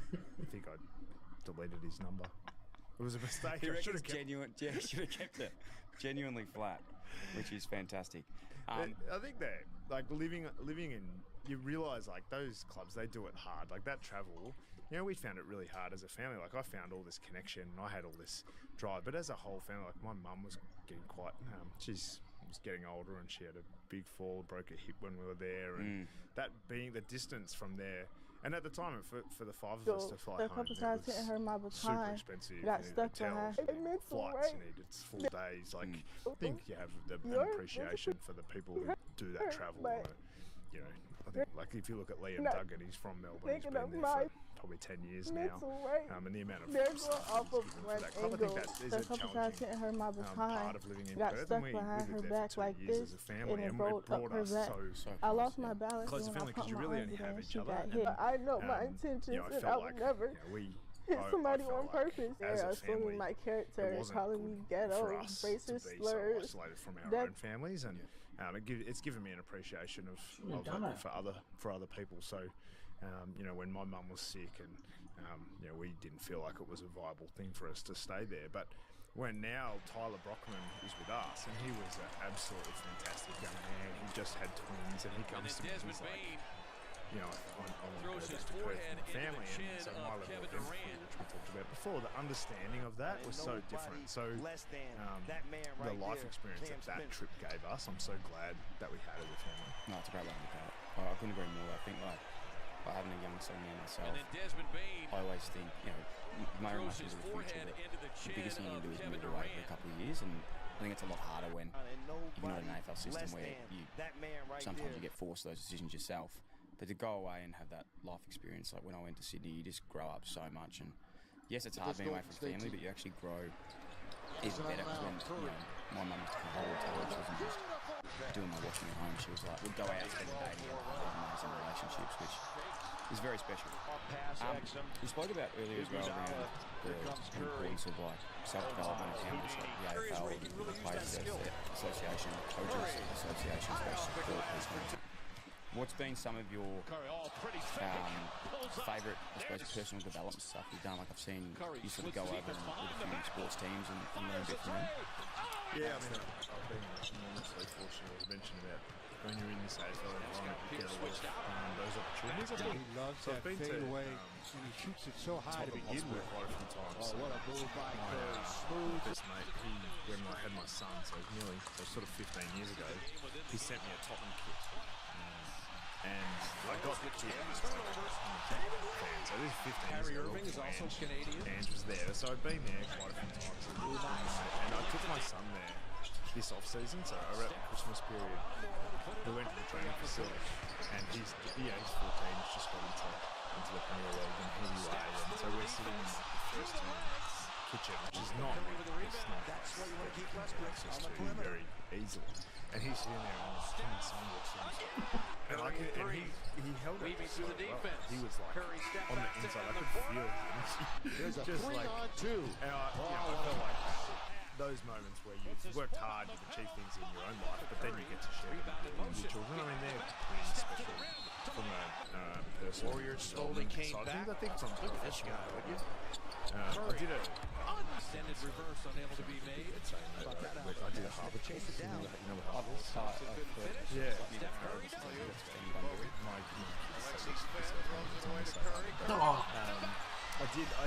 course, and in the best way, I've never felt more average in my life.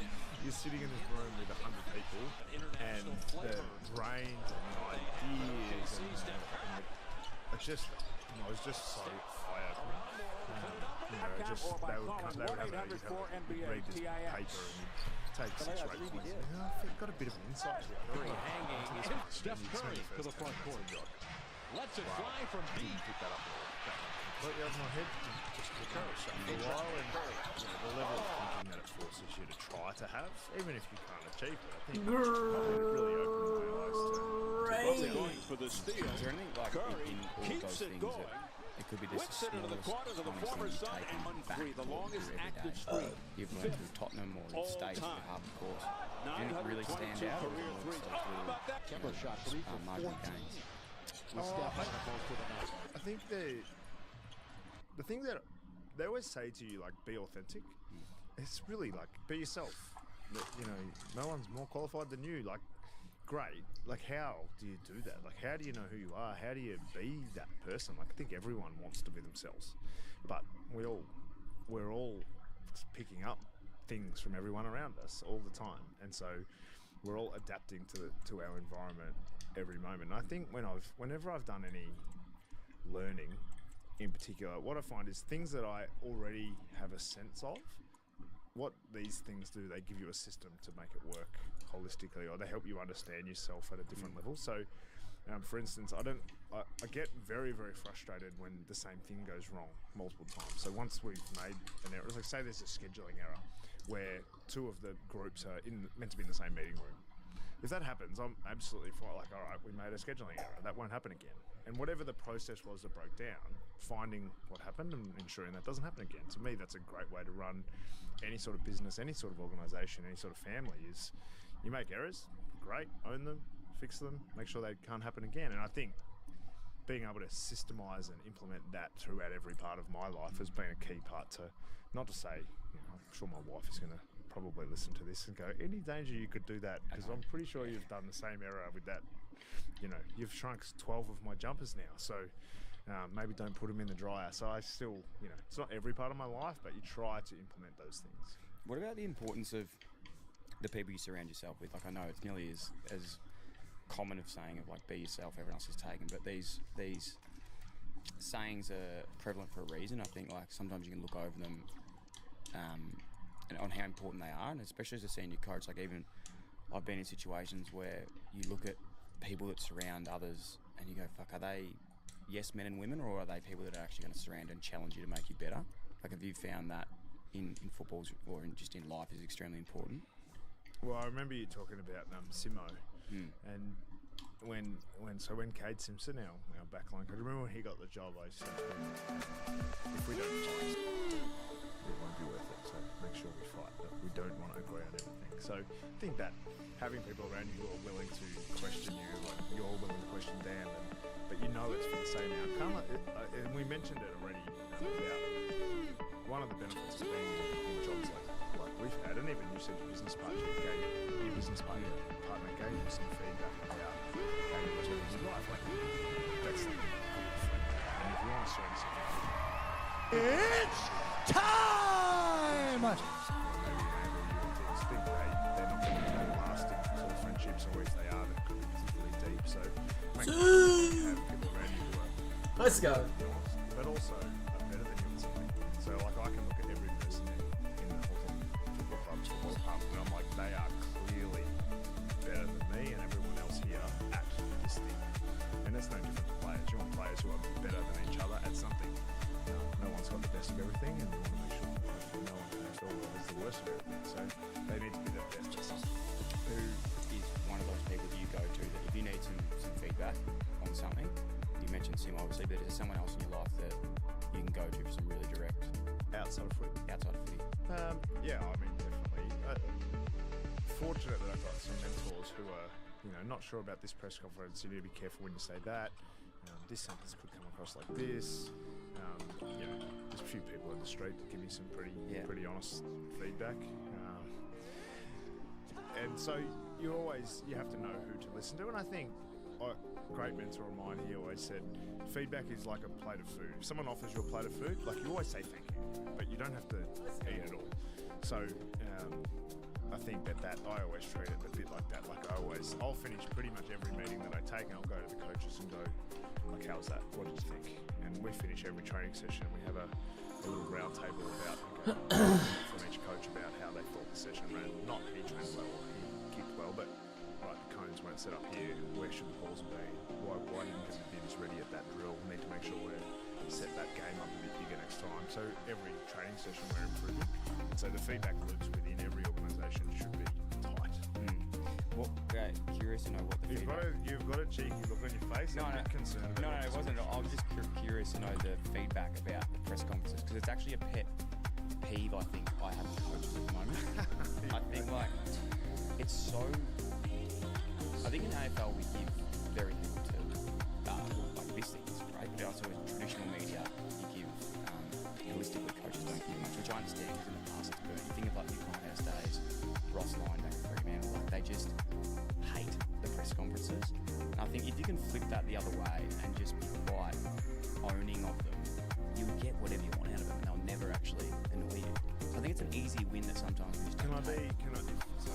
But you can I'd like a bit more specific feedback. Yeah. So I can only influence my yours. Press conferences. Yeah. So when you've watched my press conferences, what is it that you think I could do better that would improve your user experience? No, I think, again, without watching the tape on all of them last year, I'm talking holistically of AFL coaches, but if I could give you feedback, I think it would be keep doing, because I actually really like when you show the passion and you're quite, there was some big ones where if someone asks something and you don't want to answer them, I really like that. But then it's more the stuff that probably happens off camera, like knowing people's names, ensuring that you're following up with people, calling things out for the right stuff, and then also giving a bit when the time's right. Yeah. Do you have relationships with a lot of media people? Yeah. Oh, not particularly. Yeah. I mean, there's obviously guys that run into, and lots of guys in the media I might have played with and against over the journey. So there are some relationships, but again, we went back to who are my key stakeholders to build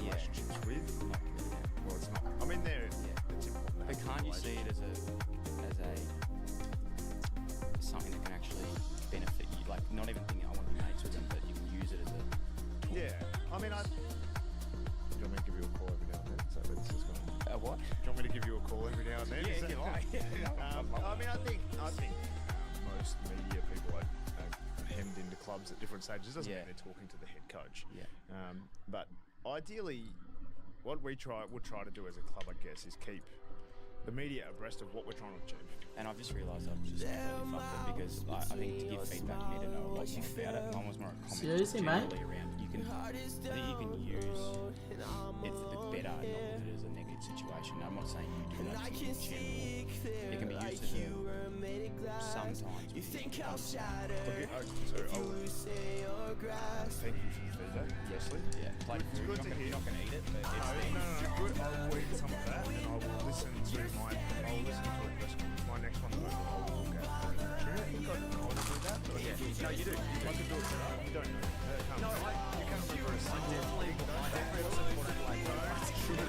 sugarcoat the feedback. I watched the Port Adelaide one, and I maybe a little bit of feedback. Or maybe a bit.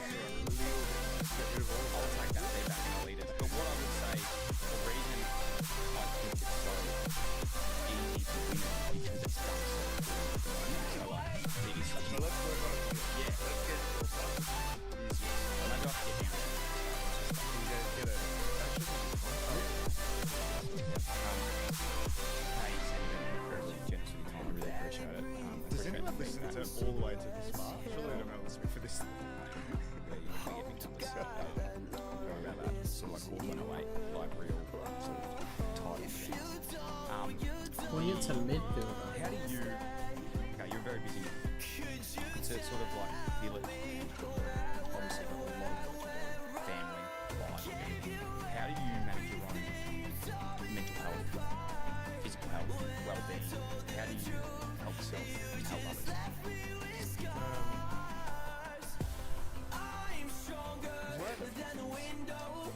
In my journey, I think it's not like a funny thing to say, but no one knows it. So if I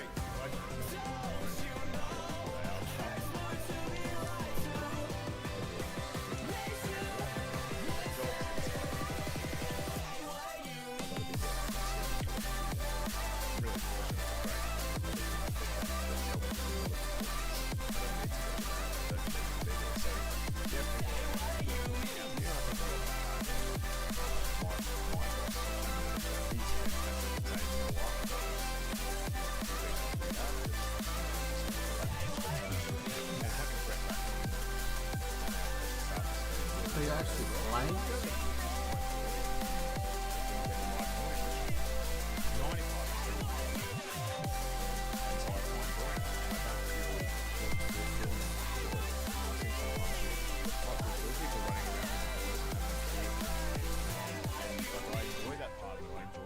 Of still being, having one foot. No, do you? Walking in the locker room, all I do is get sledged now, but I enjoy that as well. So finding parts of your job that you enjoy and promoting those and spending time with those, I think there's lots of joy in this job. I think people regularly will talk about how hard it is, and it's not for everyone, that's for sure.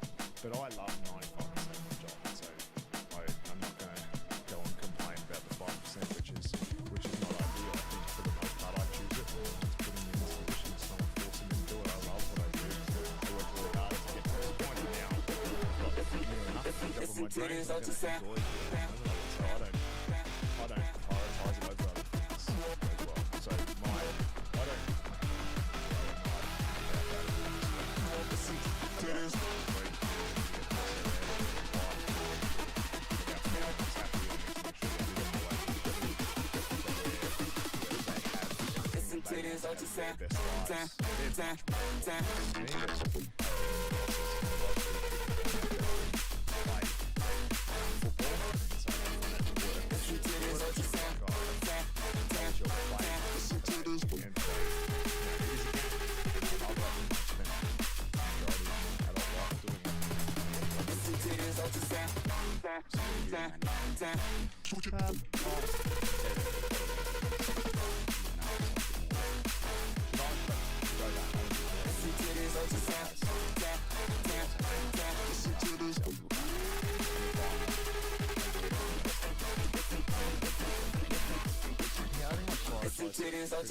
So my aim this year is 10,000 steps every day. That's a good So one. I've got a, I've got an Apple Watch or whatever, and make sure I get my steps in. So I'm looking around, I'm just trying to get my steps in. Do you have Kaiman over Kanata?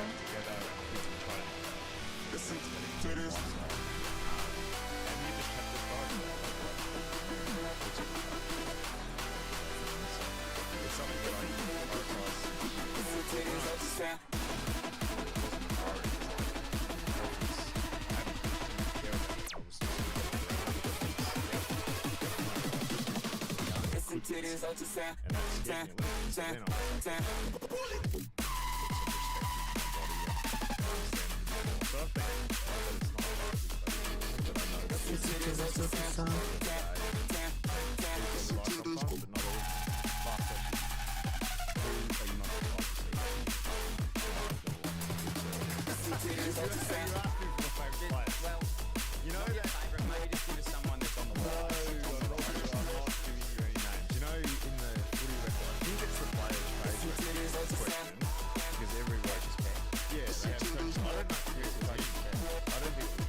Hard on it before the game. So right before the game, they'll read who's the coach's pet. And last year, if it was Dylan Moore or Josh Weddle, they wrote a lot, but he's also the whipping boy. So he's like the favourite and the whipping boy. So depending on which one they put him down for, I'd have to like go at him or give him a big cuddle right before the game. So I'm not giving him individual points. Okay, good question. Good answer, sorry.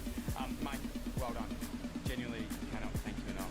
Been on this for a long time, so thank you. Best of luck for really keen to see what's up to, mate. Yeah, can't thank you enough for the City Con Pod. No worries. Really there. Thanks for having me.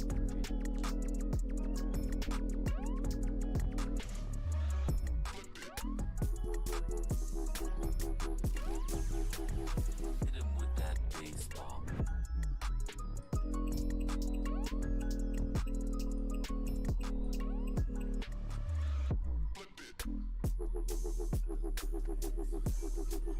Mix. Broke that one. Live market broke.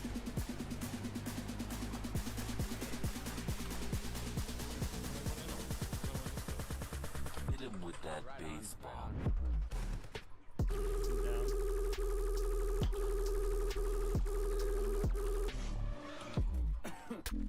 Oh, bro. Hit him with that baseball. That's the one that bought back. So. They're gonna be up the hill at the church. They just bought a loadout uphill at church.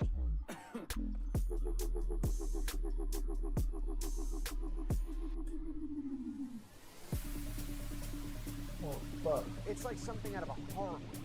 9 bodies were found dismembered in a car on a remote Mexican highway, and authorities are desperately searching for answers.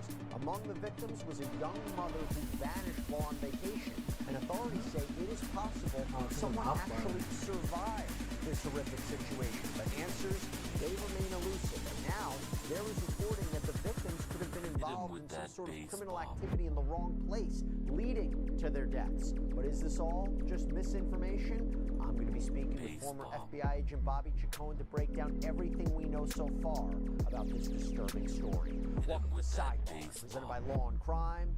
I'm Jesse Weber.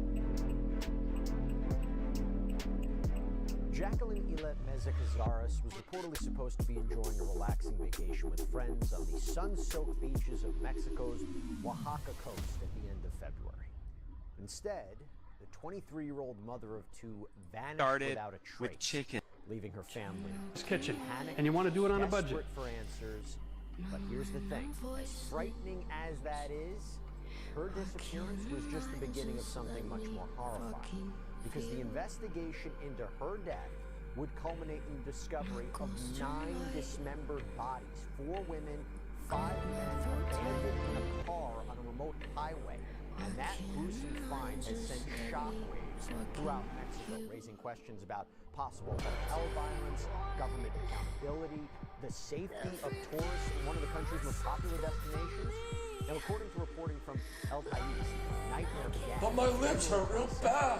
When 29-year-old Angie Lizette Perez Garcia You should be careful. You know, there's like a boatload of guys at this school. This one guy wanted me to join because I'm really good at the boat stuff. Yeah, I saw it in Alaska hunting wolverines with my uncle. I got like 50 of them. They kept attacking my cousins. What the hell would you do in a situation like that? Tinny, Bob, come eat some dinner. Eat the food. Eat the food. Eat. Is that chicken? Do the chickens have large talons? Gotta eat those tots. Then pinned El País.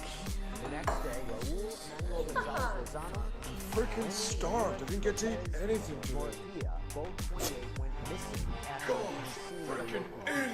21-year-old Leslie Noya Trejo was also reported missing from that same area that day. This is along with two other people, Ruben Antonio Ramos and Rolando Armando Evaristo, both 22. Families of these missing people were left in the dark. They were frantically searching for answers. And the prosecutor's office from 3 different areas, possibly complicating the investigation. But Jacqueline's distraught mother took to Facebook to plead for help, according to the outlet El País. She wrote, "My daughter disappeared last night on a beach in Puerto called Zapolite. They took her, and until now, we know nothing about my daughter. She was taken from a food place near the same beach. 2 little ones, 5 and 3 years old, are waiting for her." The mother of 2 had a whole family to get back, and a life waiting for her. But that day would never come. A few days later, on March 2nd, the nightmare took a horrifying turn. Authorities in San Jose, Miahuatlan, apologies if I mispronounced that, it's a municipality on the border of Puebla, Oaxaca, discovered an abandoned dark gray Volkswagen Vento on the side of the highway. Inside that car, they found the scene of just unimaginable brutality. And I want you to brace yourselves because this is horrifying. According to Central Puebla Miramente, 4 bodies were stuffed into the trunk, and then there were 5 that were found under a blood-soaked inside the vehicle. El País reports a bag containing 8 pairs of severed hands were also discovered, with 2 additional hands found in the trunk. The bodies reportedly showed signs of bullet torture, removing them from the car for several hours. And that discovery, as I mentioned, sent shockwaves throughout the region. Clearly, this is now been broadcast around the world. The initial reports suggested the victims were the missing people, but authorities were cautious. Fortunately, though, we really don't know anything about who could have done this or why.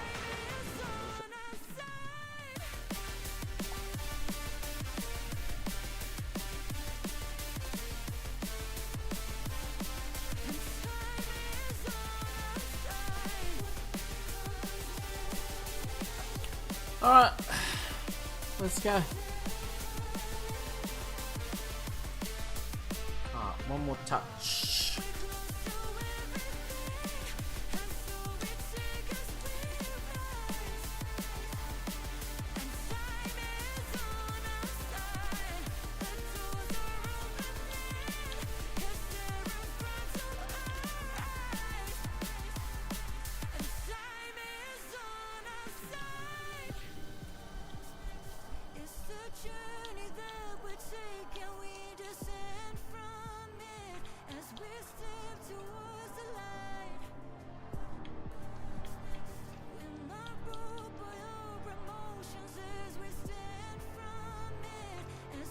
Search by country.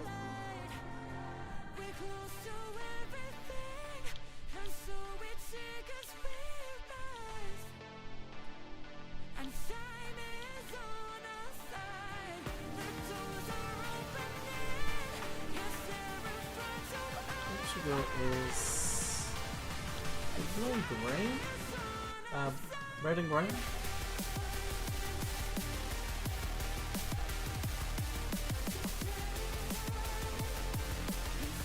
Red and green.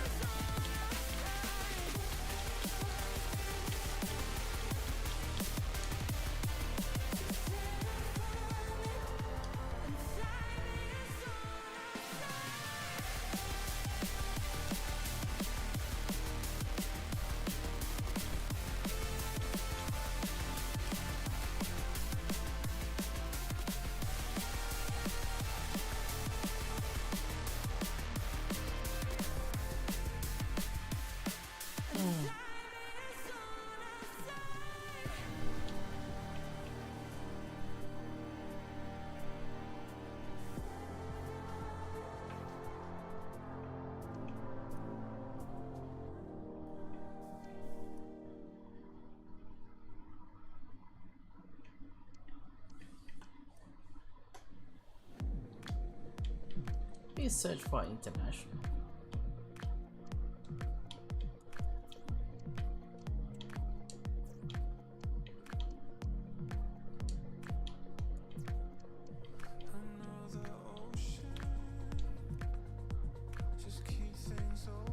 Huh?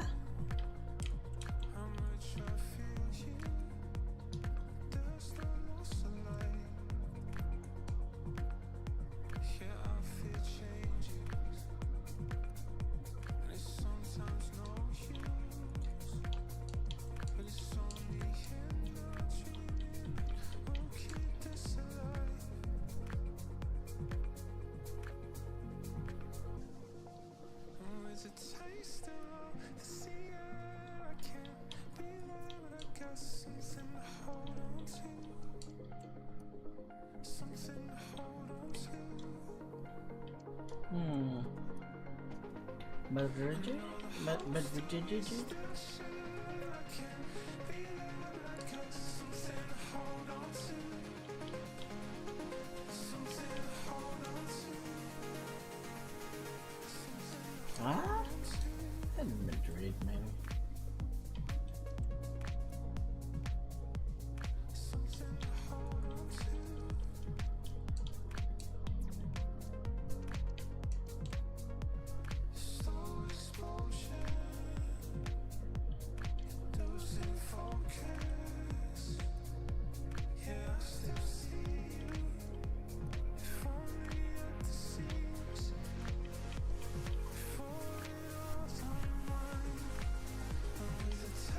Madrid, Finland.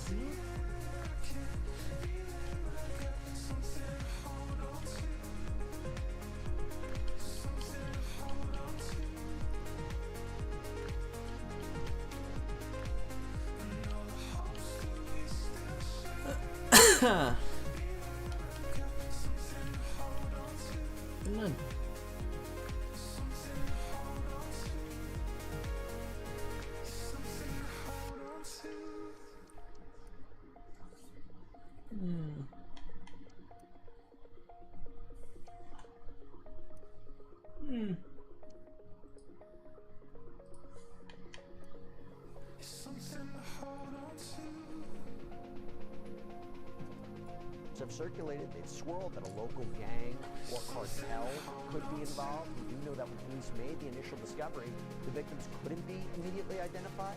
In a press conference on March 3rd, the head of the State Attorney General's office in Puebla, Adamas Pastor Petencourt, said, "So far I can't offer information. All relevant investigations are being carried out. When we have a response and the investigation is complete, we'll be in a position to provide more information." Hey, by the way, quick sidebar for a second. I want you to imagine this. You help your little brother land a great job abroad. When he arrives, that job doesn't exist. Instead, he is trapped in a heavily guarded compound, forced to sit at a computer and scam innocent victims while armed guards stand by with shoot-to-kill orders. Scam Factory, the explosive new true crime podcast from Wondery, exposes a multi-billion-dollar criminal empire operating in plain sight. Told through one family's harrowing account of sleepless nights, desperate phone calls, dangerous rescue attempts, Scam Factory reveals a brutal truth. The only way out is to scam their way out. So follow Scam Factory on the Wondery app and wherever you get your podcasts. Binge all episodes of Scam Factory early and ad-free right now by joining Wondery Plus or by going to our link in the description. Now, before I go any further, I want to bring back on friend of the show, former FBI agent Bobby to talk about what is a very disturbing case. Thank you so much for jumping on this. Your thoughts on this, and also, what are some of the steps you think law enforcement are going to be taking now to try to solve what is a brutal crime?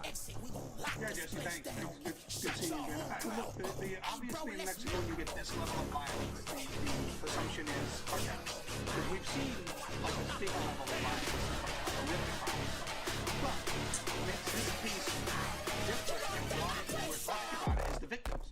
Usually, you know, these were 6 or 8 rival cartel members. The case would be closed. We know what happened. The fact that these people, and they all want to be in a group, that could be 2 here and 2 there and 3 there, makes it very illegal. These are basically tourists, Mexican tourists in their own country, but tourists, you know, enjoying vacation with their family. It's a very illegal case in that respect.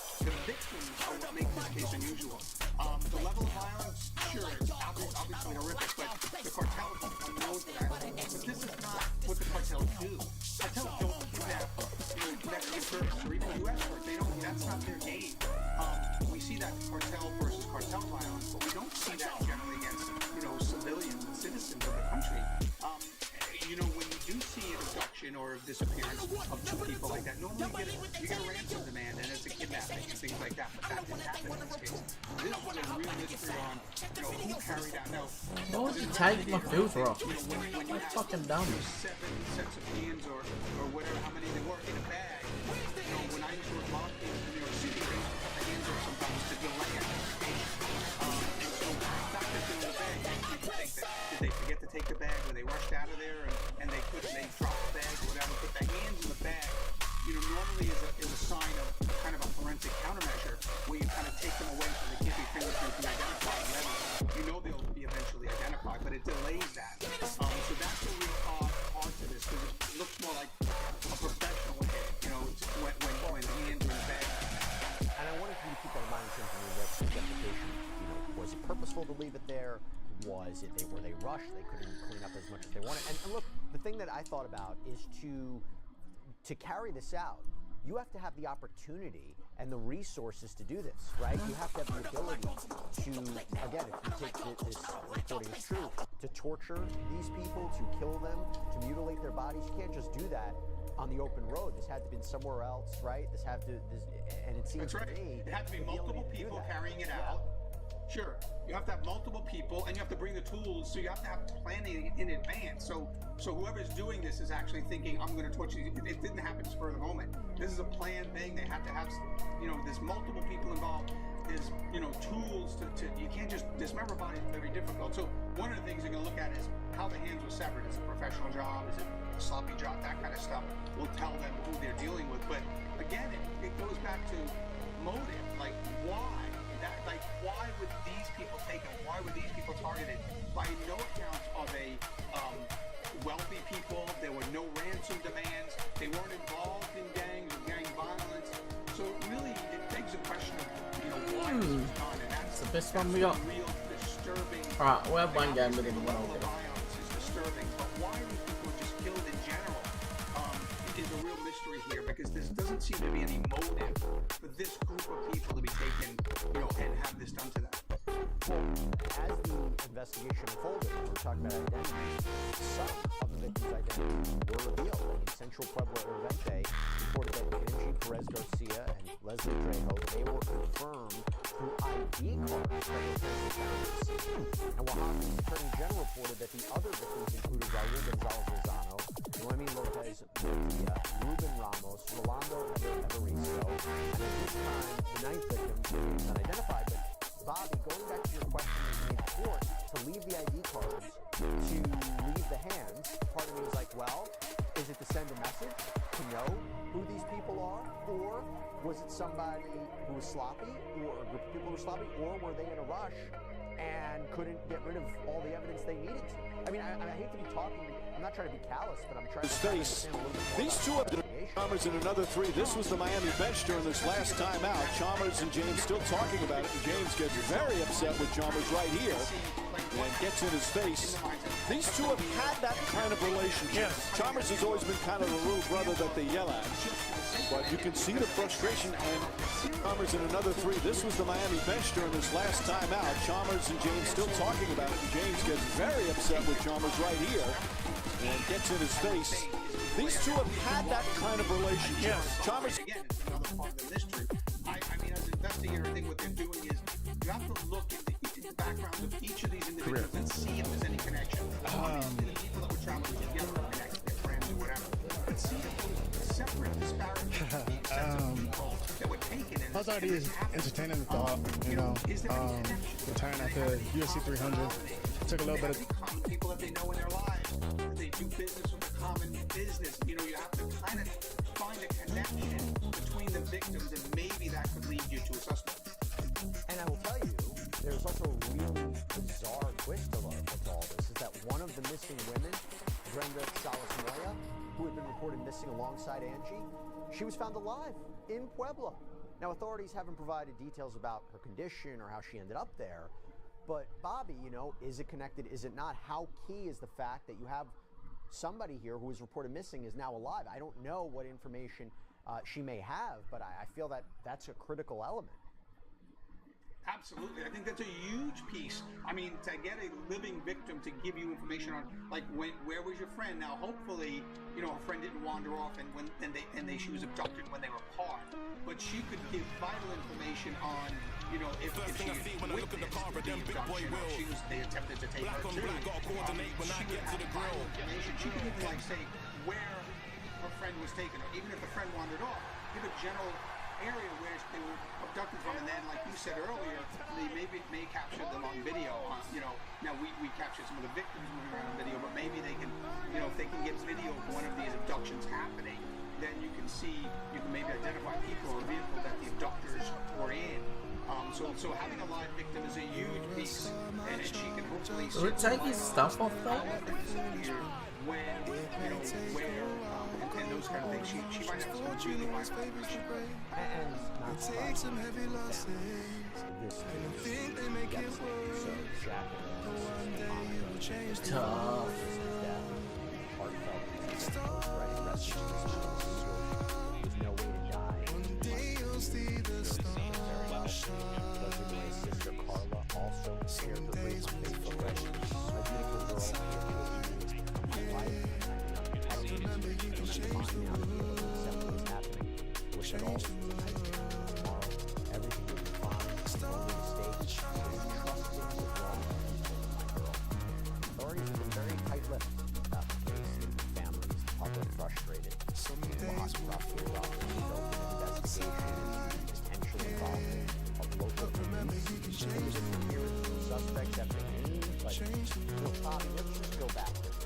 In your experience, for the next generation, give them confidence, the chances for the taking, a legacy for our descendants to embrace. To ignore our future children is a terrible mistake. Yeah, I know it's hard to care when you'll be in the ground. Too many people on this planet only seem to live for now. I think lay the foundation to make the younger humans proud. My father promised that I'll never let you down. Hear from the prosecutors or the investigators until, like, there's a break in the case, because this type of case in this area, you know, there could be additional threats to additional victims if they talk. You know, depending on who did this and their motive. When I saw that, you know, local police were maybe involved, they have to have a reason to base that on, right? And so I wonder what that information is. And once you have local police involved, you know, whether it's corrupt U.S. cops or anywhere in the world, you have corrupt police officers, you have that extra threat level. They could be trying to monitor the investigation. They could be seeing who the witnesses are in the investigation.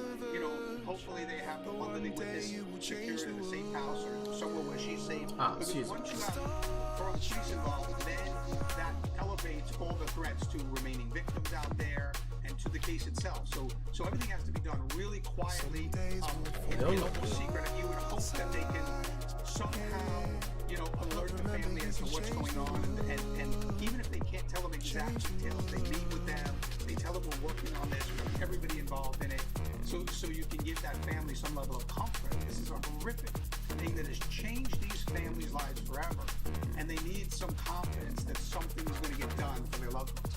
Well, but here's the issue. So according to El País, the lack of transparency, that has fueled speculation and misinformation, and some media outlets allegedly falsely linked the victims to a criminal group called Los Zacapotas. I'm sorry if I'm mispronouncing that one too, but there are screenshots of a group chat purported to be between group members that have been spreading online, but El País reports that they've seen the messages and none of the victims' names are ever mentioned, and there's no evidence to connect them with criminal activity. But one of the reasons that there's this link to cartel crime, according to Newsweek, has to do with this odd coincidence that played out on the same day. So the outlet reported that on February 28th, Jose Alfredo Lavariega Canseco, who's allegedly the leader of this group, this cartel, was shot and killed. And NVI Noticias even reported that he was found with a message that read, "That's what you get for being a thief." But Angie Lizette's mother adamantly denied that her daughter's disappearance had anything to do with Canseco, telling El País, "My daughter had nothing to do with that group. If they really investigate, they will find out that there are many things there, and my daughter did not deserve that." Bobby, what do you make of all that? Well, look, the first thing is transparency. We all want transparency. We all think transparency is good, but sometimes transparency can't be practiced in an investigation, certainly at certain points in the investigation. This is kind of a new investigation. We're early on in this investigation, so I don't think anybody should attach the lack of transparency in either, you know, corruption, or they're not doing their job, or they're not sympathetic enough towards the victims. I think sometimes investigations can be sensitive enough that the lack of transparency.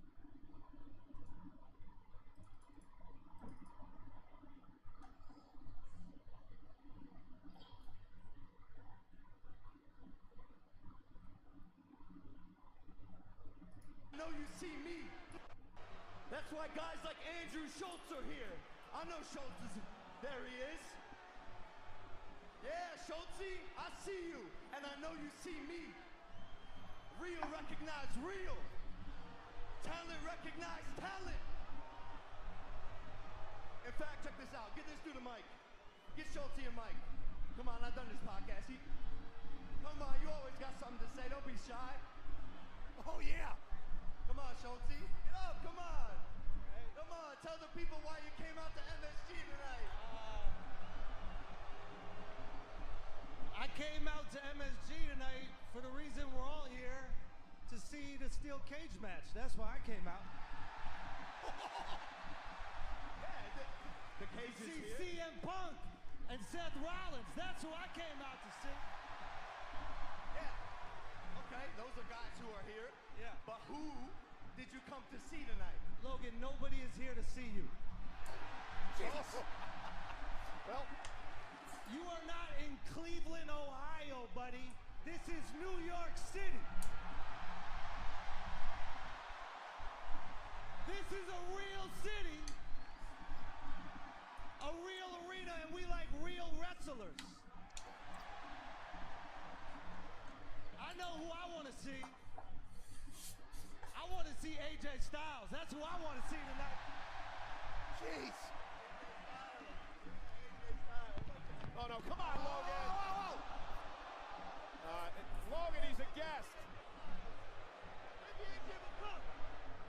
Andrew Schultz's special on Netflix right now called Life. Yeah, he might not have one soon. He's absolutely spectacular. This is no way to be treating a comedic genius like Schultz. Logan, he's a guest. Logan! Don't oh you? No, come on now. Logan, don't do it. Thank you. Oh, here comes AJ Styles. Styles is going to call out Paul tonight. And now he comes out to save Schultz, and now Styles and Paul going at it. AJ Styles has heard enough. Whoa, whoa. Whoa.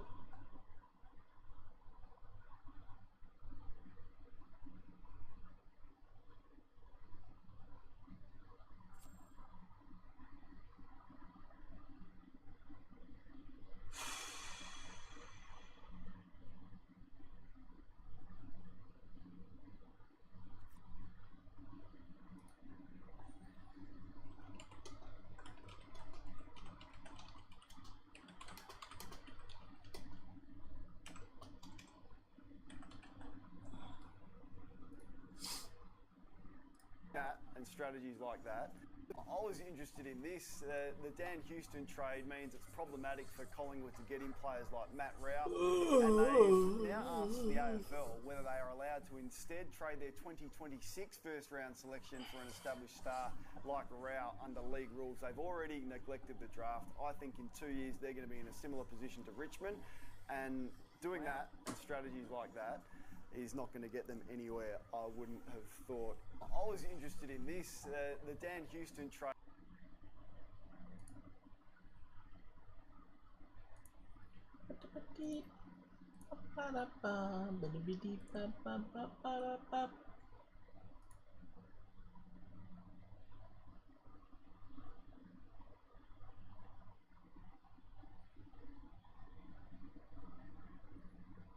Hmm.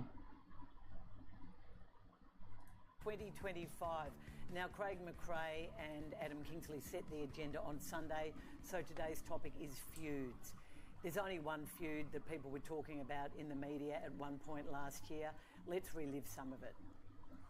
For likes of Daisy Thomas, and Tony Shaw, who work part-time and they don't have to do a lot of on-air time, for their big opinions this week to be something that I said 12 months ago on SEN SA is embarrassing. So get up early, watch the games, work hard, and stop having opinions off other people's opinions. If I employed these people, I'd want my money back. For him to come out and say, I'm sick of these media types having opinions on other media types' opinions, like, what is going through his brain at the moment? That is the entire industry. That's a space that he lives in probably more so than any of us.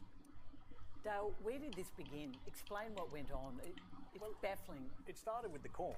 Those shots were first fired, and then I rebutted and refuted a lot of them, and I think rightfully so. I'll happily have people go at me and take the mickey out of me for anything, but the preparation side of things, getting up early and your employer should be giving stuff and money back, I thought was too far. I said some things over the pre-season that probably didn't help that, but there's no real surprise that we don't get along. I love Carlton It took Draft. 3 months for you to patch I love things up. steak, and I love going back to my own football club. Corn, not really into steak, doesn't drink it. Who's won the battle? Who's winning the battle out of you two? Well, I think it's a draw because we're all sitting here tonight. But Kane, do you concede now you're a bit tough? Yeah, I do. Look, watching that back, I think I was harsh there. I had my thought Dale was stolen one of your opinions. No, it wasn't that. My thought was I would say something on a Sunday or a Monday, and then on Wednesday the Triple M guys would sort of mock everything I had said, and I just got to a point where I'd had enough. I was like, I've had enough of this. I'm going to call it out. Did you hear that? That was a win for Daisy.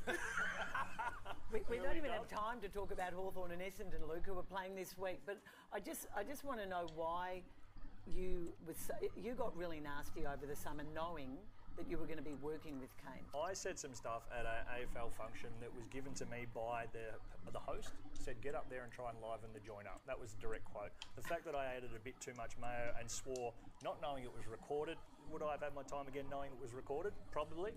Would I have said the same things if it wasn't recorded? Potentially. So, look. Last word, Corn? Nah, 2-0 Daisy, we'll call it. We've got a whole year to get through that, and then we'll be the judge at the end of the year. But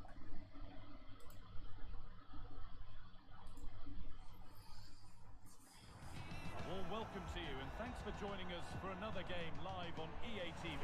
I'm Guy Mo.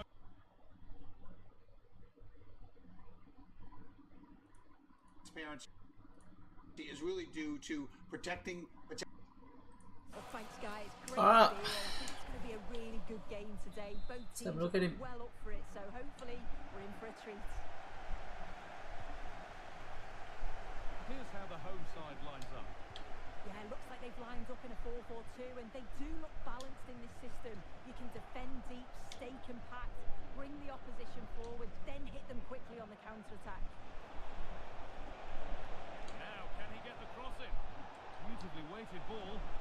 Ronaldo! It's in! And that's his debut goal. Kicking off with his new club in just the right way. Well, we can have another look at that now, and it's a decent finish, but the goalkeeper's got to cover that near post. He's had time to react to the shot and just didn't, and you can see why he's so annoyed at himself.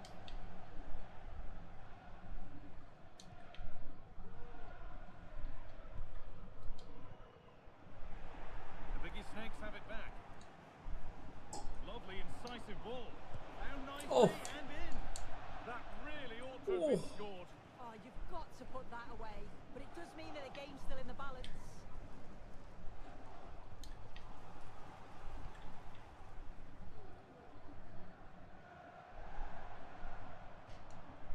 That has gone out. It'll be a throw. Nicely played through. In behind. Can he finish?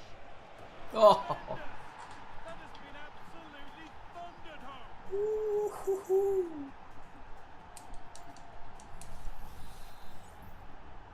Tried to play the cap, didn't work. Tried to play Rush, didn't work.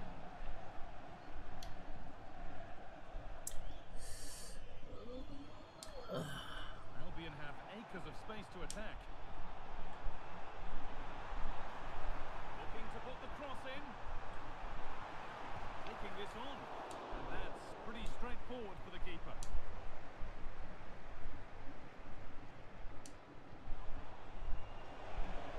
This is looking good for the Biggie Snakes. That's a lovely ball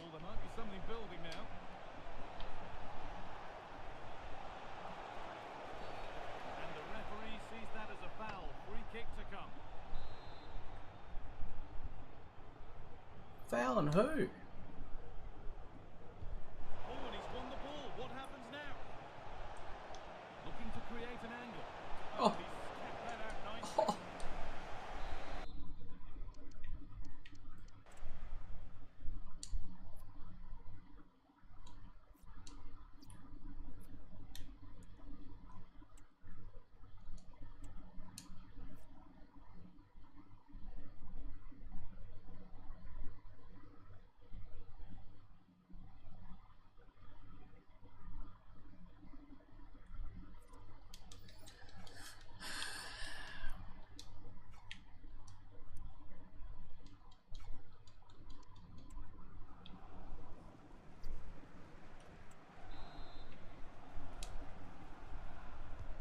And the corner is fired in. Only half the job done there.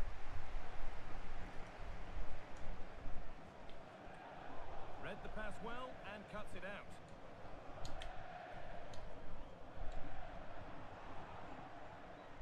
Ronaldo.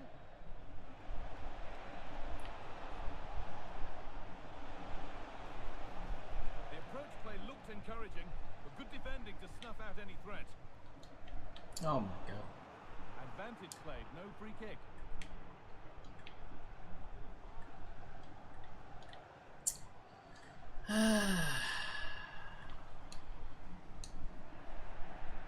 It looks the right ball, and that's a frustrating call for them. Mightily Fuck close. off. I thought he was in there. It looked like he timed his run well, but the flag's up.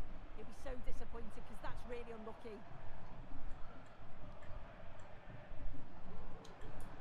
And the defender left behind. And he's done really well to keep that out. And they must keep the ball a So little- damn, why don't you pass it to your fucking teammate, bro?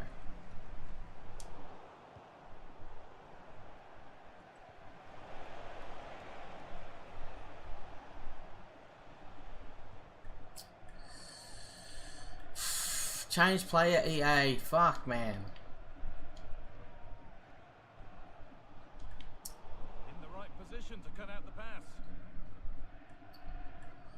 Oh, I'm struggling against a fucking bronze team. Like, fuck, time to go to bed. They're not getting close enough here. And stopped in their tracks with a change in possession. Get in front, cunt. Good advantage played by the ref. Oh, was it or wasn't it? No foul in the ref's view. They could get caught out on the break here. That's not a bad looking ball. And that's a foul and a free kick.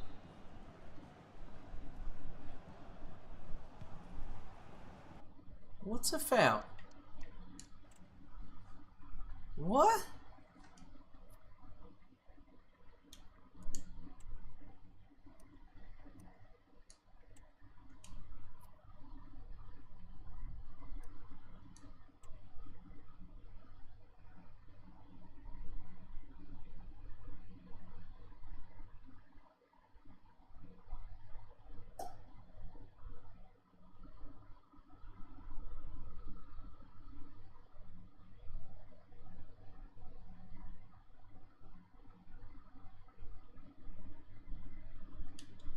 Hit his elbow on the ball?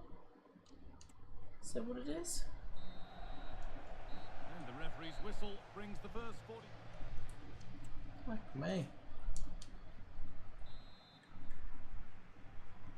The ball is rolling and the second half is underway.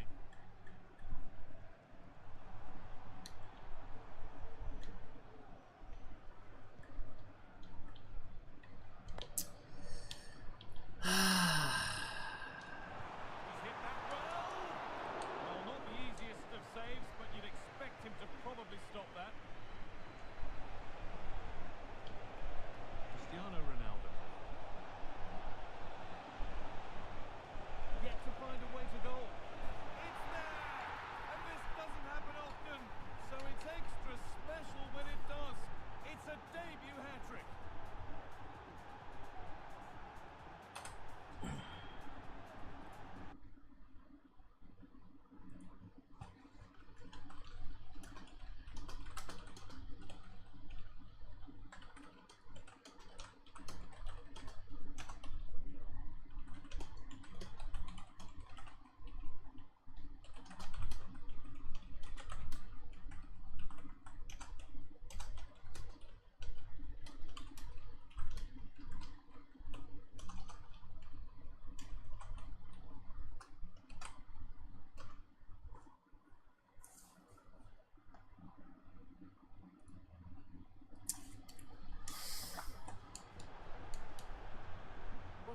replay, and probably one of the simpler finishes you'll see this week.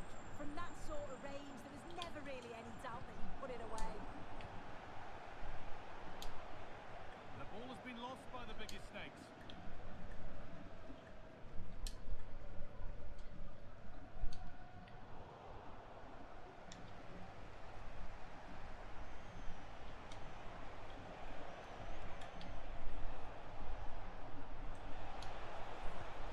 Oh. Albion regaining possession.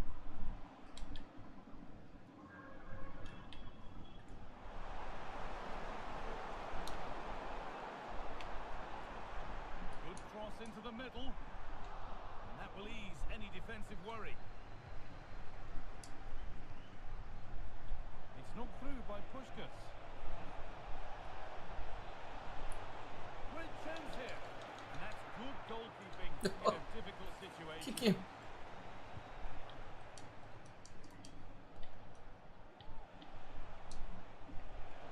Pushkas. In behind, can he finish? And the danger What is the fuck's cleared. Ronaldo running? Messi. Ah.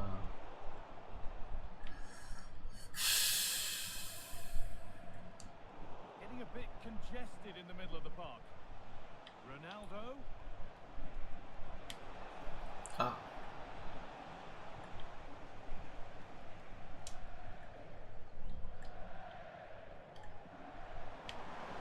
Nicely sets it up.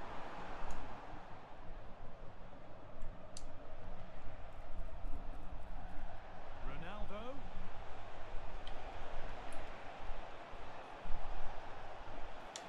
Can he finish?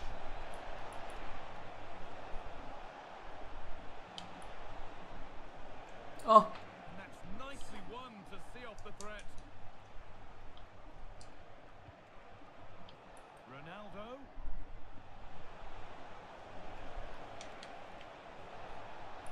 Will it open up for him? Oh. The defense does its work. Messi. Good defending to prevent any damage.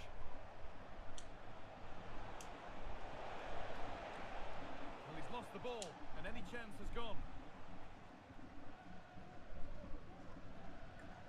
Nearly full time, and the fans in the away end are in party mode. What about the performance overall? Oh my god, he's got the ball. They've obviously been fantastic up top, and the goals they've scored have been top class. You've got to praise the work ethic as well. Really good performance all round.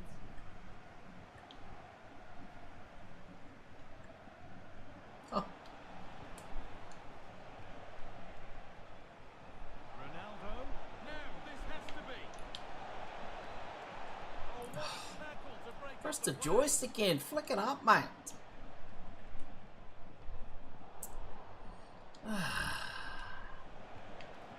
Ronaldo.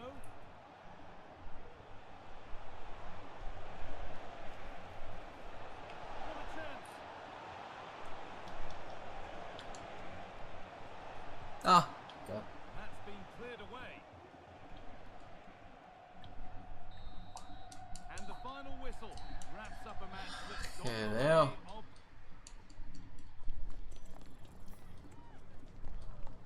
Hardly use him.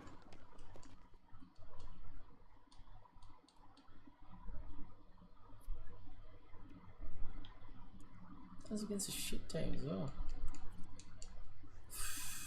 One more, good, better go.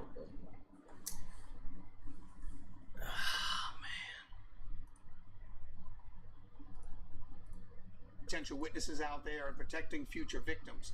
So I would say at this point in the investigation, I think the lack of transparency is probably necessary because of the situation you have, because we don't really know what happened. I have to have confidence that the investigators have kind of an idea, and so that's why they're practicing, this lack of transparency. However, even here, we've learned that you can meet with the families and you can kind of give them that confidence that something's being done for their loved ones without having to reveal too much about your investigation. Sometimes families really get hurt by not being involved too much in the investigation, but sometimes that's for their own good. And sometimes it's for the betterment of the investigation. So you really have to kind of keep that in mind you know, when you see family members come out and kind of criticize the police for not keeping them as updated as possible, that sometimes the investigation just doesn't allow that. However, there's no excuse for any police department not having someone outreach to victims' families and that such, and just let them know what's going on. What are the challenges, though, that law enforcement may face if this is a criminal organization or cartel-related crimes in Mexico? The challenges are twofold, in my opinion, in this particular case. The challenges are typically just fear of the cartels, and nobody wanted to say anything because, you know, obviously whoever carried this out is capable of horrific violence, of unbelievable violence, right? And so if that type of person instills fear in everyone, and so if someone out there knows a little bit about maybe what happened, they don't want to talk because they don't want the same thing happening to them, because these are clearly people that don't care about human life. And clearly, it's people that can just take someone off the street and murder them in horrific ways. So it instills fear. You know, that's the first thing. The first element is the challenge to investigators is the fear of witnesses, potential witnesses coming forward, or you go knock on someone's door and they don't tell you anything, even though you know they might know something. The second one is, as we said earlier, potential police corruption in this case, and so that's a second layer. That could also instill fear in the local population to come forward, but it also could, you know, if they're trying to monitor the investigation, it could also give the bad guys some inside track on how to avoid, you know, any further evidence developing against them. So I think the potential of police corruption and just a fear that this kind of crime instills in people, those are the two challenges, I think, going forward. And we don't know the definitive answers behind this, but to provide a little bit more context, this discovery, this gruesome discovery, this is not an isolated incident. So Mexico, just talking about cartels for a second, it has been plagued by cartel violence, with more than 30,000 murders reported in 2023 alone. This is according to the Secretariat of Security and Civil Protection. That is a staggering number. But that was actually about a 6.7% decline from 2022, which recorded more than 33,000 homicides. So to put that kind of in perspective, the total population in Mexico is about 129 million people, according to data from 2023. So that means around, 0.02% of people die there every year from homicides. And cartel violence on its own, it's a different breed of crime. Groups often use extreme brutality to intimidate rivals and assert dominance. The tactics such as dismemberment, decapitation, public displays of mutilated bodies, they're designed to instill fear, send a message. And in recent years, cartels have reportedly even turned to cannibalism as part of initiation rituals for new recruits. A man using a fake name to try to protect him told Telemundo that he spent months in a new generation training camp where recruits were allegedly forced to eat human flesh.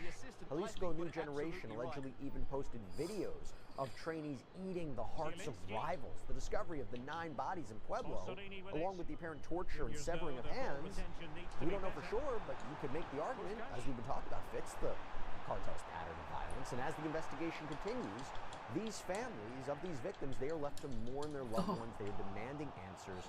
The case has highlighted the pervasive issue of disappearances in Mexico, where more than 110,000 people are currently missing. This is according to the United Nations. And the UN also reports that the impunity rates hover around 95% impunity rates, being the percentage of illegal activities. What does that pass, bro? Bobby, as I read those stats, and we're talking about the high levels of cartel violence in Mexico, why has it persisted for so long, and why that degree of violence? Well, that's, two questions. So the degree of violence is because there's so much money to be made in these cartels, and obviously they're all warring over, that piece of the pie, right? And so they're just, the brutal violence that comes along with that. And the second is, corruption at every level of government, and that kind of money, drives corruption. And so, when you have people not making a lot of money, who get offered bribes that are 1, 2, 3 times their annual salary for doing something, think about it. People got to feed their kids. I'm not justifying corruption. I'm just saying that's how it happens. And so those two things alone. And look, we say cartel war, right? We say the cartel wars. Well, look how many, if the U.S. had a presence in another country and we were losing 30,000 soldiers a year, that's a war. And that would be a war we would want to end very quickly, because we don't want 30,000 U.S. Soldiers getting killed. That's a war. So what Mexico has is a war right now. I mean, the number of bodies that you just cited, that's a war. country should lose that much in a war and quickly try to end the war if they're losing that many citizens to whatever it is. This is a plague. It's a war, and you know the Mexican government has allowed it to go on, you know, for far too long, and that's part of the corruption of it. So I think that, you know, that's what you have to look at. The United Nations needs to look at that, and Mexico itself has to kind of take a good look at those issues, because that's what's happening. Does the FBI, the DEA, do they play any role in this at all, in combating cartel activity in Mexico? Absolutely. I mean, both the FBI and DEA have offices all over Mexico. We have a huge FBI office in Mexico City. We have a small one in Guadalajara. We have, you know, the DEA has offices there as well. So we're constantly working together with DEA, with the Mexican authorities to combat the cartels. And I think that, you know, sometimes you win, sometimes you don't. But what the biggest impediment of that effort is corruption at different levels of the Mexican government. When do you think we'll get answers as to what's going on here? Or when do you think the family will get answers as to what's going on here? In this kind of case, it's tough because, like you said, Mexico is not immune to this level of violence. We've seen it before. However, the thing that makes this case unique and different is the victims. These are not typical cartel victims. I don't think they're cartel victims at all. I don't think any of them had anything to do with the cartel. So it's really difficult to say because of that. I mean, look, if it was cartel violence, if these 9 victims were identified as cartel members, we wouldn't even be talking about this. It would be case closed. We know what happened. We just got to find who did it. First of all, we have to know why this happened to these people. Why these people? And so once you have that, you know probably who did it. If you know the why, you know who, and then you get your evidence and go after them. But in this case, you know, it could happen in a day, it could happen in 6 months. It depends on, you know, what kind of break they get, because it's not, you know, it's a mystery because of the victims, who the victims. These were innocent civilian victims, and that's what makes this case horrific. And the families are demanding justice, they're demanding answers, and just to be clear, we don't know what's going on. We don't have any possible, the Mexican authorities haven't indicated any possible suspects or motives at this time. So a lot of this is a little speculative, but it is important to address the current climate and situation and the aspects and circumstances surrounding what happened to these people. Really disturbing case. We'll keep a careful eye on it. Bobby Chacon, thanks so much for taking the time and breaking it down for us. Really appreciate it. Always good to see you, Jesse. Thanks.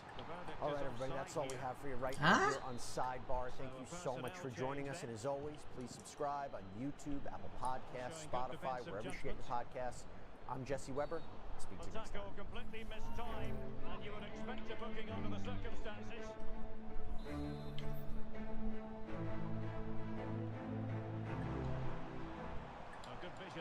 A young mother's death investigation takes quite the turn months later when her boyfriend is arrested. What was believed to be an act of self-harm has now become a murder case. We're going to get into the reported history of the couple, the charges, potential evidence, and what led to this major development. Welcome to Sidebar, presented by Law and Crime. I'm Jesse Weber. Okay, this is a strange one, and full warning, not a reporting on this either, so we kind of pieced together a lot of this from local papers. Just wanted to give that caveat, but we are talking about the death of Mariah Ashley Winter King out of Sweet Home, Oregon. Now, it's believed that she was 29 years old or 30 years old. Again, a little bit of mixed reporting on that. But she died about 8 months ago. But here's the thing. While it was initially determined that this might have been a death caused by Mariah's own hand from hanging, fast forward to January 13th of this year, and according to the Albany Democrat Herald, Mariah's boyfriend, 40-year-old Jared Lloyd Norman, has been arrested in connection with her death, now facing charges of second-degree murder and first-degree corpse abuse. Authorities reportedly believe that he killed Mariah at their shared residence on July 18th. Now, before we get into the law and the investigation and more details, I have to give a little bit more information about who Mariah was, okay? Let's put a face to this. Now, her mother, Kimberly Lapp, apparently explained that Mariah was born in Arizona, raised in Albany, Oregon. She was a cheerleader. She was a varsity cheer captain in high school. According to her sister, Michaela King, Mariah, mother of 2 young children, owned a tree service company with Norman, again the suspect in her alleged killing, and it was called Bears Tree Care LLC. This is based on reporting from the Albany Democrat Herald. And her family described her as someone who enjoyed outdoor activities, singing, painting rocks, was outgoing, full of love, had a deep faith in God. In fact, her sister Michaela said she didn't really attend any churches. She did mostly her own self-worship and prayer. She liked church music a lot too. This again is according to reporting from the Albany Democrat Herald. Her mother added she was the type that even if she was going through something, she would set it aside and help somebody else with what they were going through. So now you're getting a sense of who this person was. But I also want to get into the apparent timeline of events as laid out by Mariah's family. And again, this is their version, but it is quite chilling, and it is important, but I also have to call something out. Michaela set up a Facebook group for her sister called Justice for Mariah, and it provides updates on the criminal case, but also provides more photos and memories of Mariah in general. And with that, there's also a GoFundMe that was set up to raise money for Mariah's children. And it was set up by Michaela, and the opening message reads in part, "I'm starting this GoFundMe to get her babies justice. I want them to have a good start in life. They now have to grow up with their mom and know that something terrible happened to her. This, I am afraid, it will hurt their self-esteem, and I want to give them incentive to thrive. Please help in any way you can. If you can't donate, please share. I'm asking my community to help pull together and help support these children's future. They have a long road of recovery ahead of them." And before I go any further into this, I want to bring in criminal defense attorney, former prosecutor, friend of the show, Anthony Osso, who specialized in domestic violence cases. Anthony, thanks so much for coming on. Really appreciate it. Look, not a lot of details here. First, I had to ask, do you think it's strange to see what appeared to be a death from self-imposed hanging to now an arrest for murder so many months later? I don't, Jesse, and I think the question, or the answer really lies in your question, in that they probably didn't have a lot of details. And so I think it's not uncommon for investigators to come to a scene and not know whether it was a homicide or whether it was a suicide until they sort of develop a further investigation through looking at maybe the medical examiner's evidence or talking to friends and family that might have a better understanding of the nature of the relationship between Mariah and Norman. Speaking of that, if you go to the GoFundMe page, it accuses Norman, as an accusation, accuses him of killing Mariah, staging the scene to look like she killed herself. Don't have the full details from authorities on all this, to be clear, but taking that allegation as true, how does one do that? How tough is that to stage a scene to make it look like that?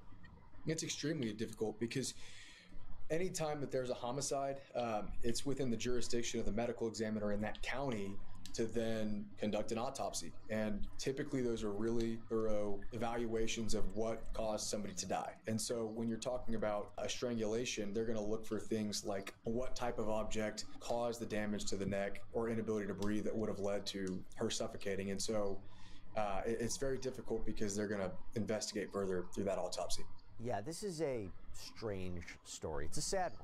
It's a sad one. But look, we're glad we're able to bring it to you nonetheless and shine a light on what's happening there. And for that, I have to call out and thank our sponsor, Morgan & Morgan, because it's with their support that helps us to be able to produce these kinds of episodes. And by the way, this is America's largest personal injury law firm. They have over 1,000 attorneys. You know why? Because they win a lot. Listen to this. In the past few months, Morgan & Morgan secured a $29 million verdict for a bicyclist in Philadelphia, $2.7 million verdict for a car accident victim in Florida, not to mention $5.6 million for a car crash victim in Georgia after insurance offered that client $0.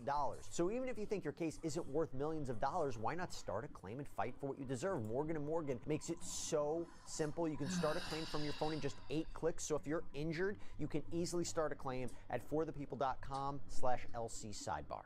The Albany Democrat and the New Era Sweet Home News, they've reported that investigators wanted an examination of Mariah's body post-mortem, and it ultimately revealed, quote, a foreign object inside of her. What does that mean? Looking at the tampering with a corpse allegation and some of the elements that could be involved in that, I don't want to speculate, but it could be penetration of her body with an object after she was already deceased. I don't know at this time. So until we get further evidence of that, it's really hard to say. Additionally, it could be something in her airway that prevented her from breathing. So it could be a number of different things. And that's something that wouldn't be discovered upon her initial examination of the body. I mean, so that's the part that's interesting. It took several months before there to be arrest. I mean, there's a difference what seemed apparent at the crime scene. Sure. Well, that's I don't. When you say lodged inside, I don't think there are certain things that investigators can and cannot do on scene. So they are not allowed to mess with the body in certain ways. That's within the jurisdiction of a medical examiner. And so typically autopsies have to take place within a statutory amount of time from discovery of the body. So a medical examiner would find that kind of object within a couple days of the discovery of the body. And typically investigators are talking to medical examiners during their investigation. So it is odd that it would take a long time for investigators to figure that out. You know, Anthony, it seems that most of the documents in this case are sealed. The manner of death hasn't been made public since the time of this broadcast. Why all the secrecy here? Is it maybe give you an indication about what happened to Mariah?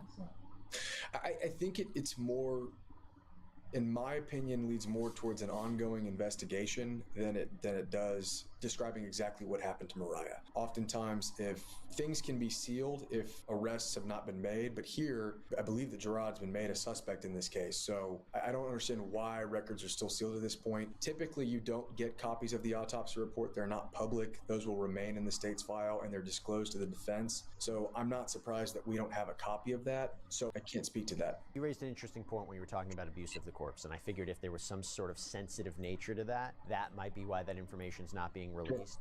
And it makes me wonder, when would the public ever know about this? Only if it went to trial? Well, I would think through the indictment. Typically, when somebody's indicted for a crime, that will become a public record. But the autopsy report itself is going to remain in the state's file. However, if they're alleging that there was some sort of tampering with a corpse, and it was, not to jump to conclusions, but sexual in nature, that's something that the state is going to have to plead in their indictment to put defense on proper notice. So as gruesome as it might be, they still have to list it out in their statement of their allegations.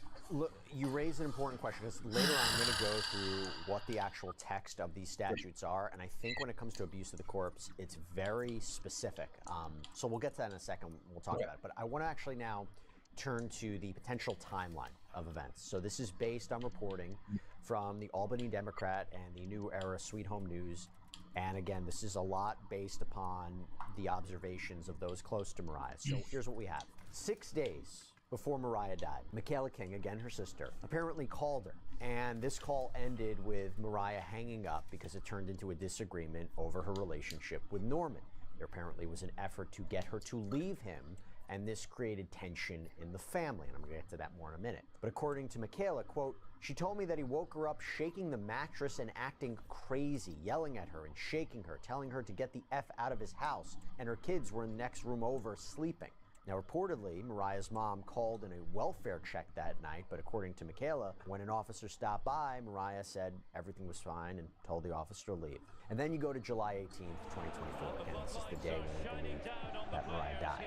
So Mariah's friend, Jeanette Taylor, claims that Mariah shows up at her work, was, quote, super emotional, and asked Taylor, will you just please hold me like you're my mom? Now, Taylor claimed that Mariah showed signs she may have been drinking, remarked that she didn't recognize herself, was happier in the past with an ex-boyfriend, but also wasn't ready to answer whether she wanted to leave Mr. Norman. And again, this is important because according to Taylor, Mariah had marks on her neck, but Mariah had apparently told her those were self-inflicted. And reportedly, Mariah's mom shows up, but Mariah apparently just went back home. Now, it's also being reported that her mom called the police to do a welfare check that night, but Mariah refused to open the door, told them to go away, and then it would be, what, an hour and a half later when the Lynn County Sheriff's Office and Sweet Home Police Department responded to a death in that home. And that now brings me back to Michaela, again, Mariah's sister, because she explains that she was getting ready to go to sleep that night when she reportedly gets this, quote, hysterical Facebook Messenger call from Norman at 11:35 p.m., where she claims he was crying and said Mariah was dead, that she had taken her own life, and that he was sorry. Now, Anthony, before I go into more of the backstory here, what do you take away from this possible reported timeline? I mean, it's pretty harrowing. But how do you sort out what exactly is going on here? Well, I think that you're seeing a lot of emotional buildup in a relationship.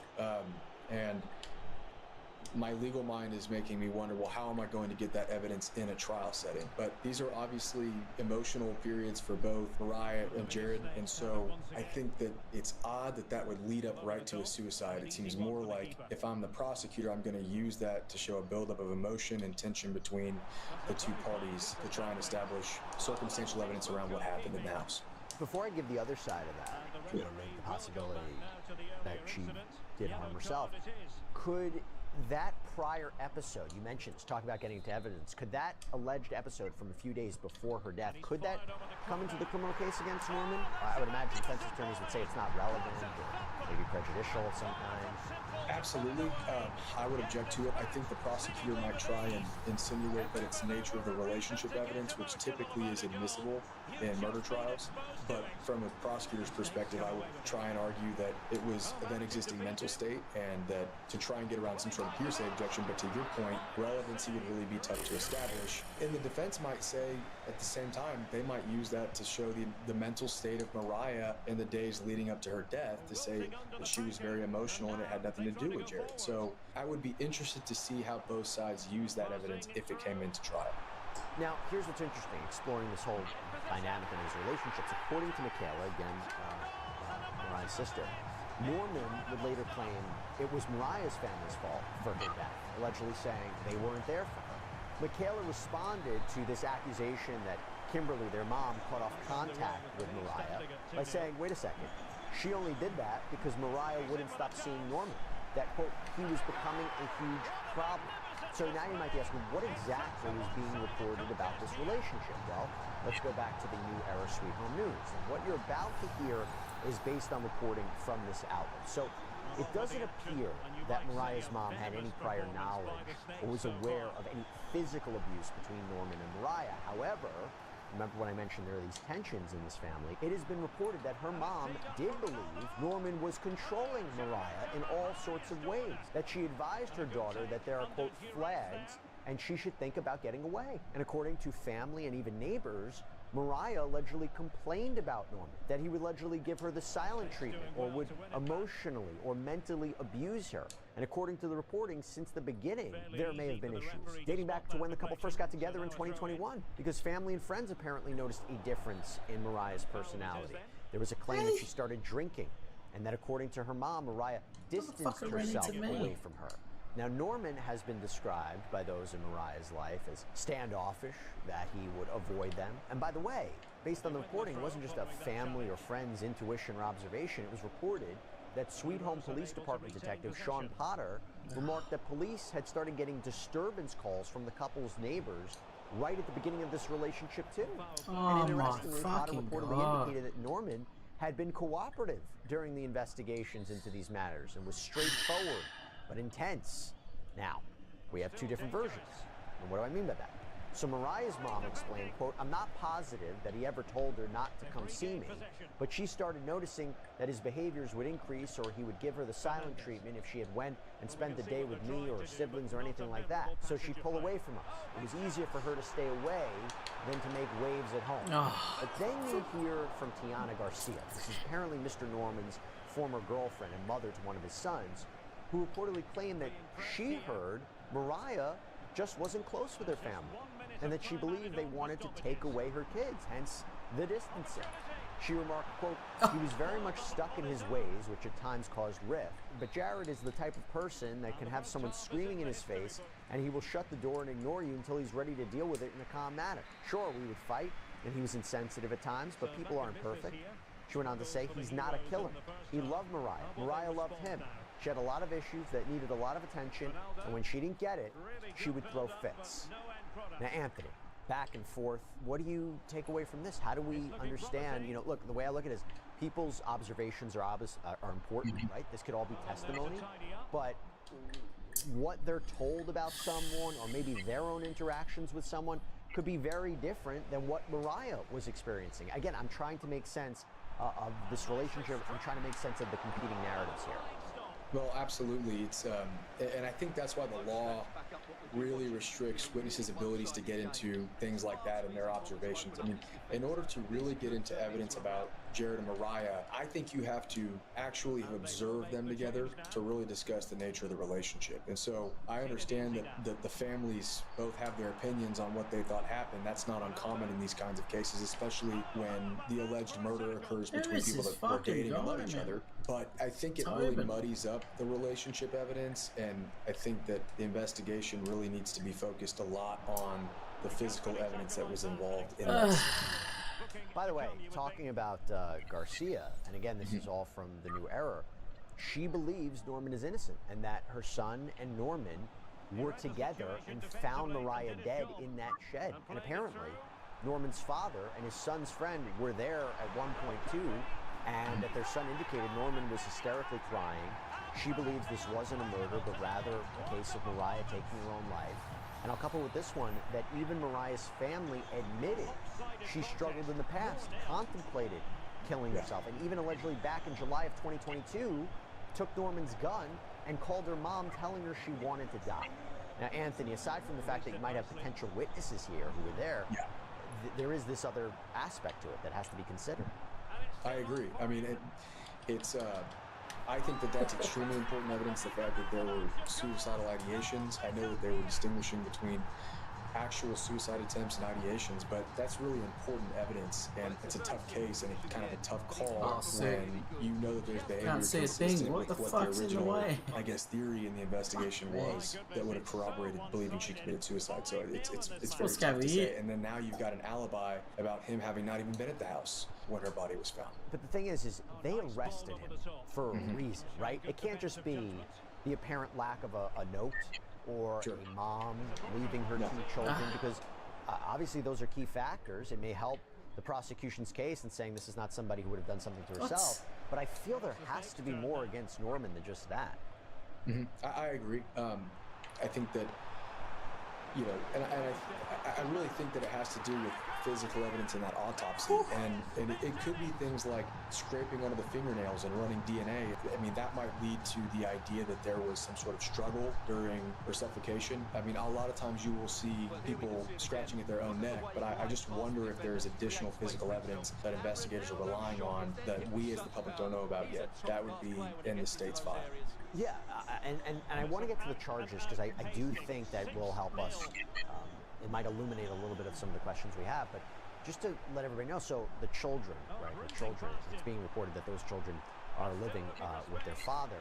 But a little side note as well to all of this. So after that incident that I mentioned, apparently Mariah's mom, Kimberly Lapham, drove out, met her, this is again when she might have been about to harm herself, convinced her to come stay with her, but that Norman allegedly started reaching out again and even reportedly threatened Lapham, again this mother, and that resulted in him being charged with telephonic harassment. This is based on the reporting, and also, this is interesting too, the reporting indicates that Norman and Mariah, they had this business together, right? They maybe had difficulties in the relationship, but then Mariah's mom claims that her daughter was maybe making preparations should she leave Norman. Those are a lot of different factors there, Anthony. You have thoughts on those?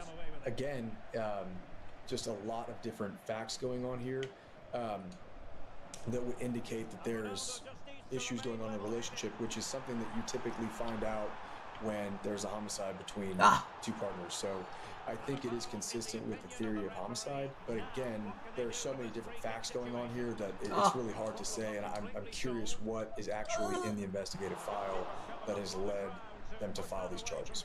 The Albany Democrat, by the way, also reported that authorities were looking to speak with Norman's father for a second interview. Don't really know when that was or the context of it. Why would they be wanting to speak to him?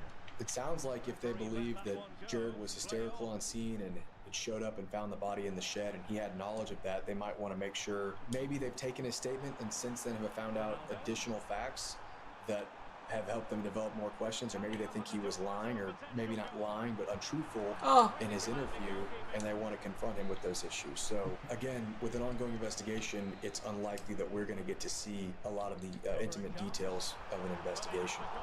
Let me get real quick to the charges. So we have second-degree murder, and it is defined when it is committed intentionally, except that it is an affirmative defense that at the time of the homicide, the defendant was under the influence of an extreme emotional disturbance, or felony murder, so killing in the course of another crime, such as a burglary, a kidnapping, assault, sexual offense. And we don't know yet, but that might tell us something. And then you go to the other charge, abuse of a corpse in the first degree. Engages in sexual activity with a corpse or involving a corpse, or dismembers, mutilates, cuts, or strikes a corpse. I said it's very specific. Those two charges, the language of those two charges, Anthony, does that give you a theory of the case? It's really tough to say. We'll see tomorrow, guys. Because the corpse charge, I mean, that insinuates that whatever he would have